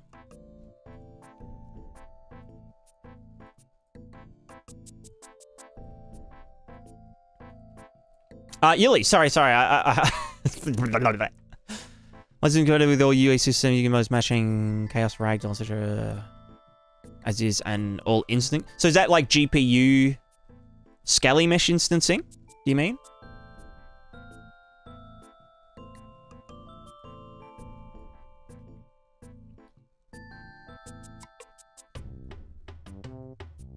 Sorry, now that we've all calmed down a bit, Tell me all about it. I'd love to hear about it.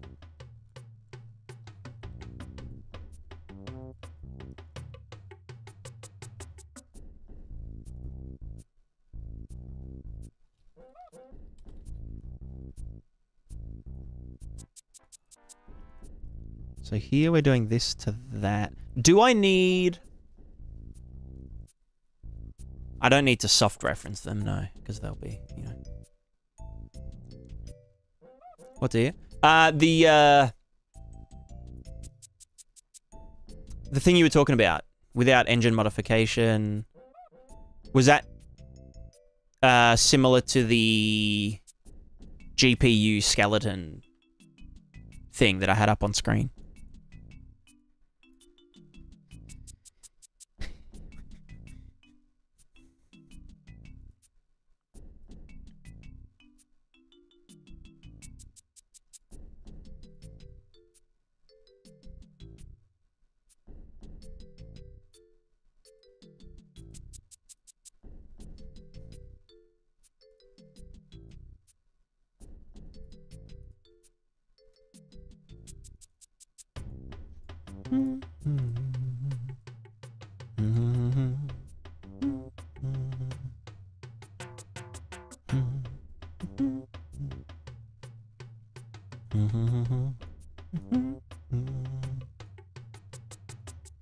Let's do another folder, entity definitions. Put definition base in there. So then we'd probably want a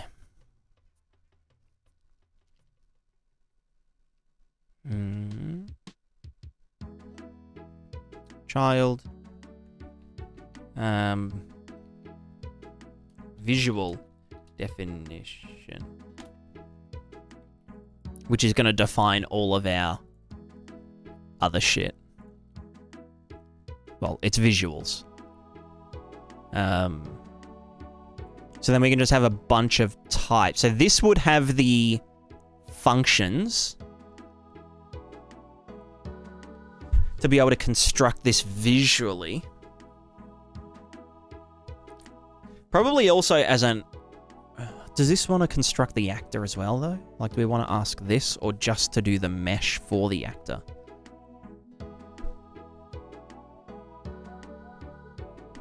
So you show his limitation, only DX12. We made engine modifications by Skelly instances with that modification engine working. All engine system, we can handle so much characters because UE's default system. Ah, yeah. Chuck a link in. Chuck in a link.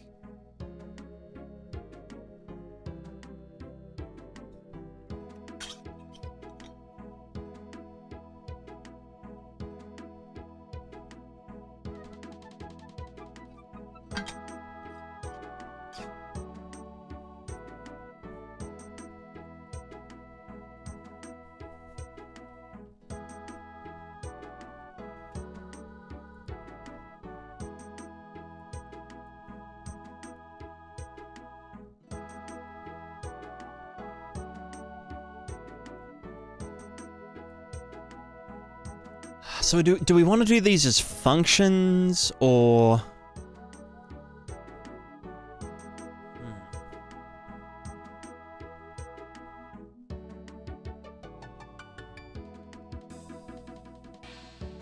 Or are they sub?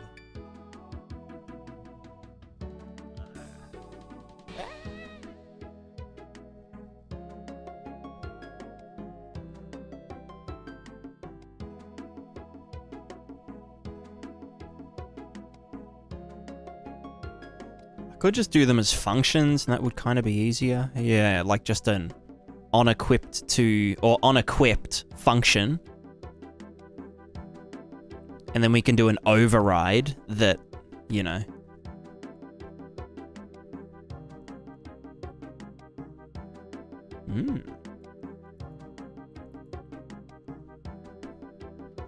Oh, hello. Nice, nice.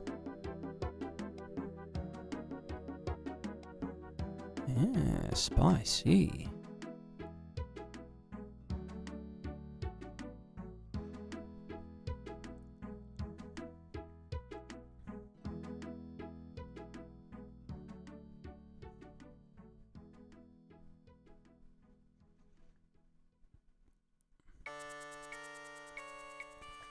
So how do you even...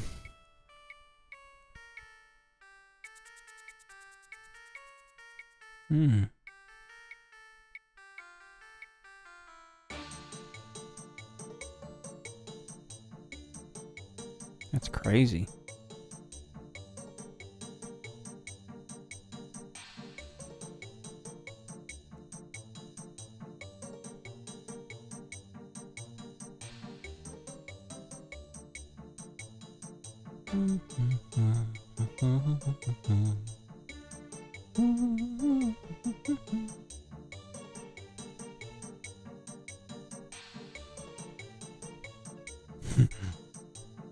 Yeah, mesh draw calls. There you go.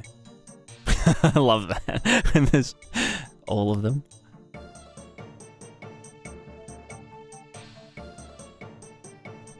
Hey, nice. Hell yeah. ECS plugin for UE. So you mean ECS for like the movement and stuff?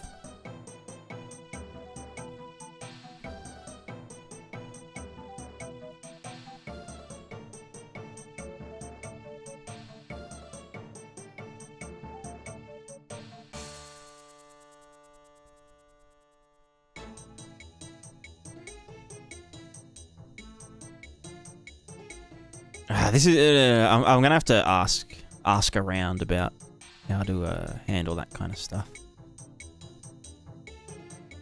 ECS handles the running updates as well, surely. Well, it would handle the movement, like moving the meshes around.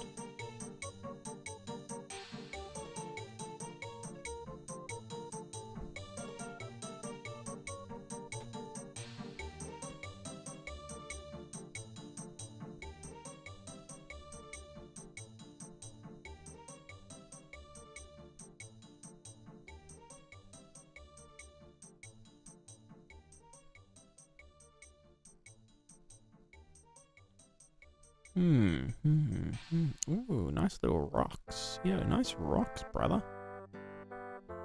Yo, nice rocks. In it.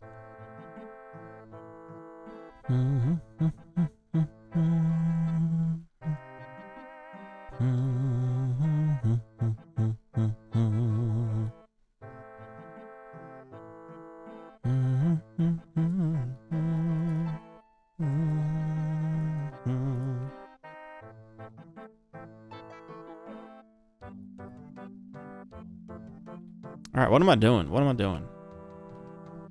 What's something easy to do? Easy and chill.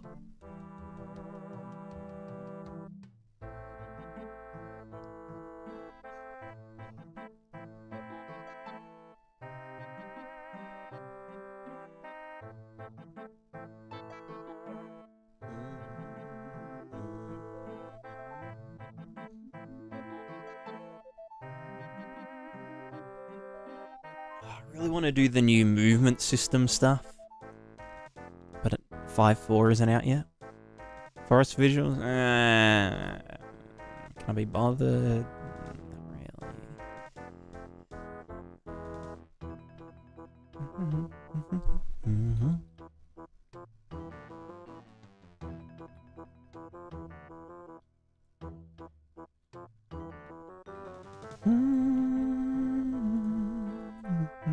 Tall guy, how's it going?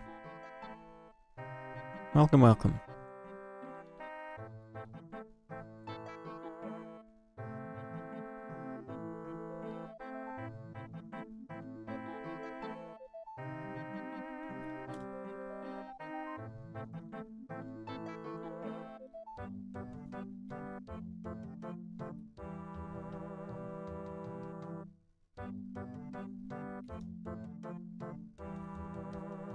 Actually, there is a weird bug. Hold on.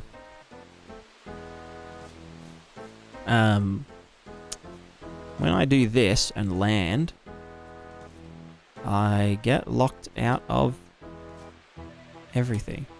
Well, just out of moving. Yeah, landing is disabling movement. Why is landing disabling movement?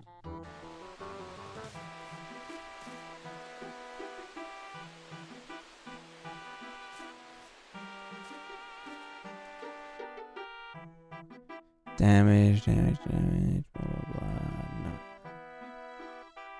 You know my name very well? I was saying earlier, I'm the names master. The pronunciation master.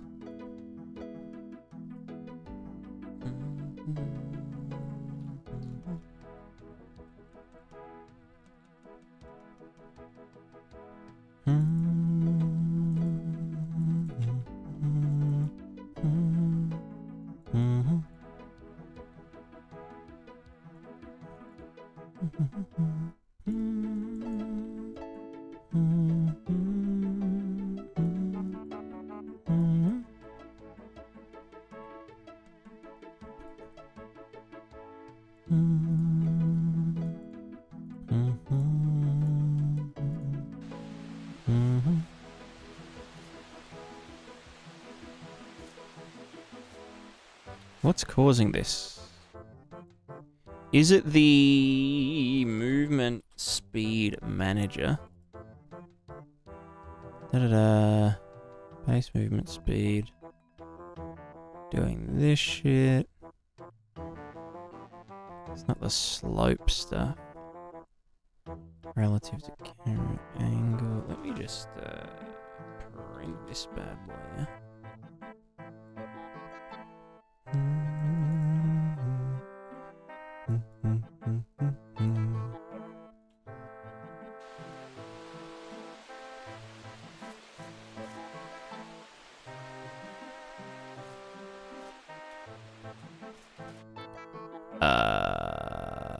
Are you...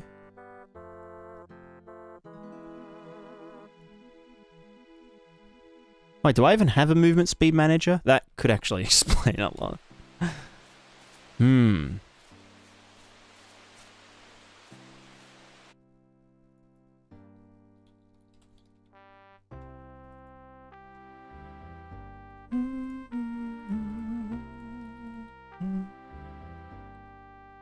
Oh no, we do.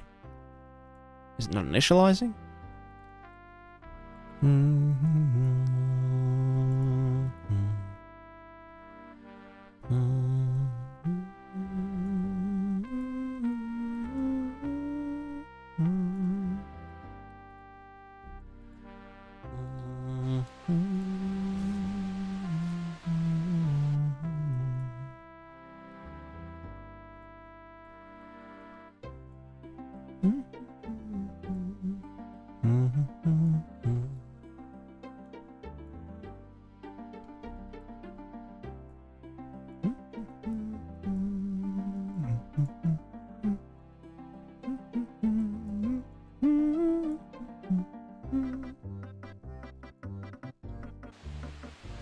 What a weird one.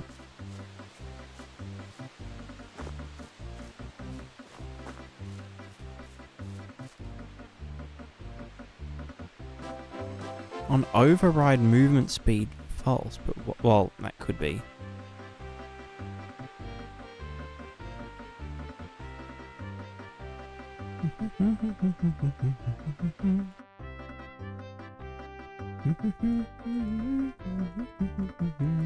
Someone has experience with UEFN. Would they have experience with UE5?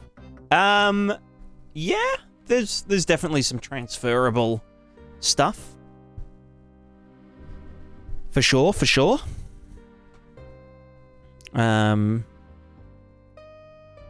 Coding-wise, they're a bit different.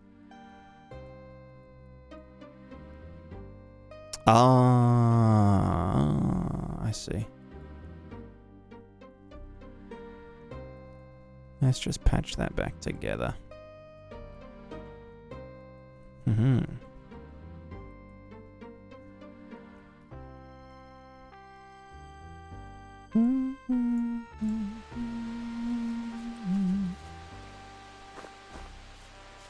Easy.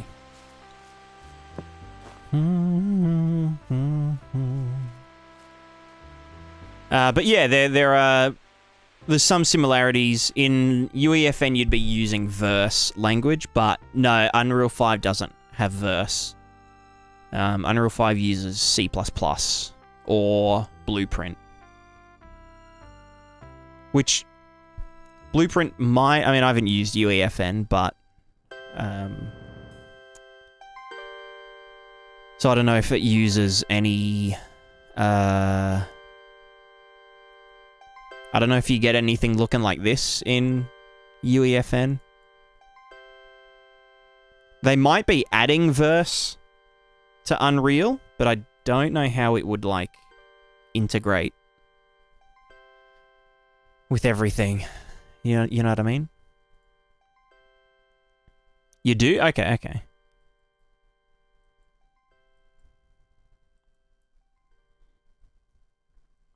Mm-hmm.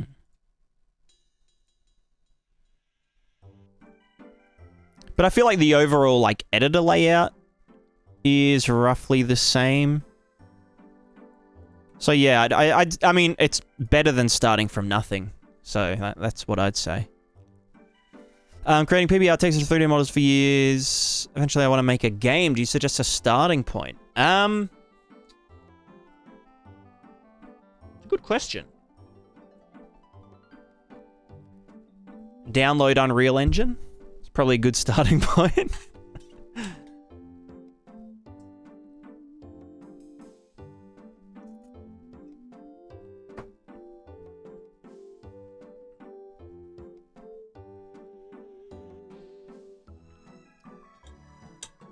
Yeah, getting the engine, or getting an engine.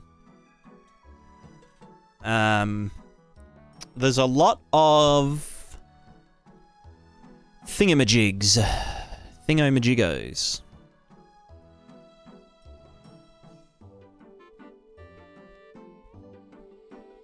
Right, gotcha.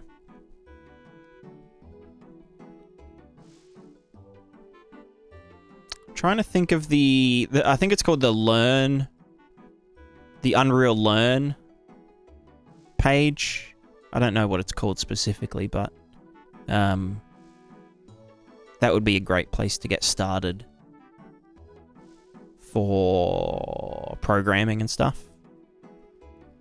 But then aside from that, just do lots of Googling. Google when you need to know something. Search on YouTube for examples and that kind of stuff.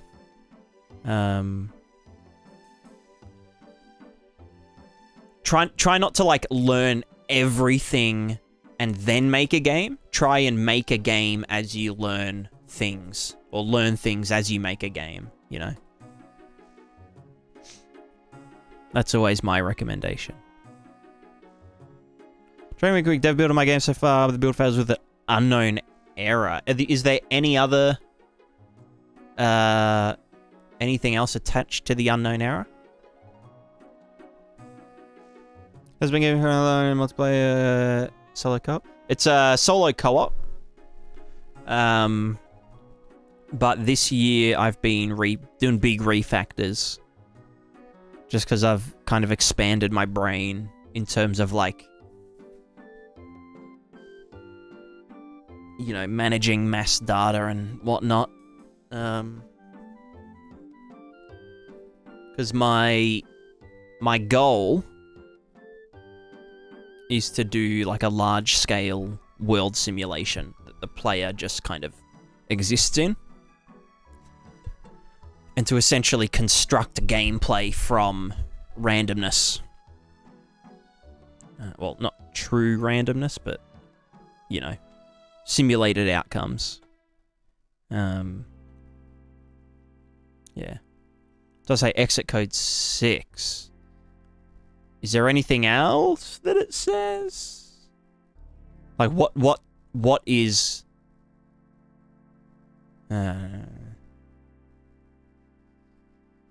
Fountain diagram tutorials, something a lot as I was using in UEFN. True.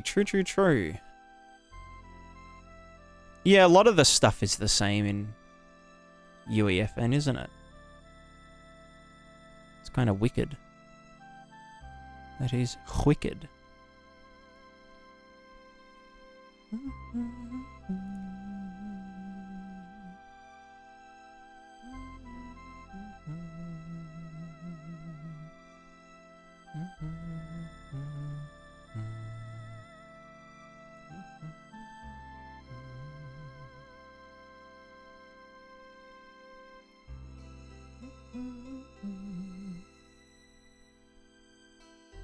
So what's our skeletal mesh merging handler? Looking at the log file, it seems to be some failed compiling from Visual Studio. But what? But what? If you want to post the log, or like a link to the log in here, that could be helpful.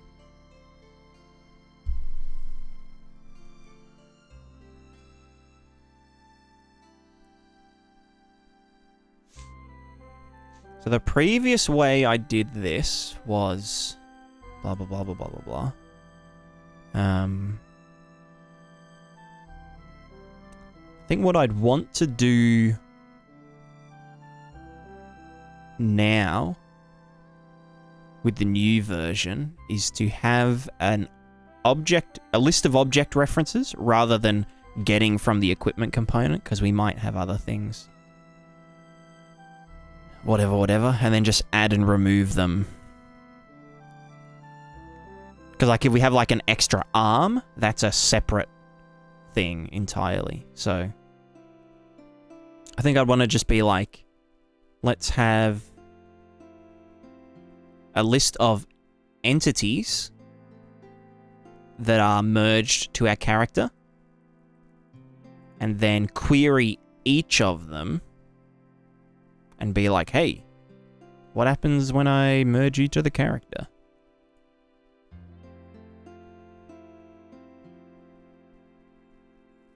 Yo, Adam, how's it going? Oh, my neck.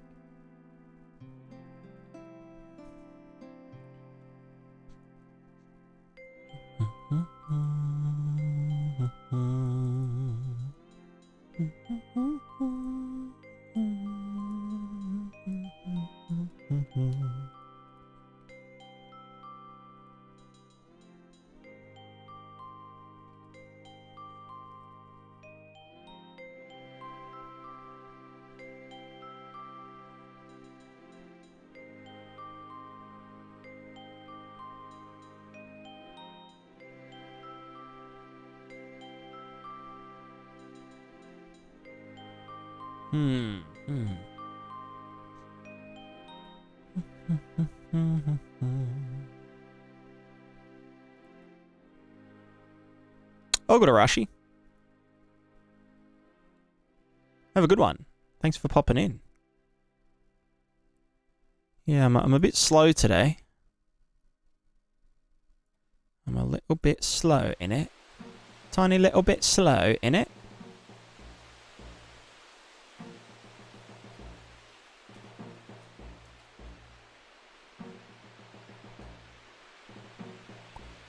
Go on the head. There you go.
What is causing the PCG to just hate life?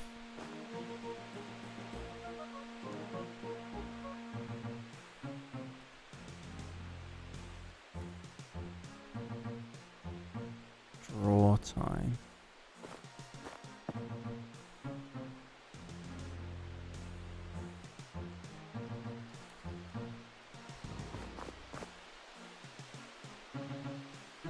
Shadow Death's base pass. Oh, depth of field, pre-pass, Niagara.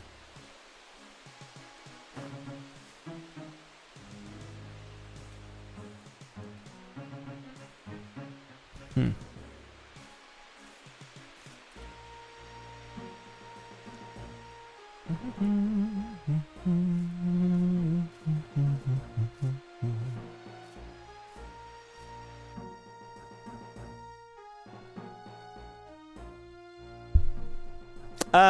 hello. What's the issue with YouTube? Nothing wrong with YouTube. Yesterday we plugged in however I want to take that we'll be playing the interaction, using character interaction component version, but even deformed texture is not taking him. Have you changed all of the... or like made a child class? So if you go Prismatica and you go new blueprint class, Prismatiscape, deform, component, character, you make a child class. Have you changed the bone chains stuff? Or like, have you defined new bone chains to draw the capsules to and from? So like, for example, you might have your... this one's called left tread. And the left tread from root to tip is left tread back. And this one would be left tread front. And they would just be sockets on your thingamajig. And then radius, root to tip, you'd just say, I don't know, 20 and 20. So you'd have to put these sockets on your character. There is actually a limitation at the moment, which I might fix, which is that there needs to be a physics asset for the body that has the socket. And yeah, okay, yep.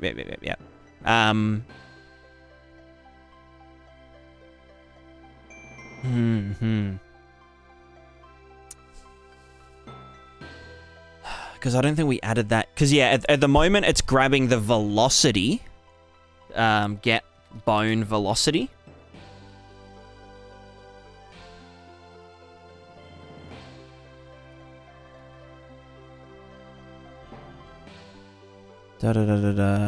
Where is it? I'd have to get it from mesh. Just cast to skeletal mesh component, and then get velocity.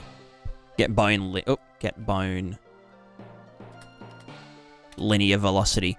Yeah. So at the moment it's using this one, which you'd have to have a physics asset assigned to that socket. Which I guess if you're just adding sockets, it would return 0. I do want to fix that. I want to actually manually calculate the velocities of sockets. So just have like a map of, you know, the socket names and their current velocity and do the velocity calculations manually. But I'll need Solv to... I could probably do that myself in C++, but... I'm trying to think of a workaround you could do for now.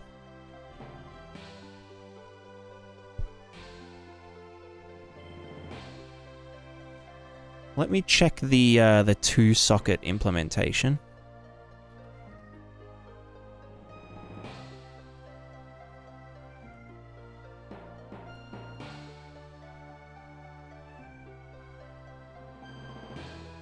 And this is C++ class, yeah. Current insert, like yeah, you could try doing it this way. Just have a deform component 2-socket. Let me actually just test if it works first.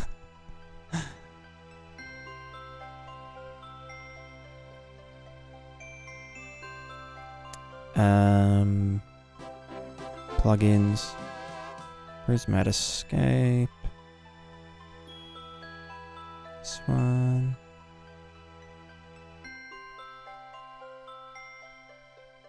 and if I just get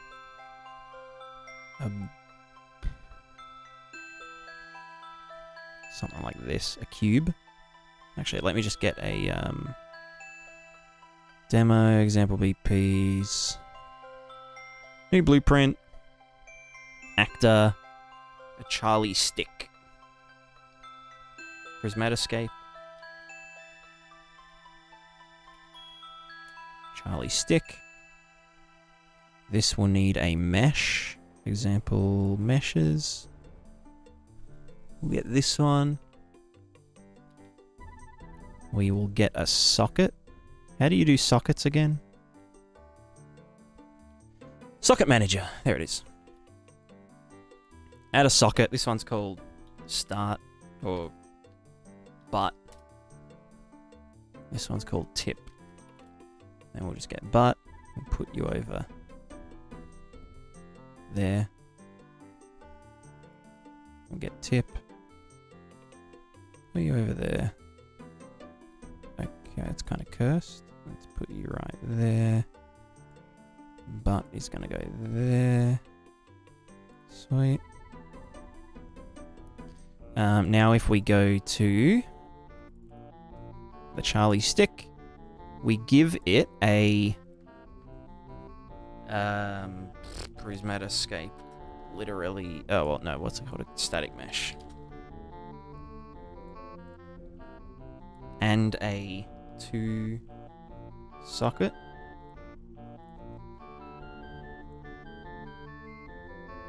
Butt tip, start radius, end radius, start strength, end strength, by default. Cool. I think that has to be the root component. I think it just gets the first mesh component. And then if I did this... Wait, where is the... Right. Here we go. So if I got this and then just scaled it down...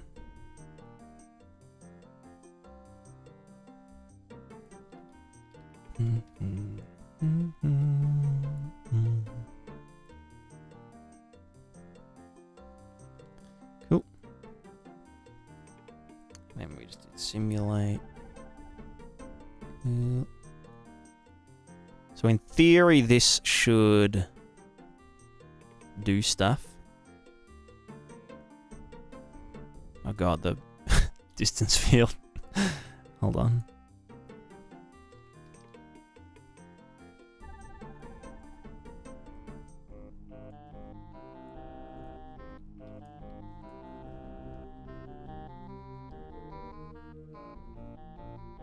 God damn. Alright, hold on.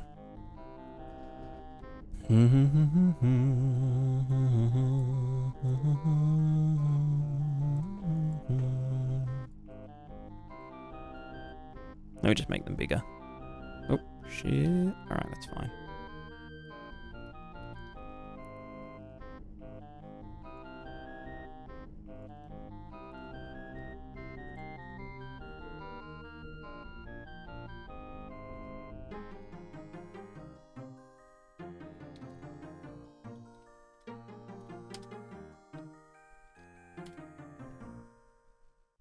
Okay, they are drawing. But are they... They're not velocitying. Is that because of the same issue? It could be. It could be.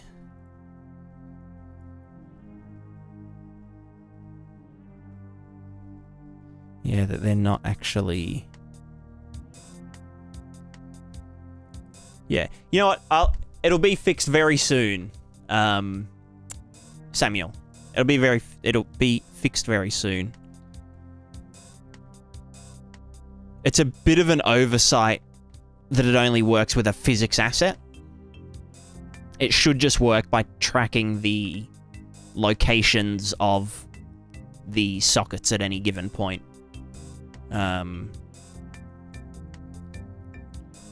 You could get around it now by just implementing your own deform. So if you just went to... If you just made a child of the... What's that? If you just make a child of deform component and just override the get deform capsules function, then you could just do something like get socket, or, you know, you'd save a reference to the character mesh, or the vehicle mesh, sorry.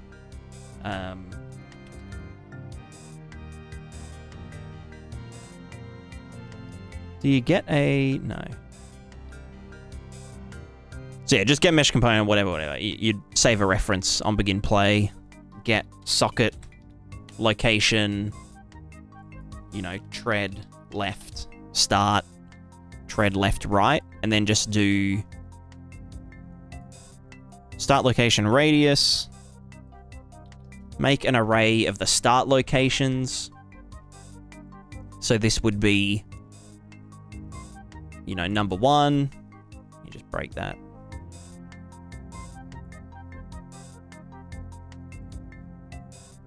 It's probably easier. Yeah, whatever. Do this. Bam, bam, bam. Tread left end. Split that. Oh. Radiuses, you know, 15. Oh, sorry, no, this is start locations, so this would be tread right.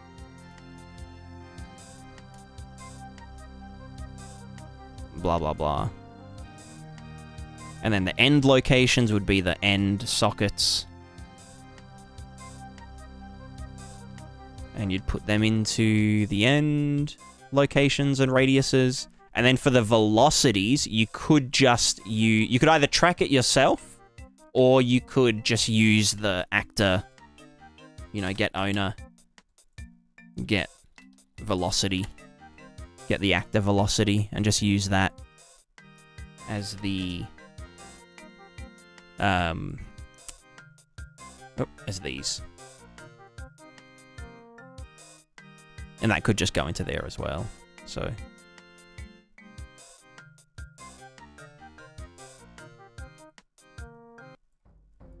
strength would be 1. So yeah, that would give you the treads for the tank would draw to the deform stuff. Does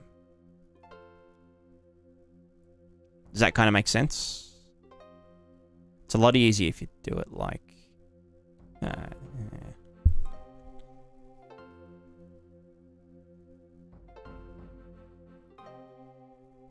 All good, all good. Yeah, I'll definitely fix those limitations, because it would be a lot easier and more performant to just do it natively, or like to have it set up natively in the C++ to actually track the velocities. I might even do a tick box of it, because I think it is technically cheaper to just get the velocity from the physics asset, because it's already being calculated under the hood. But then, if the physics asset is invalid or whatever, it should fall back to doing a manual tracking. So I might do like two versions of the deform component. One that is manually calculated and one that is natively calculated.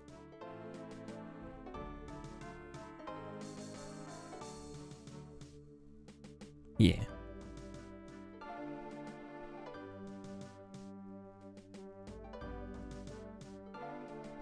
So yeah, that should be good enough for now, just to be able to toy around with all the other stuff. And then in the next update, I will add the thing with the stuff. Yeah, exactly.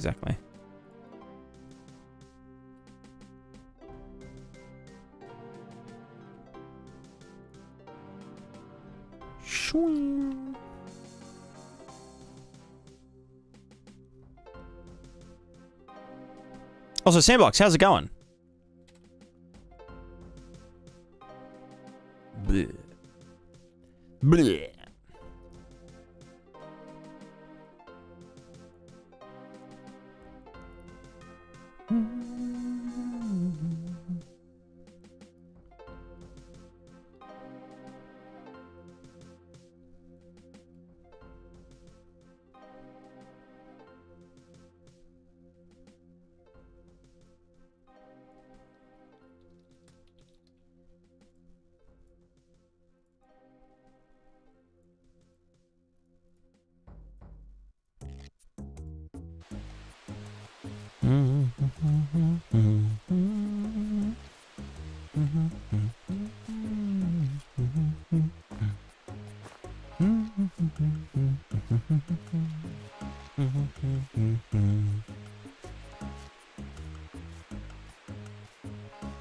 Normal. That's good. That's good. Normal is good. Oh, that's the slope update. Oops.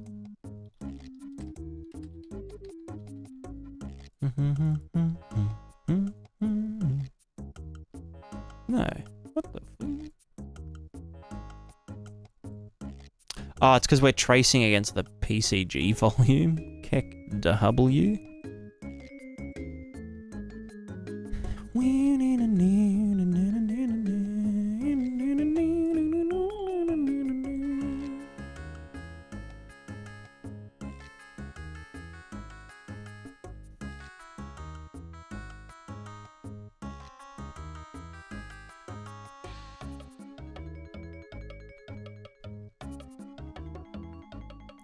Why is PCG... I swear it's not, like, culling anything in PCG. You know what I mean? Like, even if I look away from everything, it's still... Does PCG not do instance culling? Still got a little while to go.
Shadow Depth Classic.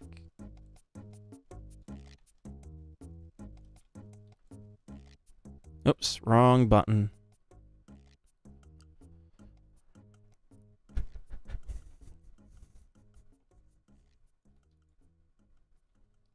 Wow. Thanks, Unreal.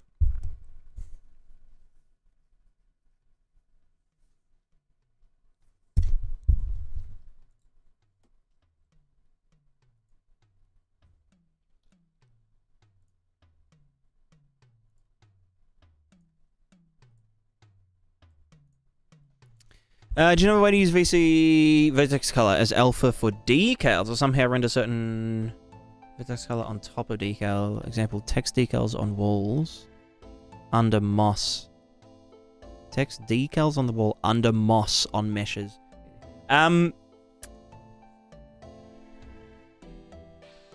For that, you would want to do the debuffer decals. Debuffer decals these nuts, which I have a video about.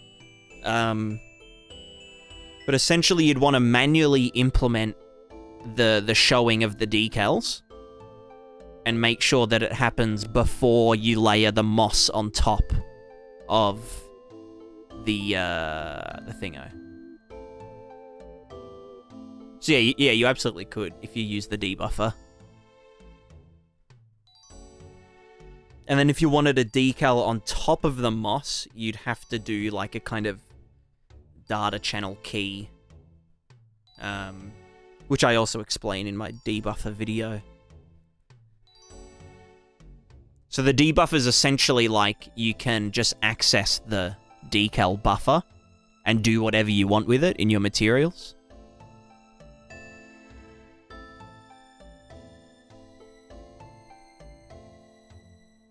So yeah, you could implement the decals normally, except apply them underneath the moss.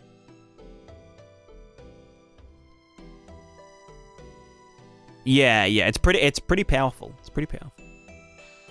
Andromeda. What's up? What's up? Nothing much. What about you? Also, it's really hot in here. Someone turn the... I'm going to turn the heating off real quick. BRB.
All right, I'm back. Hello, hello. Boom, boom.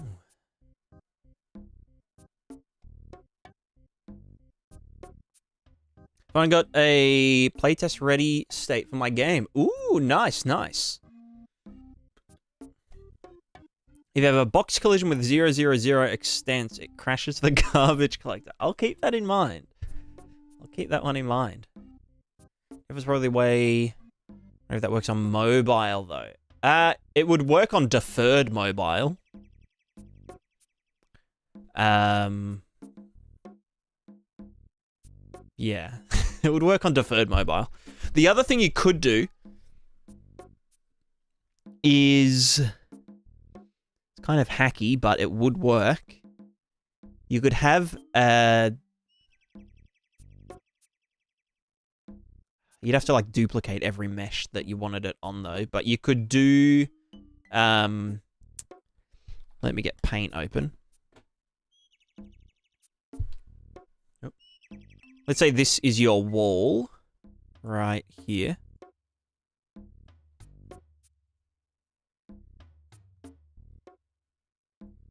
And you'd say apply decals to the wall, right? So you've got the text on the wall. And then you could make like a dummy mesh that like extends one unit out from the wall. Or you could just duplicate the wall and use WPO to extend it out by one unit. And then you could do your moss on that one. And that would cover the text. And you'd set it to not receive decals. And that way you could get your kind of moss overlay effect while the decals are only underneath it. And that would work on mobile.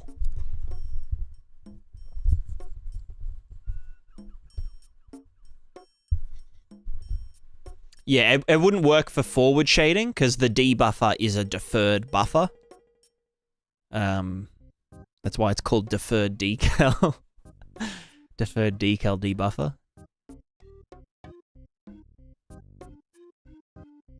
But yeah, you could do like an overlay where you do the moss on top using a masked material and vertex color. So it's enable debuffer on forward.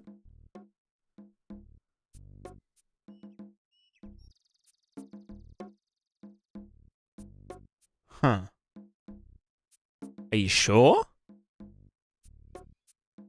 Because you like the traditional way of doing decals is to do it per material.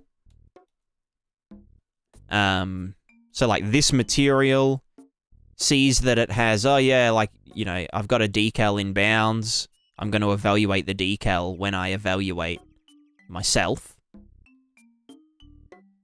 But the debuffer just gets all of the decals and tests them against the depth buffer and just says, yeah, we got a decal here, we got a decal here, we got a decal here. And then the materials just read from the screen space debuffer. Or sorry, yeah, when they get added.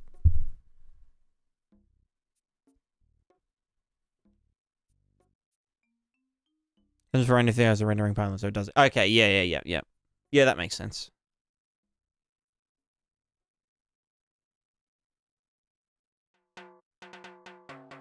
So I guess it is just the exact same as accessing like depth in forward shading.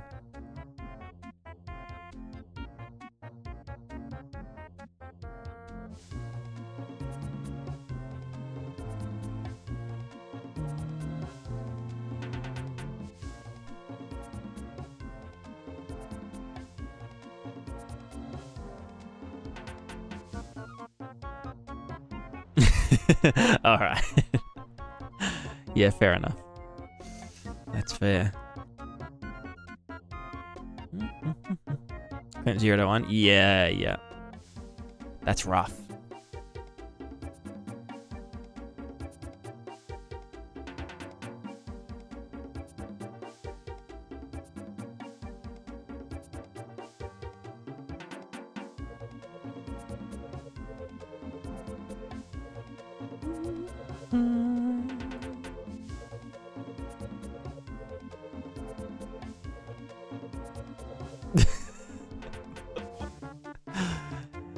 Yeah, that's fucked up. That's funny as.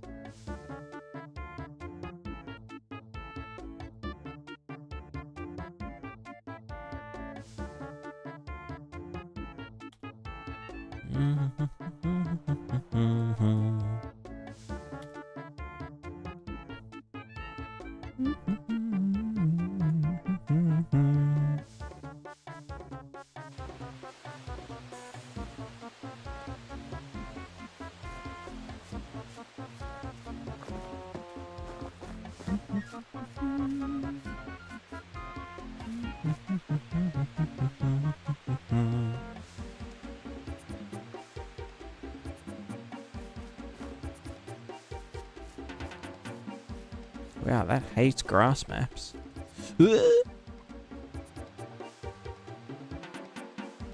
Oh, it's the RVT hasn't updated. Classical. How you going? How's the dev going? It's fine, yeah, it's going. I haven't done much today. I composited a few more textures and that's about it. And then just did lots of thinking. I'm in thinking mode. Just thinking about modularizing heaps of stuff.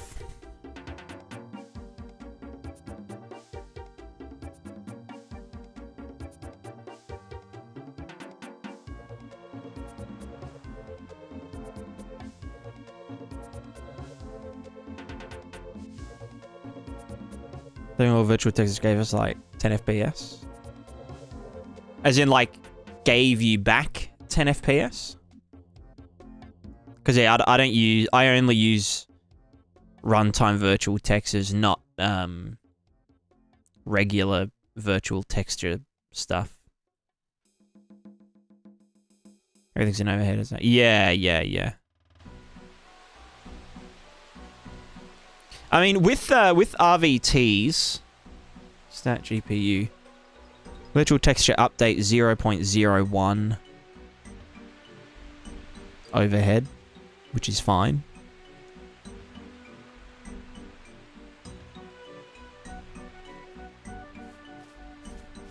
I think a lot of people, I'm not saying that you specifically, but there's a lot of people that seem to use virtual textures or runtime virtual textures as like a very how do I explain it? Like almost like you'd use a render target, like adding footprints to the RVT and that kind of stuff, where you're like constantly updating them, and that's when they get expensive. But if you're using them for just static stuff, like drawing the landscape to, so the grass can inherit the color or whatever, it doesn't cost any performance other than the initial render of it.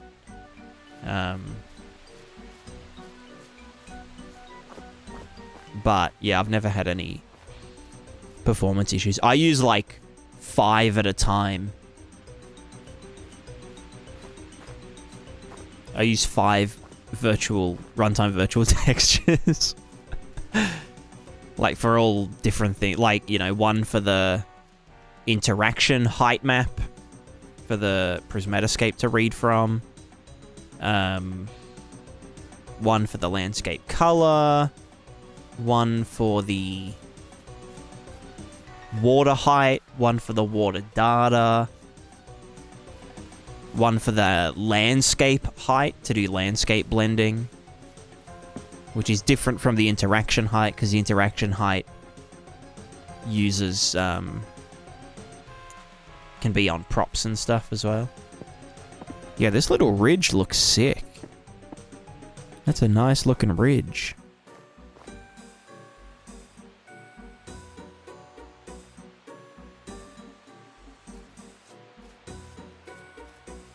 MF show.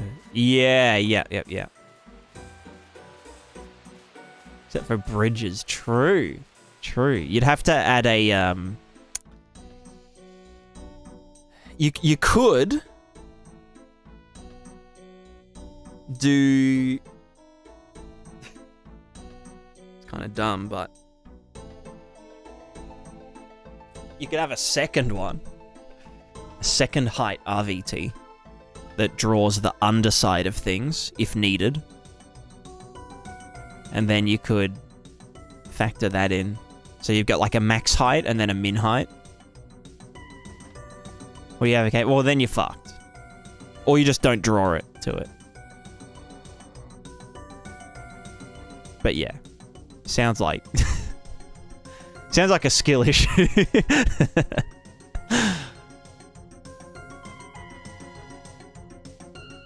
Yeah, it could work for top-down, for sure. But at what point is it just easier to, you know, just use cascade shadows?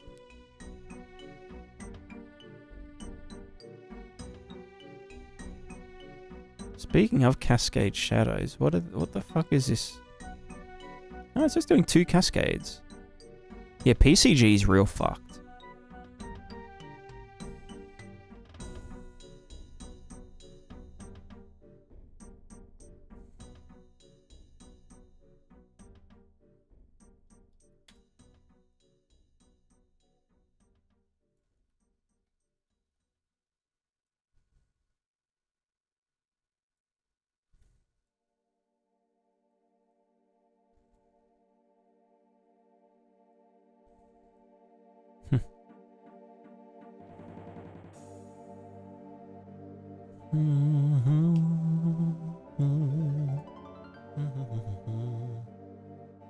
Ah, true, true.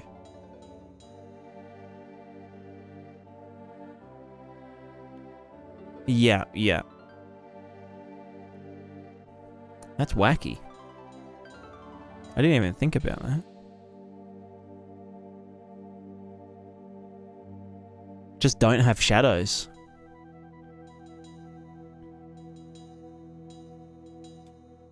Just make your game look like this. Everyone would love it. They'd be like, yo, look at this innovative art style. Wow. Look at that innovation.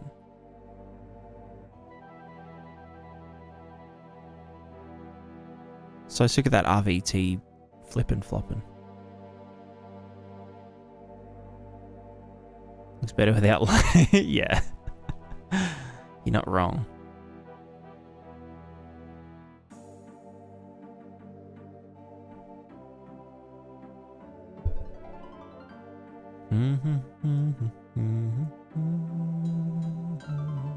Why do I lose contrast when I...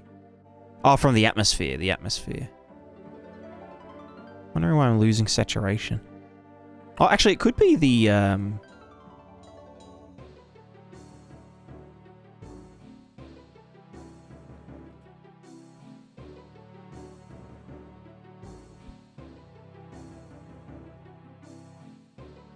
That's better.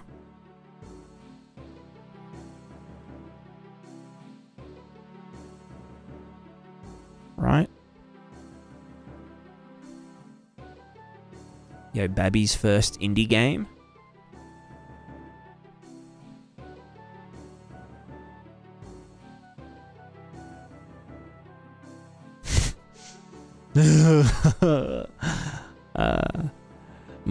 My eyeballs.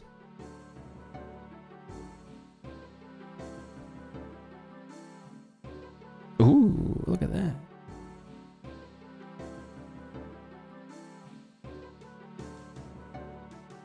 Thumbnail material.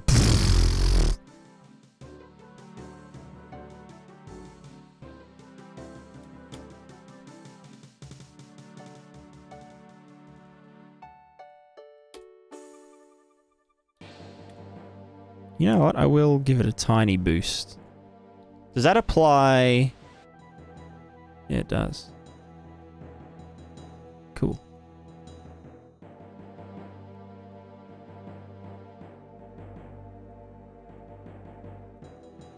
Colors remind me of Spore. True. Is that an ancient game? That was only like 10 years ago, right? Right.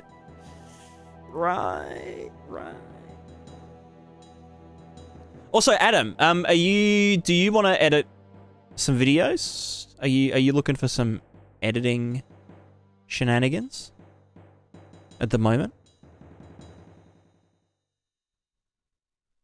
So I've got a couple that I need to do, but I was wondering if you wanted to do them. Thought I'd give you dibs. Not home, but sure. When are you back home? Back home.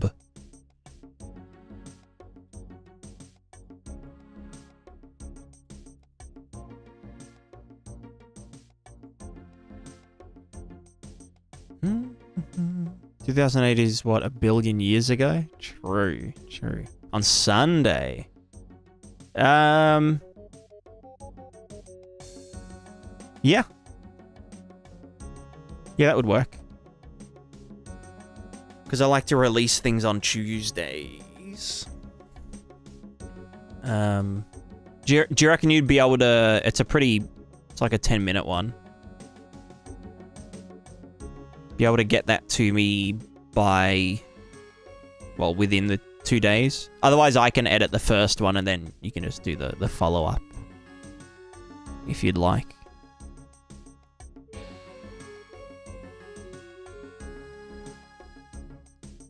Yo, who in they crevice? I can speedrun, hell yeah.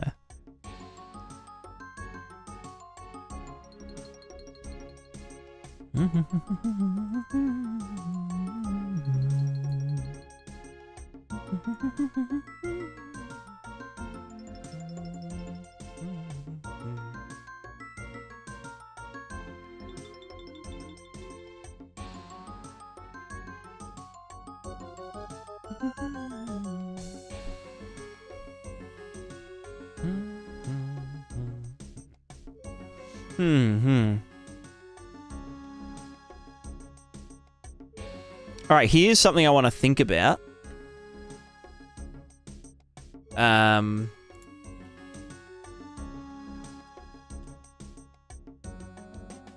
Character faces. I want to think about faces.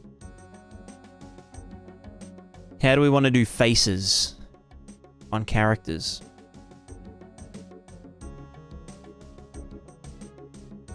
What are some good references?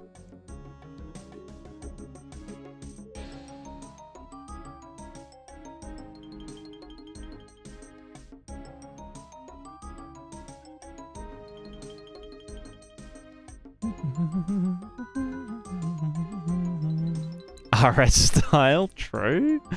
Now, I was thinking like the new Zelda games style. Because it's cell shaded and whatnot. Actually, I could even just like... I could just rip the models and use that as a basis.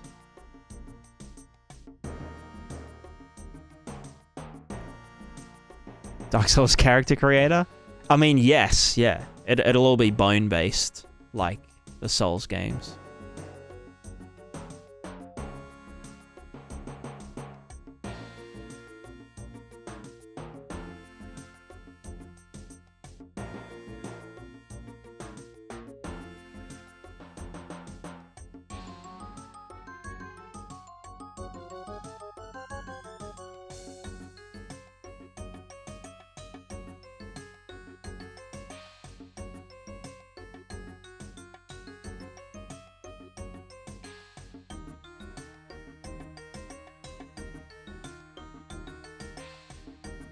Yeah, let me look for Breath of the Wild 3D model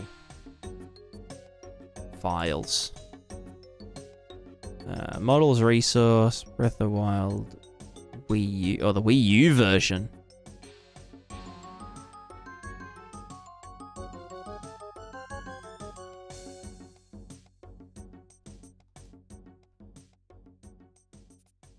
Search models and games, Breath of the Wild.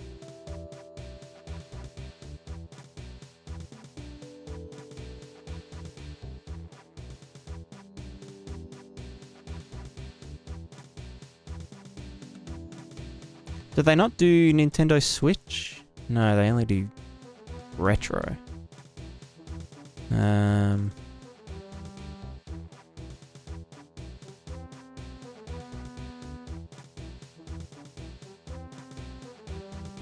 Pale World Strat, allegedly. That's funny. That's good, that's good.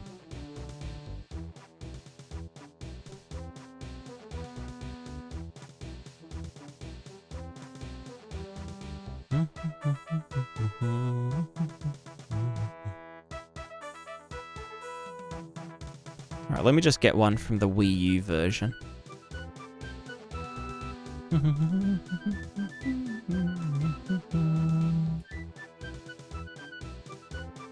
Alright, who's like a normal looking character? Any normal people? Any normalers?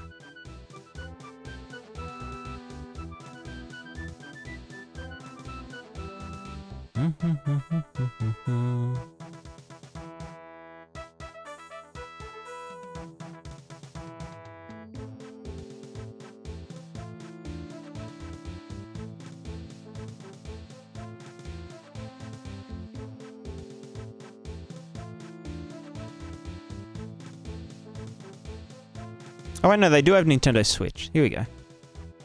Fuck the Wii U version. Let's get...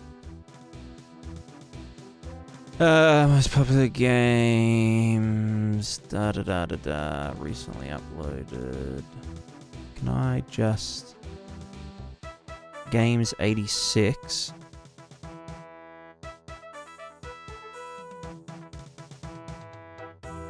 Or would it be T for... Or L, Legend of Zelda, colon. Yeah, Tears of the Kingdom.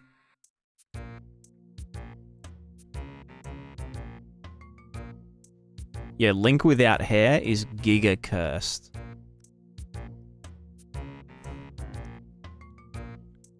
Giga cursed.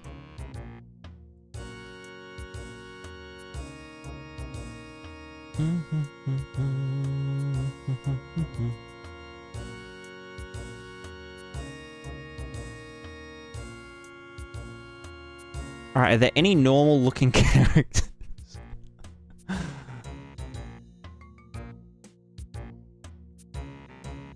I guess that's kind of the whole point, isn't it? That aren't normal looking characters. I guess Link is relatively default looking. I just want to see what like the density they use is. So yeah, you know what? Fuck it. Let's just grab Linky boy.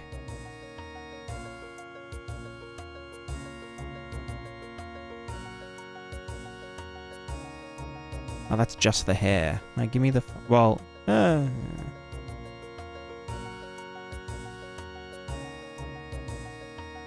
Alright, Dink. Zip. Contents.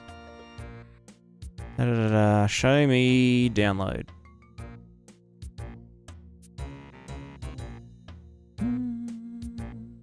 Do they just do...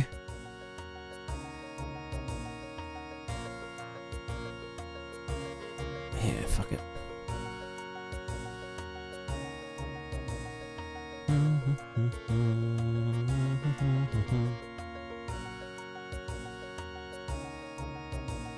Alright, what do you give me?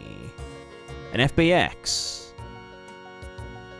And a shit ton of textures. Jesus Christ, you guys went nuts. Fucking draw call nightmare. Atlas, your damn textures.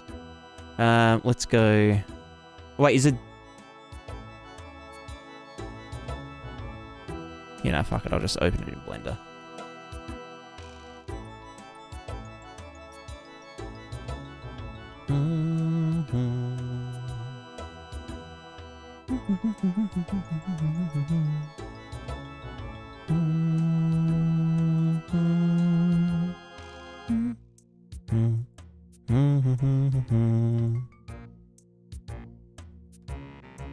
Alright, show me that MF topology. Oh.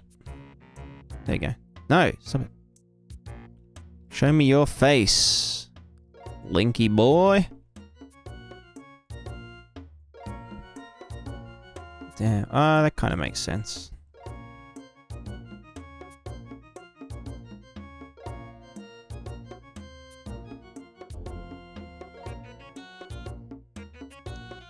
Yeah, okay, it's not bad.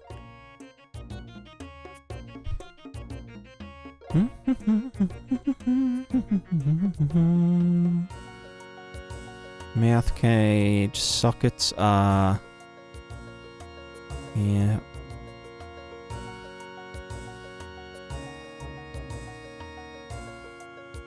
Can I just do a quick... God,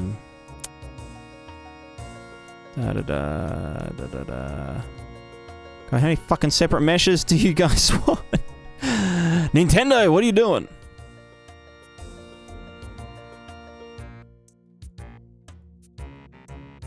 Fucking hell.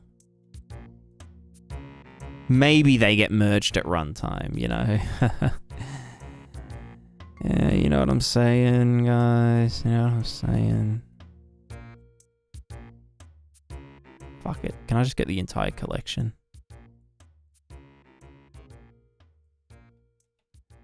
Quads 2.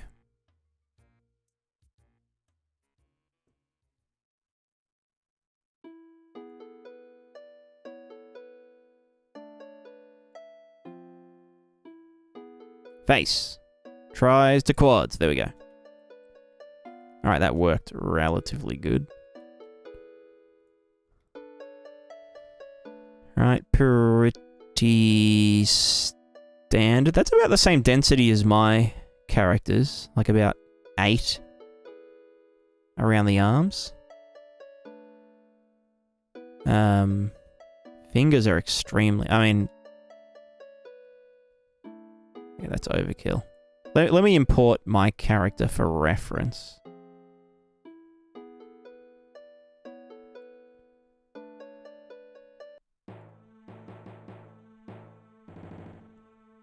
Where is my character?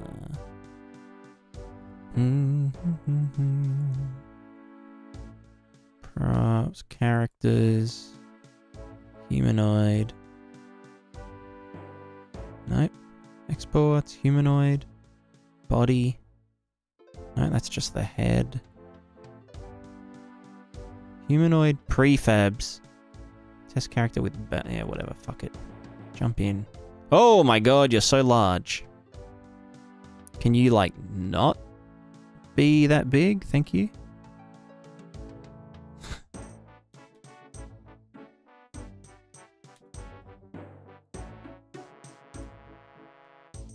Oh, no, still too big.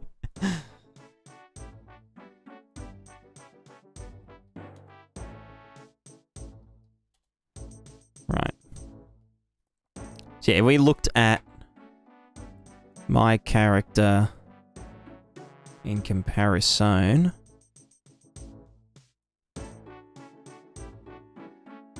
Are you connected? Yeah.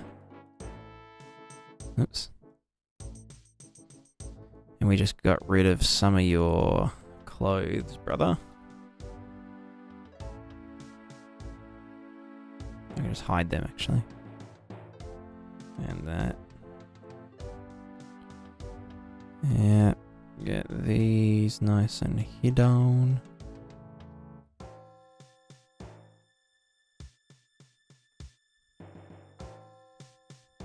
Yeah, so density-wise... not too dissimilar. Oops. Yeah, what's the fucking... that one.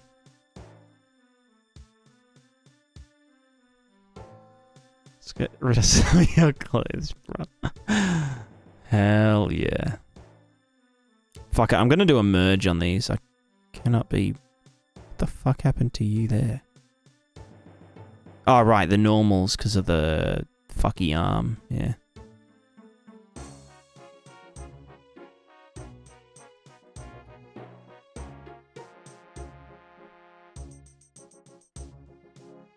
Yeah.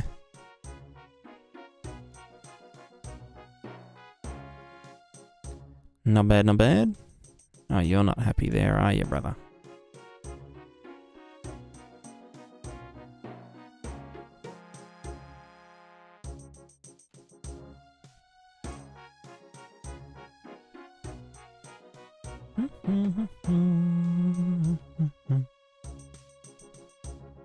So if we were to do a face transplant and just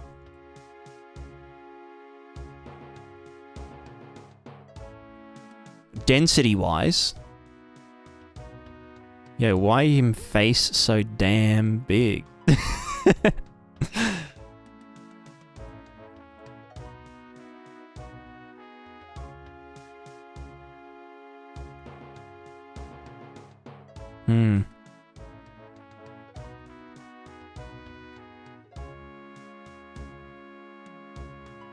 So I actually want to see how this gets posed. How do they actually handle... Because I figured it was all bony. It was all bonuous. How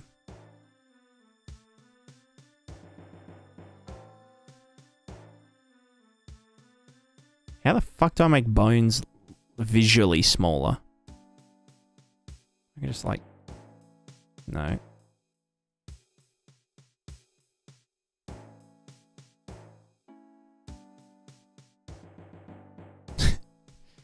That's a lot of fucking bones. So there's cheek weights. This is a chin. Yeah. Whatever the fuck that is. How do you make the bones visually smaller?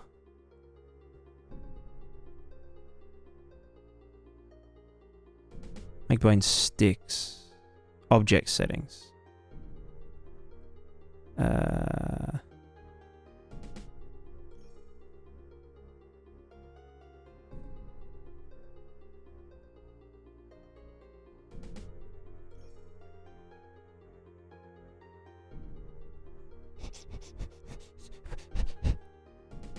Object settings. Object properties. Yeah. Display as... No, I want like the actual...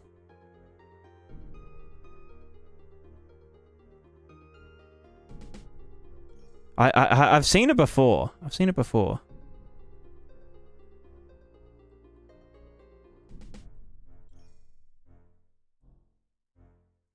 Or is it in here?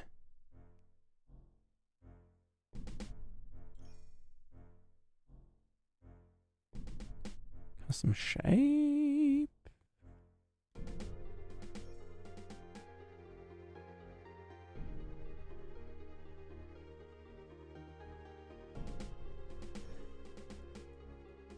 Gotcha. So if I just go to object mode and go to here and then here.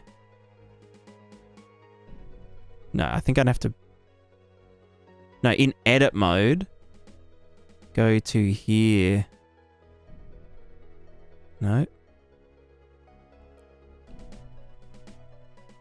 Here we go. Display as. Stick. A... Or even just as... Okay, maybe not that. Oh my god. Oh. Y is probably good.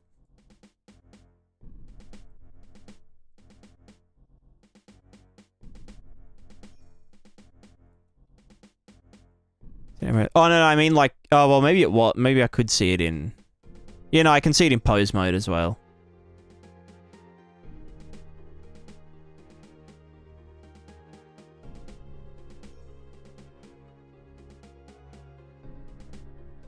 So yeah, basically now we can fuck around.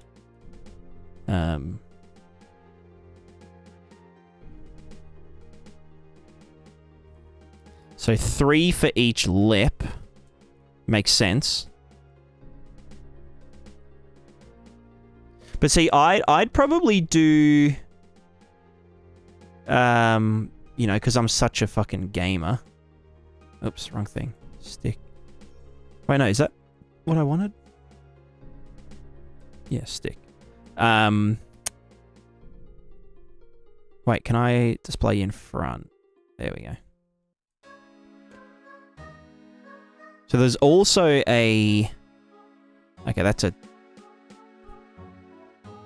Why the fuck do you need teeth separately? Yeah.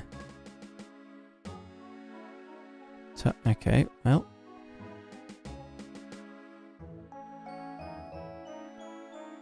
Shouldn't they be parented? I guess it's just all a floating rig.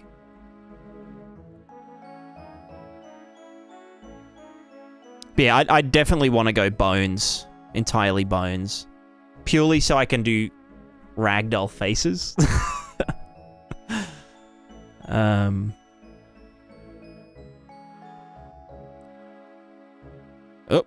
okay, there's the... Wait, what the fuck? What are you? So where are the bone... Lip? Oh, right, I had two selected.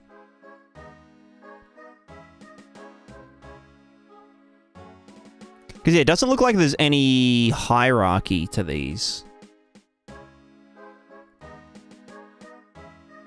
Okay, no, there's a global... This one. What are you? You're called Chin. Okay, yeah. Positive flavor just the way import it. No, it's I think this is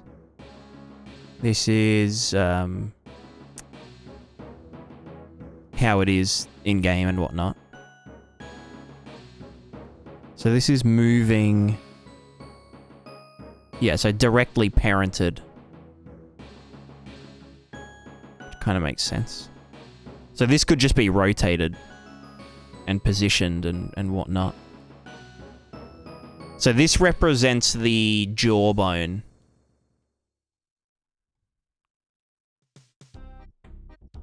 Okay, this side again. There you go. No, that... See, if I was doing it, I'd probably rig it, like, anatomically, you know? So that, like, this would be at the actual jawbone. So you wouldn't have to, like, rotate and displace.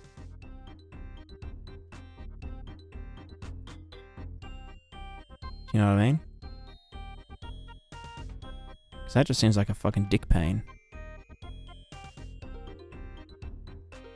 Alien Rope. Helldivers is literally a terrible game. I gave it so many tries. Sorry to hear that.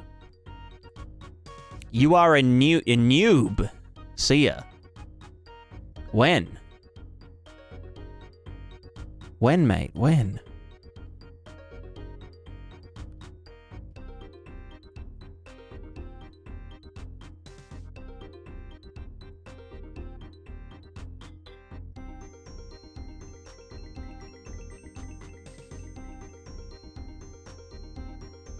It has start to end for bones, whereas most other stuff which has the joint, so when you import it freaks out. That's why on Export Blend has the deform bones only setting. Yeah. Oh yeah, you mean like the end, like the leaf bones. It shouldn't really matter. Because like this would rotate the same whether they were parented from here or from here. You know what I mean? Because like it's still, if you do rotate, it rotates around its start point.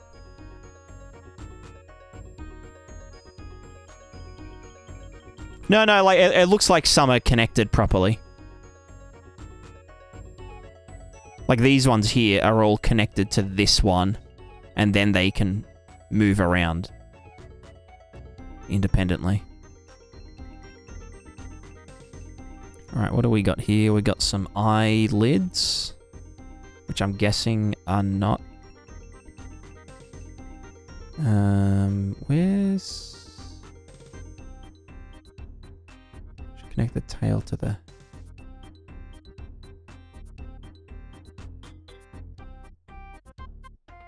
Oh, right, I getcha.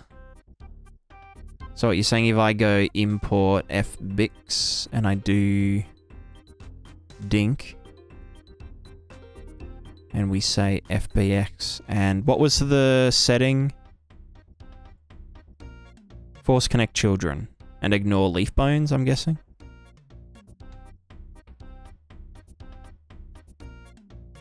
Automatic bone orientation. Try to align the major bone axis with the bone children. Fuck it. Yeah, whatever. Just...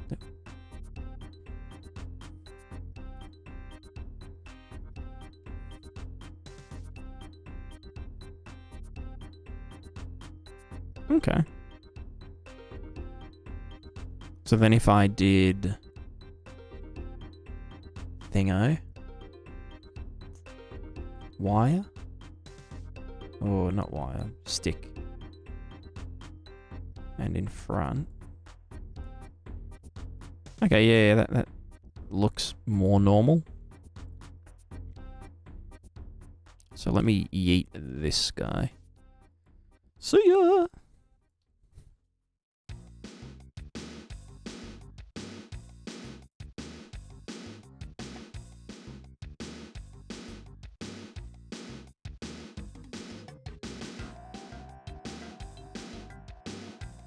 Yeah, I know Unreal gets all fucky with axes and whatnot, but yeah, this makes it a bit easier to see at least. Yeah. So yeah, one thing I'd probably... Oh no, because they have to be normalized.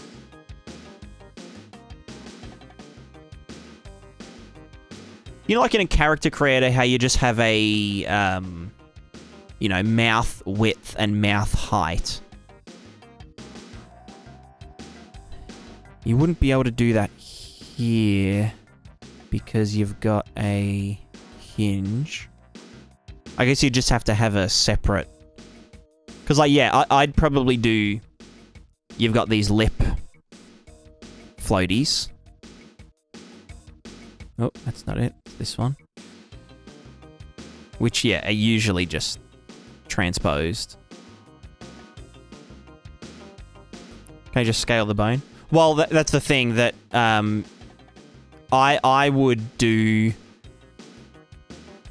Oh. No, fucking wrong one. There we go. Wait, how many do we have?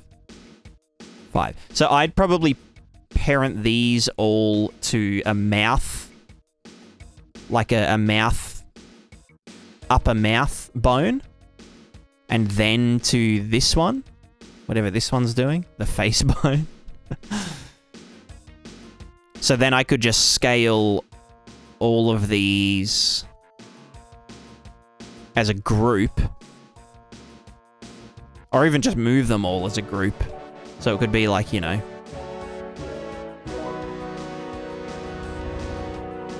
Probably for all this is just... Yeah. But I'm saying for like a modular character system...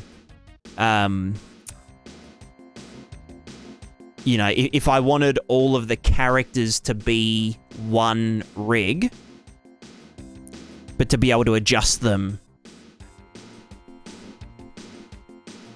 you know, easily. So like, oh yeah, this character has a bigger nose kind of thing. So we'd just be like, oh yeah, you know, a nose length, or nose position, or nose up and down kind of thing. Nose size. Or nose width. Nose length. Nose width. Which, like, for the nose, it's fine.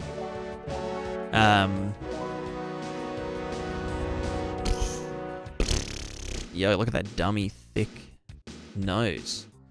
Yo, Robo, thank you very much for the raid. How was the stream? Socks, my cat nearly headbutted my monitor at full speed. God damn. Shori, how's it going? Just came in, so I don't know, but I think that often in character creators use blend shapes rather than modifying the bones. It depends on the game. Also, Divine Dev, how's it going? Thank you very much for the raid. Oluma is that, you know, this is Link from Tears of the Kingdom. We're just doing a bit of a face rig look-a-ratter.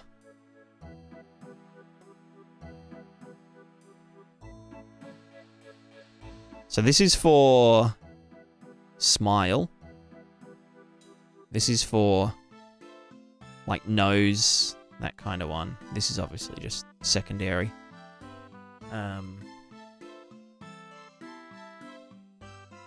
So I've only got 3 for the bottom lip, which makes sense.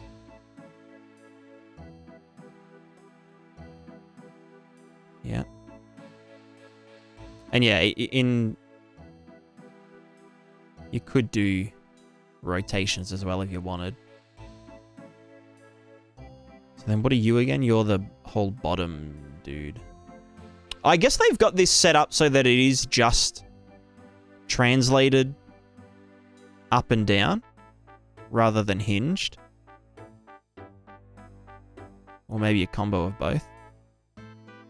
I mean, they've done a fucking solid job of weight painting it.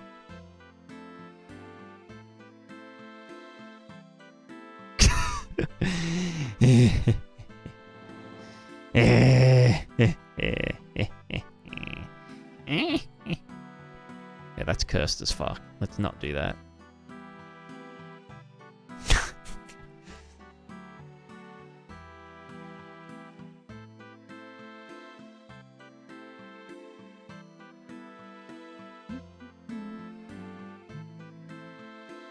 But yeah, what I'd be doing, Shari, is blend shapes for overall face structure, and then bones to modify parts of it.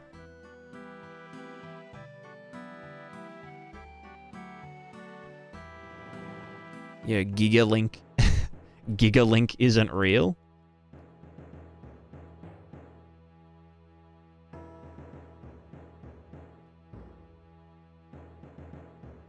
Yeah. Getting ready to attempt RVT to translucent material. Right. Sounds lit. What's the use case? What are you trying to do? My penny was not sure it was okay. I haven't actually looked at it yet. Let me wait mode. Where the fuck is the?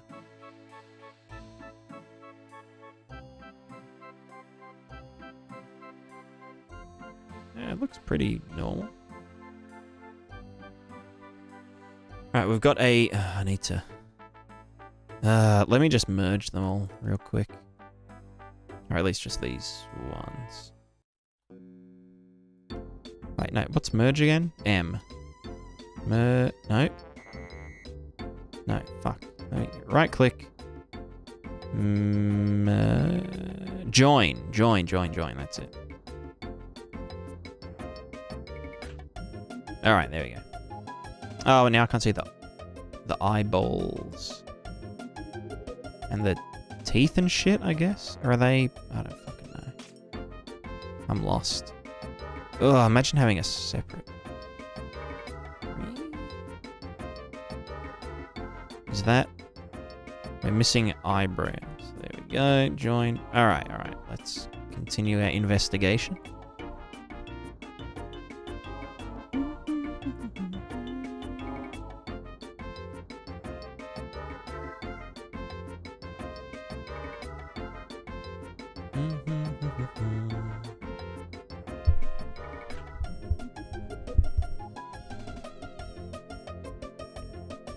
I feel like textures do way more for a character's face than blend shapes do for sort of silently. I go for too much detail like this. So my idea, I've seen a few games do it where you have like the base topology. Also, I need to do a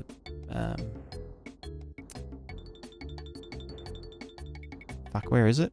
Faces and tries to quads. There we go.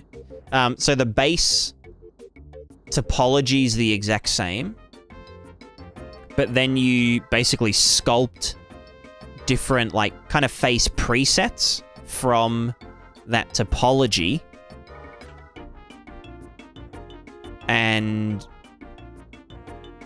Oh, sorry, no. You do a different facial sculpt or a different facial scan, and then you fit or, like, shrink wrap the face topology to that sculpt and bake a new normal map from it and whatever. Then you can do you can basically make one of them a blend shape from the other one, and then in their character creators, you can choose 2 faces and blend between them, and it will basically, you've got the default character face topology, and then you can do a blend between them and also blend between their textures, like their normal maps and whatnot. And you do that for like for like subtle things like ethnicity. It works really well, because you get like the overall feature details, and then you can go in and be like, oh yeah, you know, I want the fucking the nose to be bigger, or you know, up or something.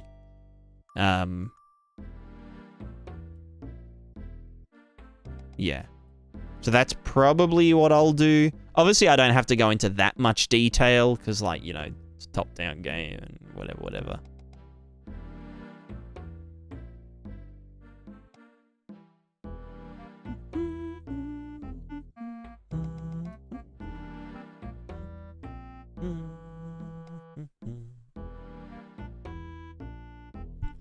Trying to make single-layer water in a pool cheaper as it LODs out. Gotcha.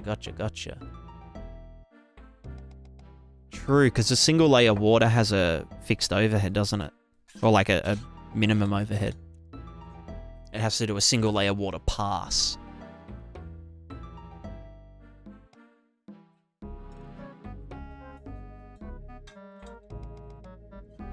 Sorry, let me catch up on everything.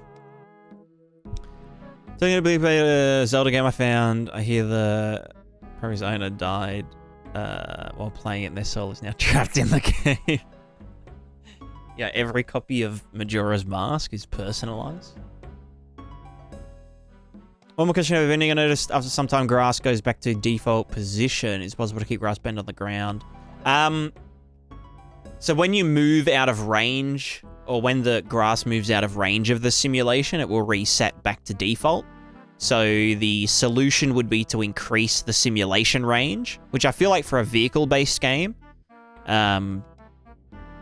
So if you make a child of the manager class, the manager BP class, you can change the simulation size world space.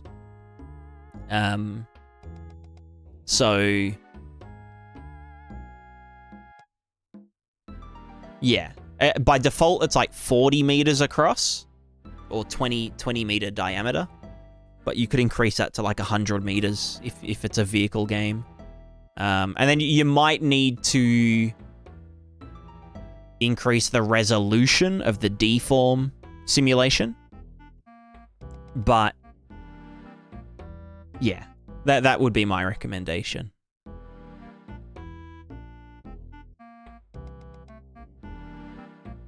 Because the simulation follows the player around for performance sake. Is this in-game model like from actual game? Yeah, this is from Tears of the Kingdom. Just a ripped model that I'm just looking at for educational purposes. Don't tell Nintendo. 2 blend shapes for masculine and feminine face body. Doing 2 different base models for that. No, so everything that I'll be doing is like single character model. With currently I do vertex color to do some like basic you know, blend shapes. But now that Sov has a way to do what's it called? Baked morph targets, or baked blend shapes, or whatever we call them in Unreal. It'll essentially be like, okay, yeah, we want to merge this mesh together. We want to apply the feminine body shape morph to it, etc., etc. You know, do the big booba and whatever. Are they gonna scale? No. Anyway, you get the point. And that will bake that into the new merged mesh. And then the bones will still be doing bony things, you know.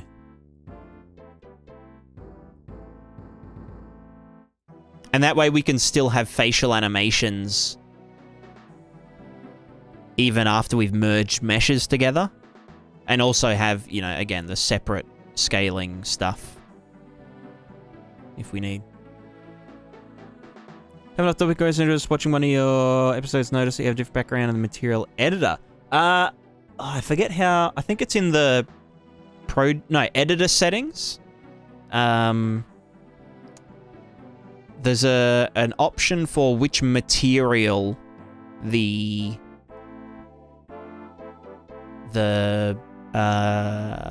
blueprint background uses. So you can actually set a material as the background. So it can be animated and whatnot, if you wanted. Page shape's going to be shakies or just bone positions. Yeah, yeah. Like this. I'm pretty sure even like, even doesn't MetaHuman use bones for its facial stuff?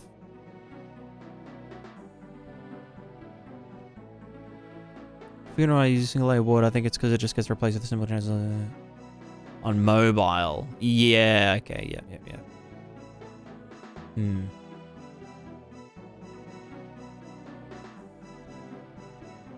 Can make morphs through geometry script 2 through nodes only. Okay, yeah.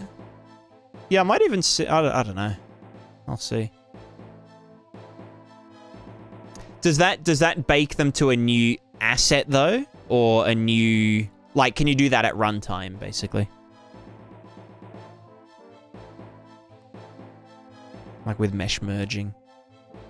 Meshius mergius. So yeah, this is a pretty like simple rig. Which obviously this is only set up for, you know, for this one character. So they obviously don't have to worry about things like fucking scaling and shit.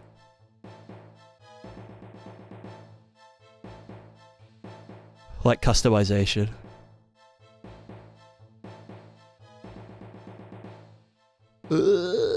Cursed.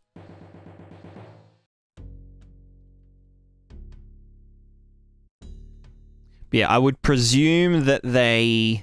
Oh, God. Okay, that's just rotate. Oh, no. How the fuck do they rotate their eyes, then?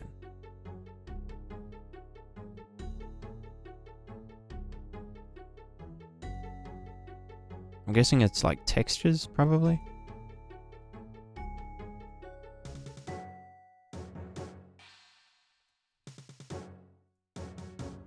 What do we got here? Eyebrow. Eyebrow, eyebrow. Yeah. Ears. Yep.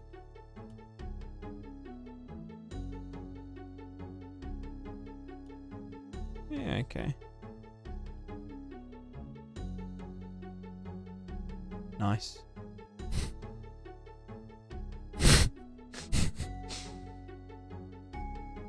Beautiful.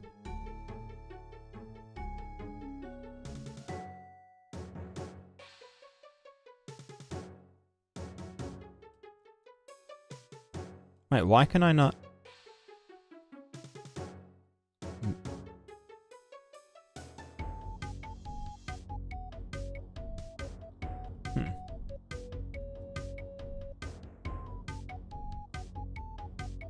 Why are some of them floating and others are not?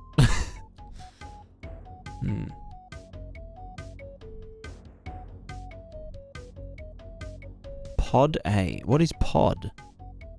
Oh, I'm guessing it's for weapons and shit.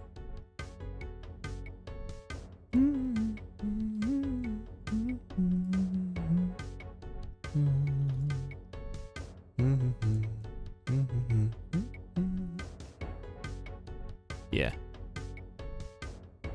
So yeah, I think a very basic facial rig is what we'll do.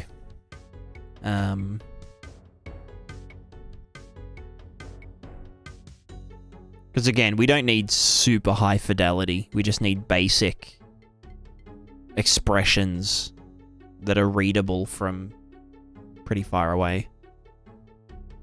So I think tech-wise, I'll probably just copy this setup exact.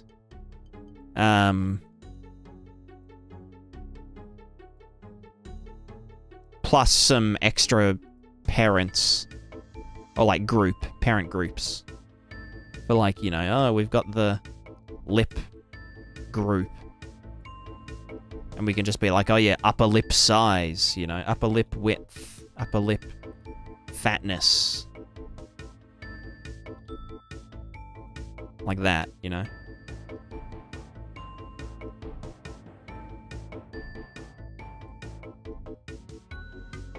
Then we can get some real curse characters. And then we can just... So then what we do is... So we have the base faces, which are morph targets and normal maps. Then these are additional things that would just get applied randomly. And essentially we then have random faces for characters. We're facing Prismatica now. Eventually. I want to do them this year at some point. Or at least have a base face.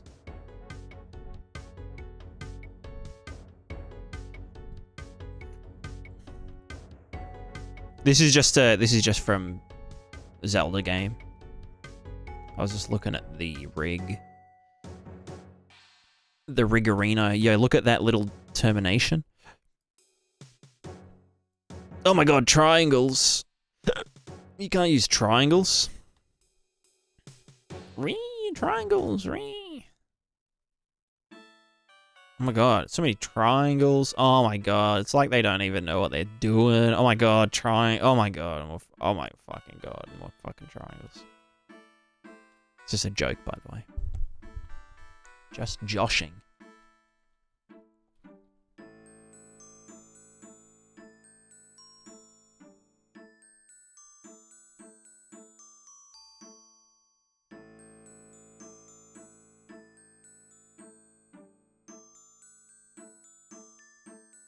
So I didn't actually look at how they do their belt. Because obviously the belt is all rigged as well. Do they just soft? Yeah, it's just soft rigged. That's exactly how I do mine. Although mine's more general, because, you know. Yeah, nice.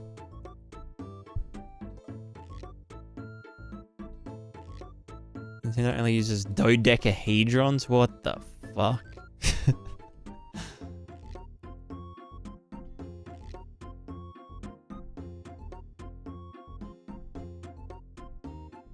Click there and use it. Yeah, that'd be good. If anyone has any models they're not using or they want to donate, that could actually be pretty handy.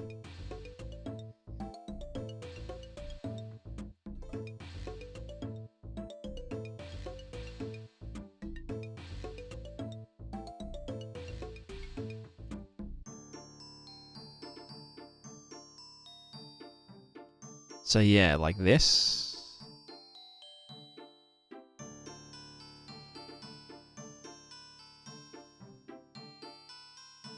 Some Dead Space shit. Hell yeah.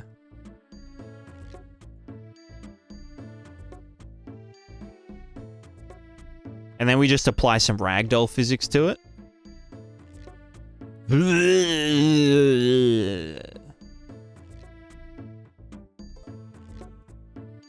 It's cursed as fuck.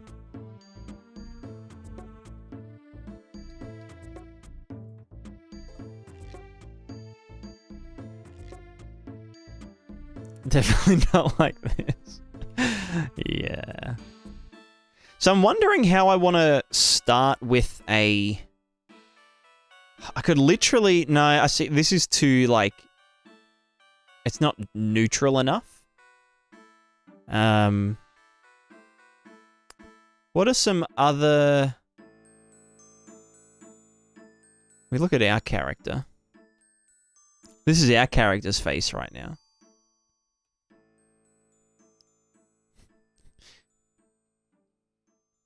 How do I... How do I...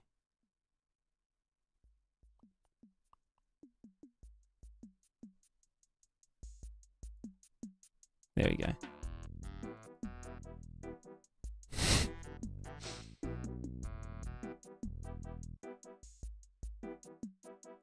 Done.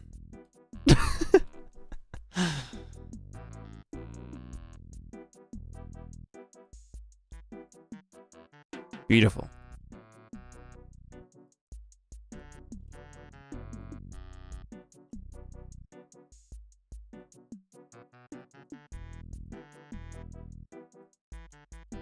It actually looks like Kenshi hivers.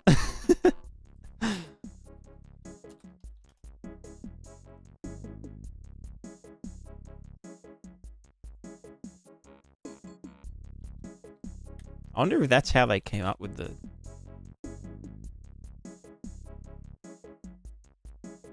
Look at these dudes. I don't know why.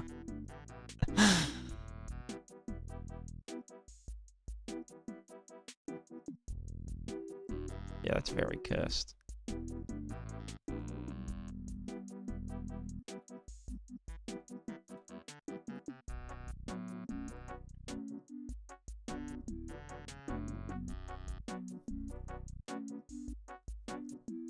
If tank goes through it, I want the grass to bend. If it's character, I want it to just move a bit. Is it possible? You can set the strength value on the components. So for a character, compared to a tank, you might want the character to only affect it, you know, 0.2 or something. And then the tank will, like, absolutely flatten it. So you just have to, like, tweak the... That's, like, the relative strength, and then you can adjust the overall strength in the style profiles. Which I'll have a video coming out next Tuesday about all that stuff.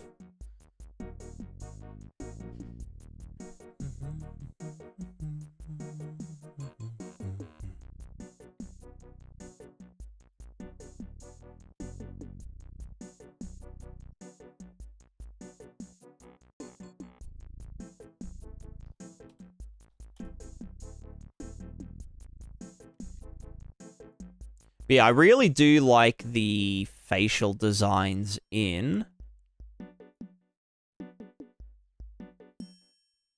the new Zelda games.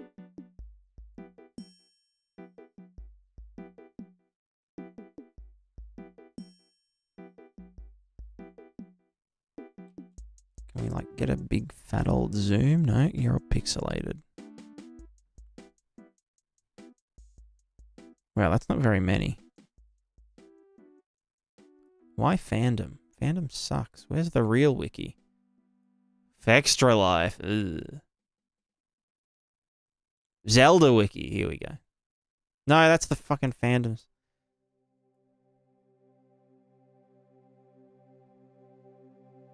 Where's the real wiki?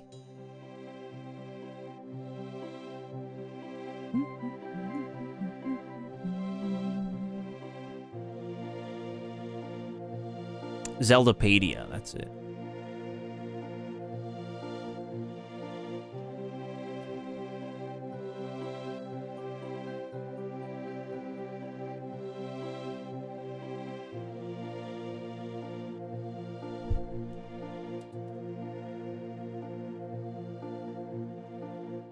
No? Oh my god, what the fuck?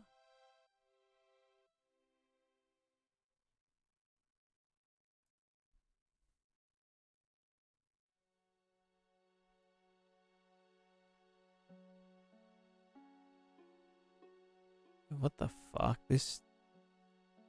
Why can't people just put together a fucking wiki? Jesus Christ.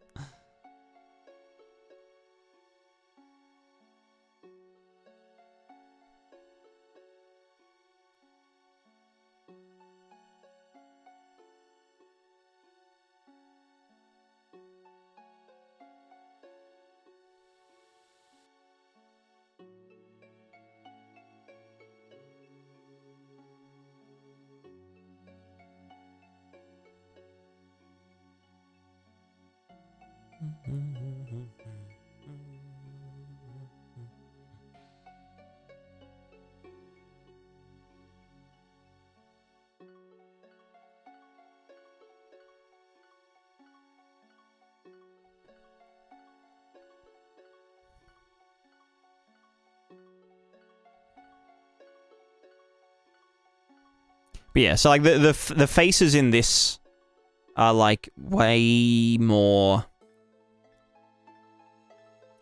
like proportion, like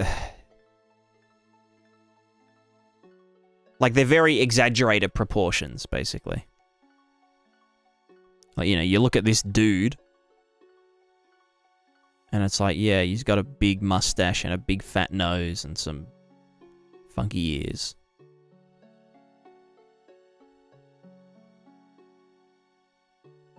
And I guess that's what we'd have to go for, because we're a bit more zoomed out. Oh, I guess we're not as zoomed out as like a third person. Although our heads are like regular person size. Yeah, I don't know. It's a toughen. That'll definitely be a an interesting one to tackle. No big head mode. There will be a big head mode, of course, of course. Just not the default.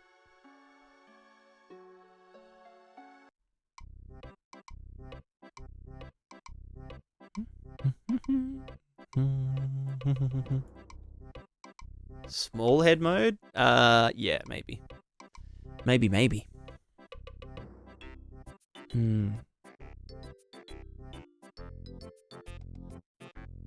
So I still want to think about the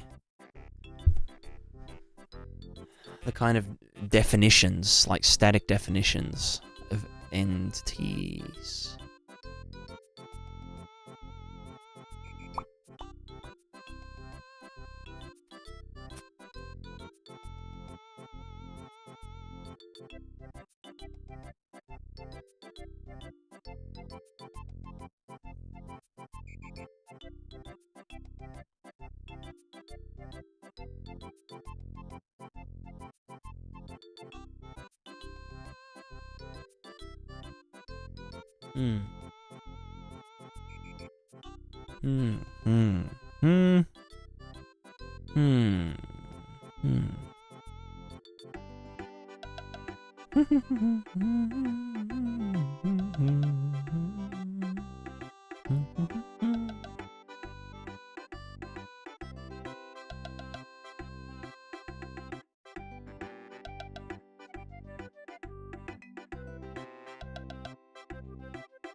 I think I just have to think of it like how I used to do like the armor and the equipment and stuff, where it was kind of hard-coded to the class, but just do that for in a data asset.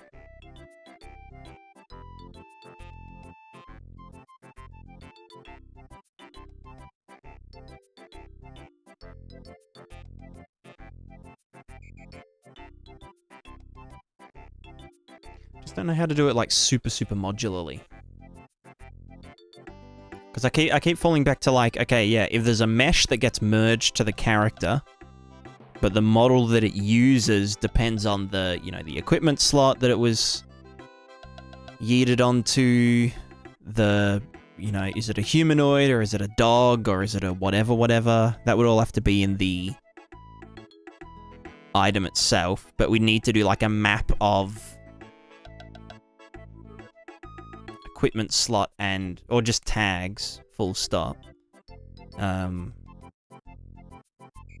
So we'd map tag contain. Oh, it wouldn't even be a tag. We'd have to do an array for that.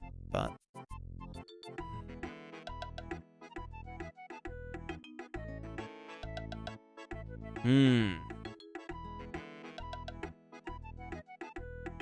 Versus when it's just held, versus when it's stored, versus when it's blah, blah, blah. So I think just one data asset called a visual... what's everyone call them? Definition. Visual definition. That we can then query that then does its thing. And then we'd also just have other definitions for, like, you know, if it is equipped, then does it provide armor?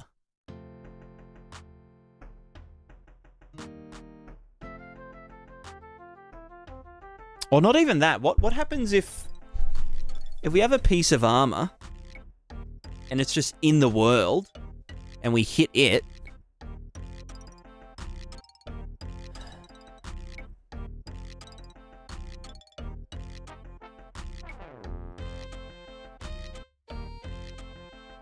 How do we program it so that that is the same as if someone's wearing it and we hit them? Or do we just do a... I guess it would have its own body section manager, wouldn't it? Full on explode. That's a great idea. It's a great idea.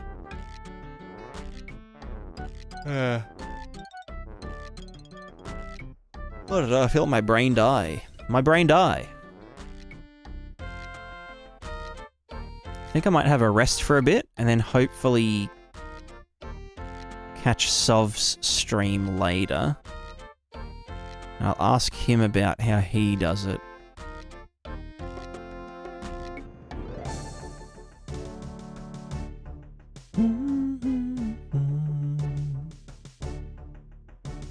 Yeah, I definitely like the idea of the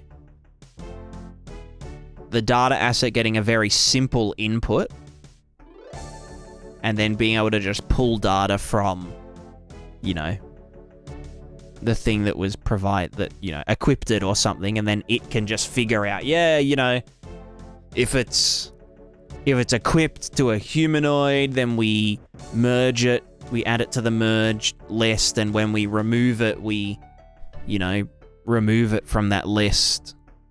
But if we equip to a dog's backpack, then we use a static mesh version of it, and we use a physics handle rather than socketing, and blah, blah, blah.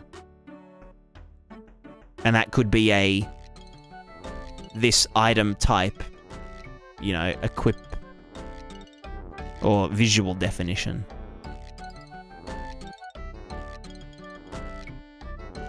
Because that would also have to include things like setting all of the material parameters and stuff as well, which it would, again, have to pull from somewhere else. Which that would be getting pulled from... because that would be dynamic. So where does it get stored? Are they like properties? But they're not properties. But they are unique. But they're also not... Does everything need...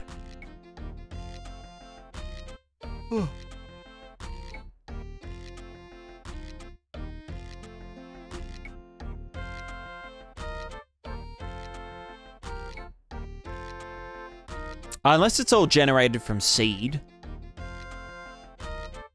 So we say that, oh, this shirt, you know, like, we know the static materials it's made of, we know the static color scheme that it was built from, and its seed is this float. Using that, the colors would be this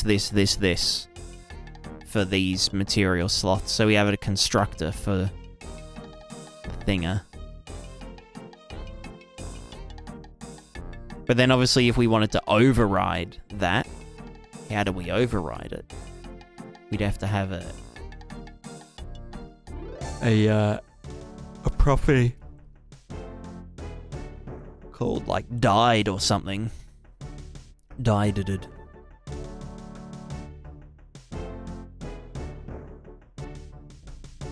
subset. Yeah. Yeah, that's what I'm thinking. It's like a sub-object that can be queried and sort out all the stuff.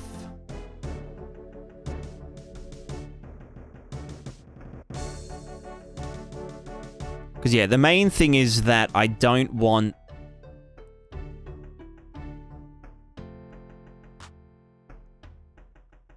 I don't want stuff to be, like, super locked in, you know? Like, to be super rigid. So it's like, oh, we have this sword sheath, but, like, sword sheaths can only be socketed rather than merged.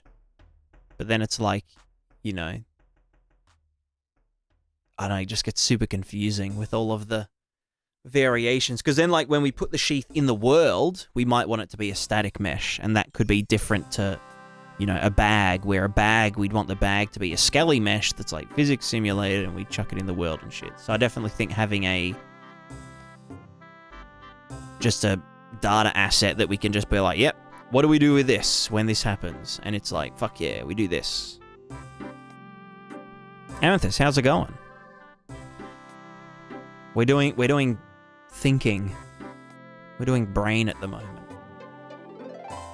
Brain stuff. Brain explosion. Hmm.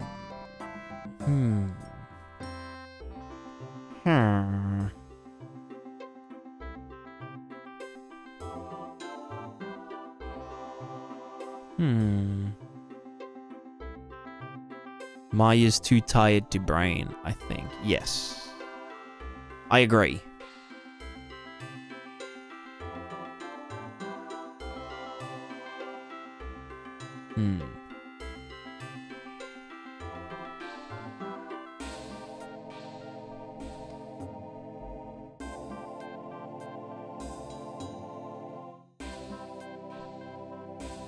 Yeah, I definitely think static sub-objects is the way to go. We could even do dynamic sub-objects as well. Or like, that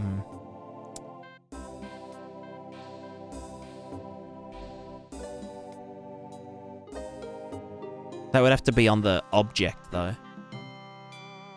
Because the object is the instance of the thing. So, you know, this is the backpack. This is my backpack. And any kind of dynamic property gets spawned on it and whatnot.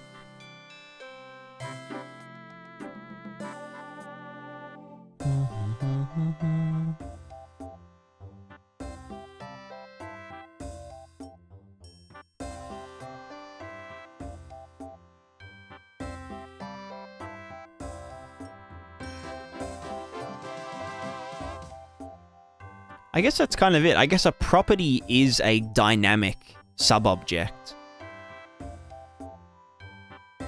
whereas a definition is a static sub-object, which we just use data assets for the static ones, because data assets are already, you know, they get instantiated and they get one instance and they're globally referenceable and all that good shit. And then the properties are like this thing's health value or this thing's durability. But not everything needs a durability and not everything needs a health kind of thing.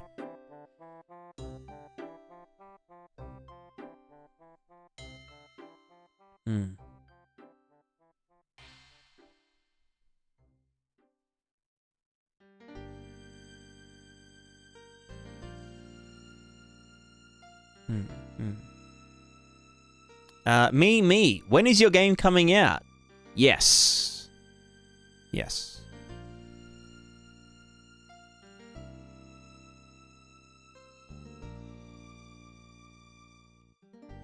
Been so long since I followed you. Yeah, I mean, you know. Probably been following me since I started game development 3 years ago. I would have... If I went to uni, I would have just graduated. Probably.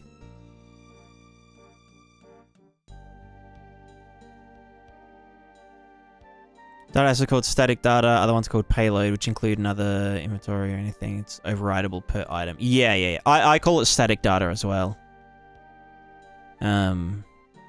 Just as a constant reminder that, hey, this doesn't change at runtime. Like, this is what it is.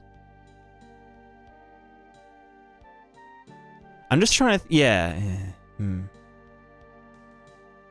I guess I could do, if I needed to, just have an array on the object called, you know, definition overrides. If we ever needed... I don't think we'd ever need to.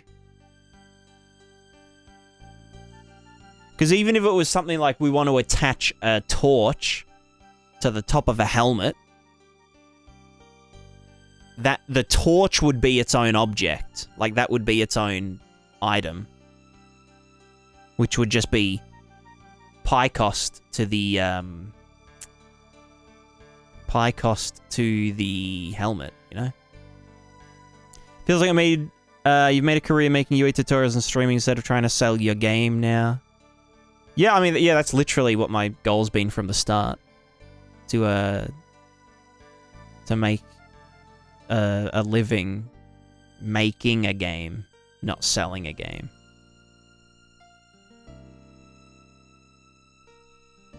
Although I have recently published a plugin. The Prismatica interaction plugin. And that's been very good sales, blah, blah, blah. But yeah, I make enough money. I make enough money to survive.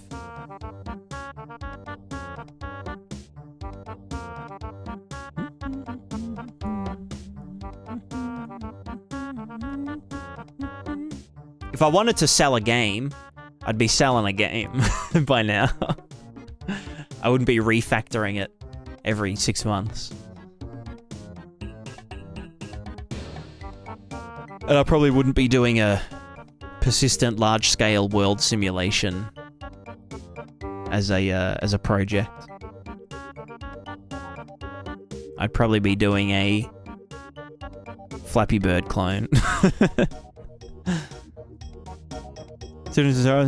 I've slowed down on the videos a little bit, just because there's sort of not heaps to cover.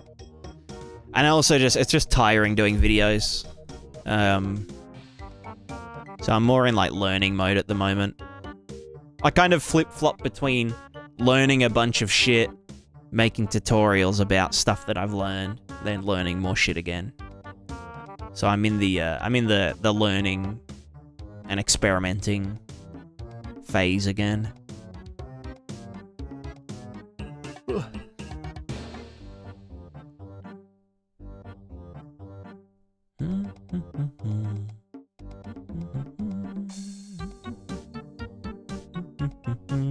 Hey, 7 years ago, I actually said, oh, that was like about 3 years ago now that me and Andrew worked together. But then we went separate ways. We had different priorities or different amounts of available time.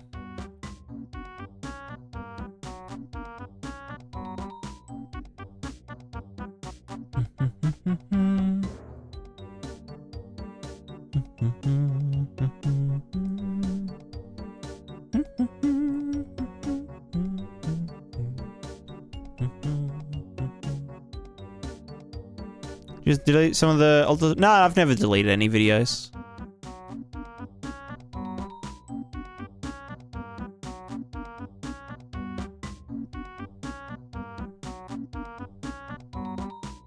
Hold on.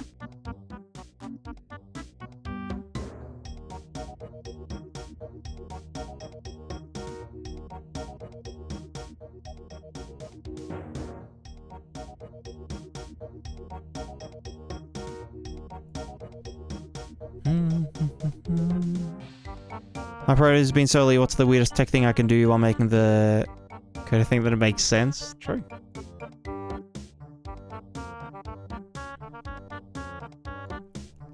Thought you were going to be the next Lens Island guy, but I guess your game will never come out. Lol. Well, does it need to come out? What's the rush, man? What's the rush, man? There is no rush.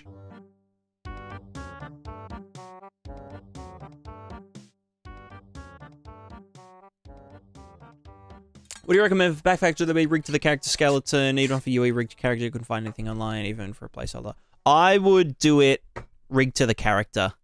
That way you can have the bands, you know, move around with the shoulders and stuff.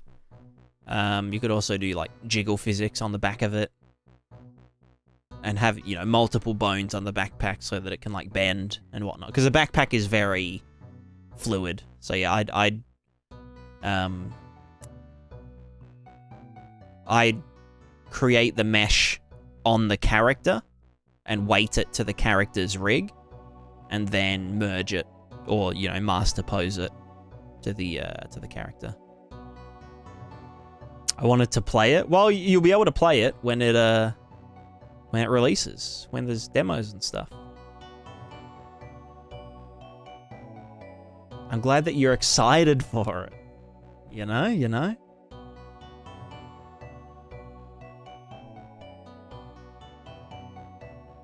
Alright, well, I reckon I'll wrap it up for now. I will see you guys later on in Sov's stream, if he's streaming. I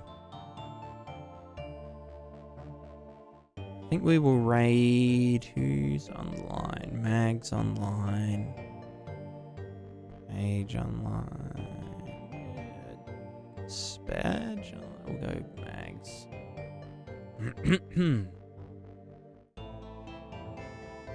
That's right. That's right, Puff. That's right. That's correct. All right. Well,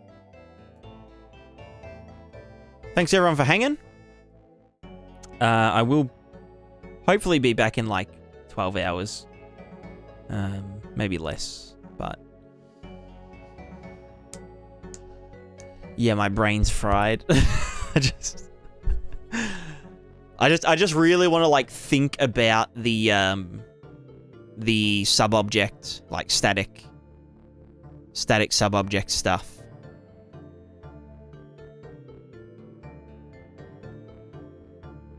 Yeah. Before I commit to it. See you around. Happy day when it comes. I see it. Thanks, Mimi. Thank you very much.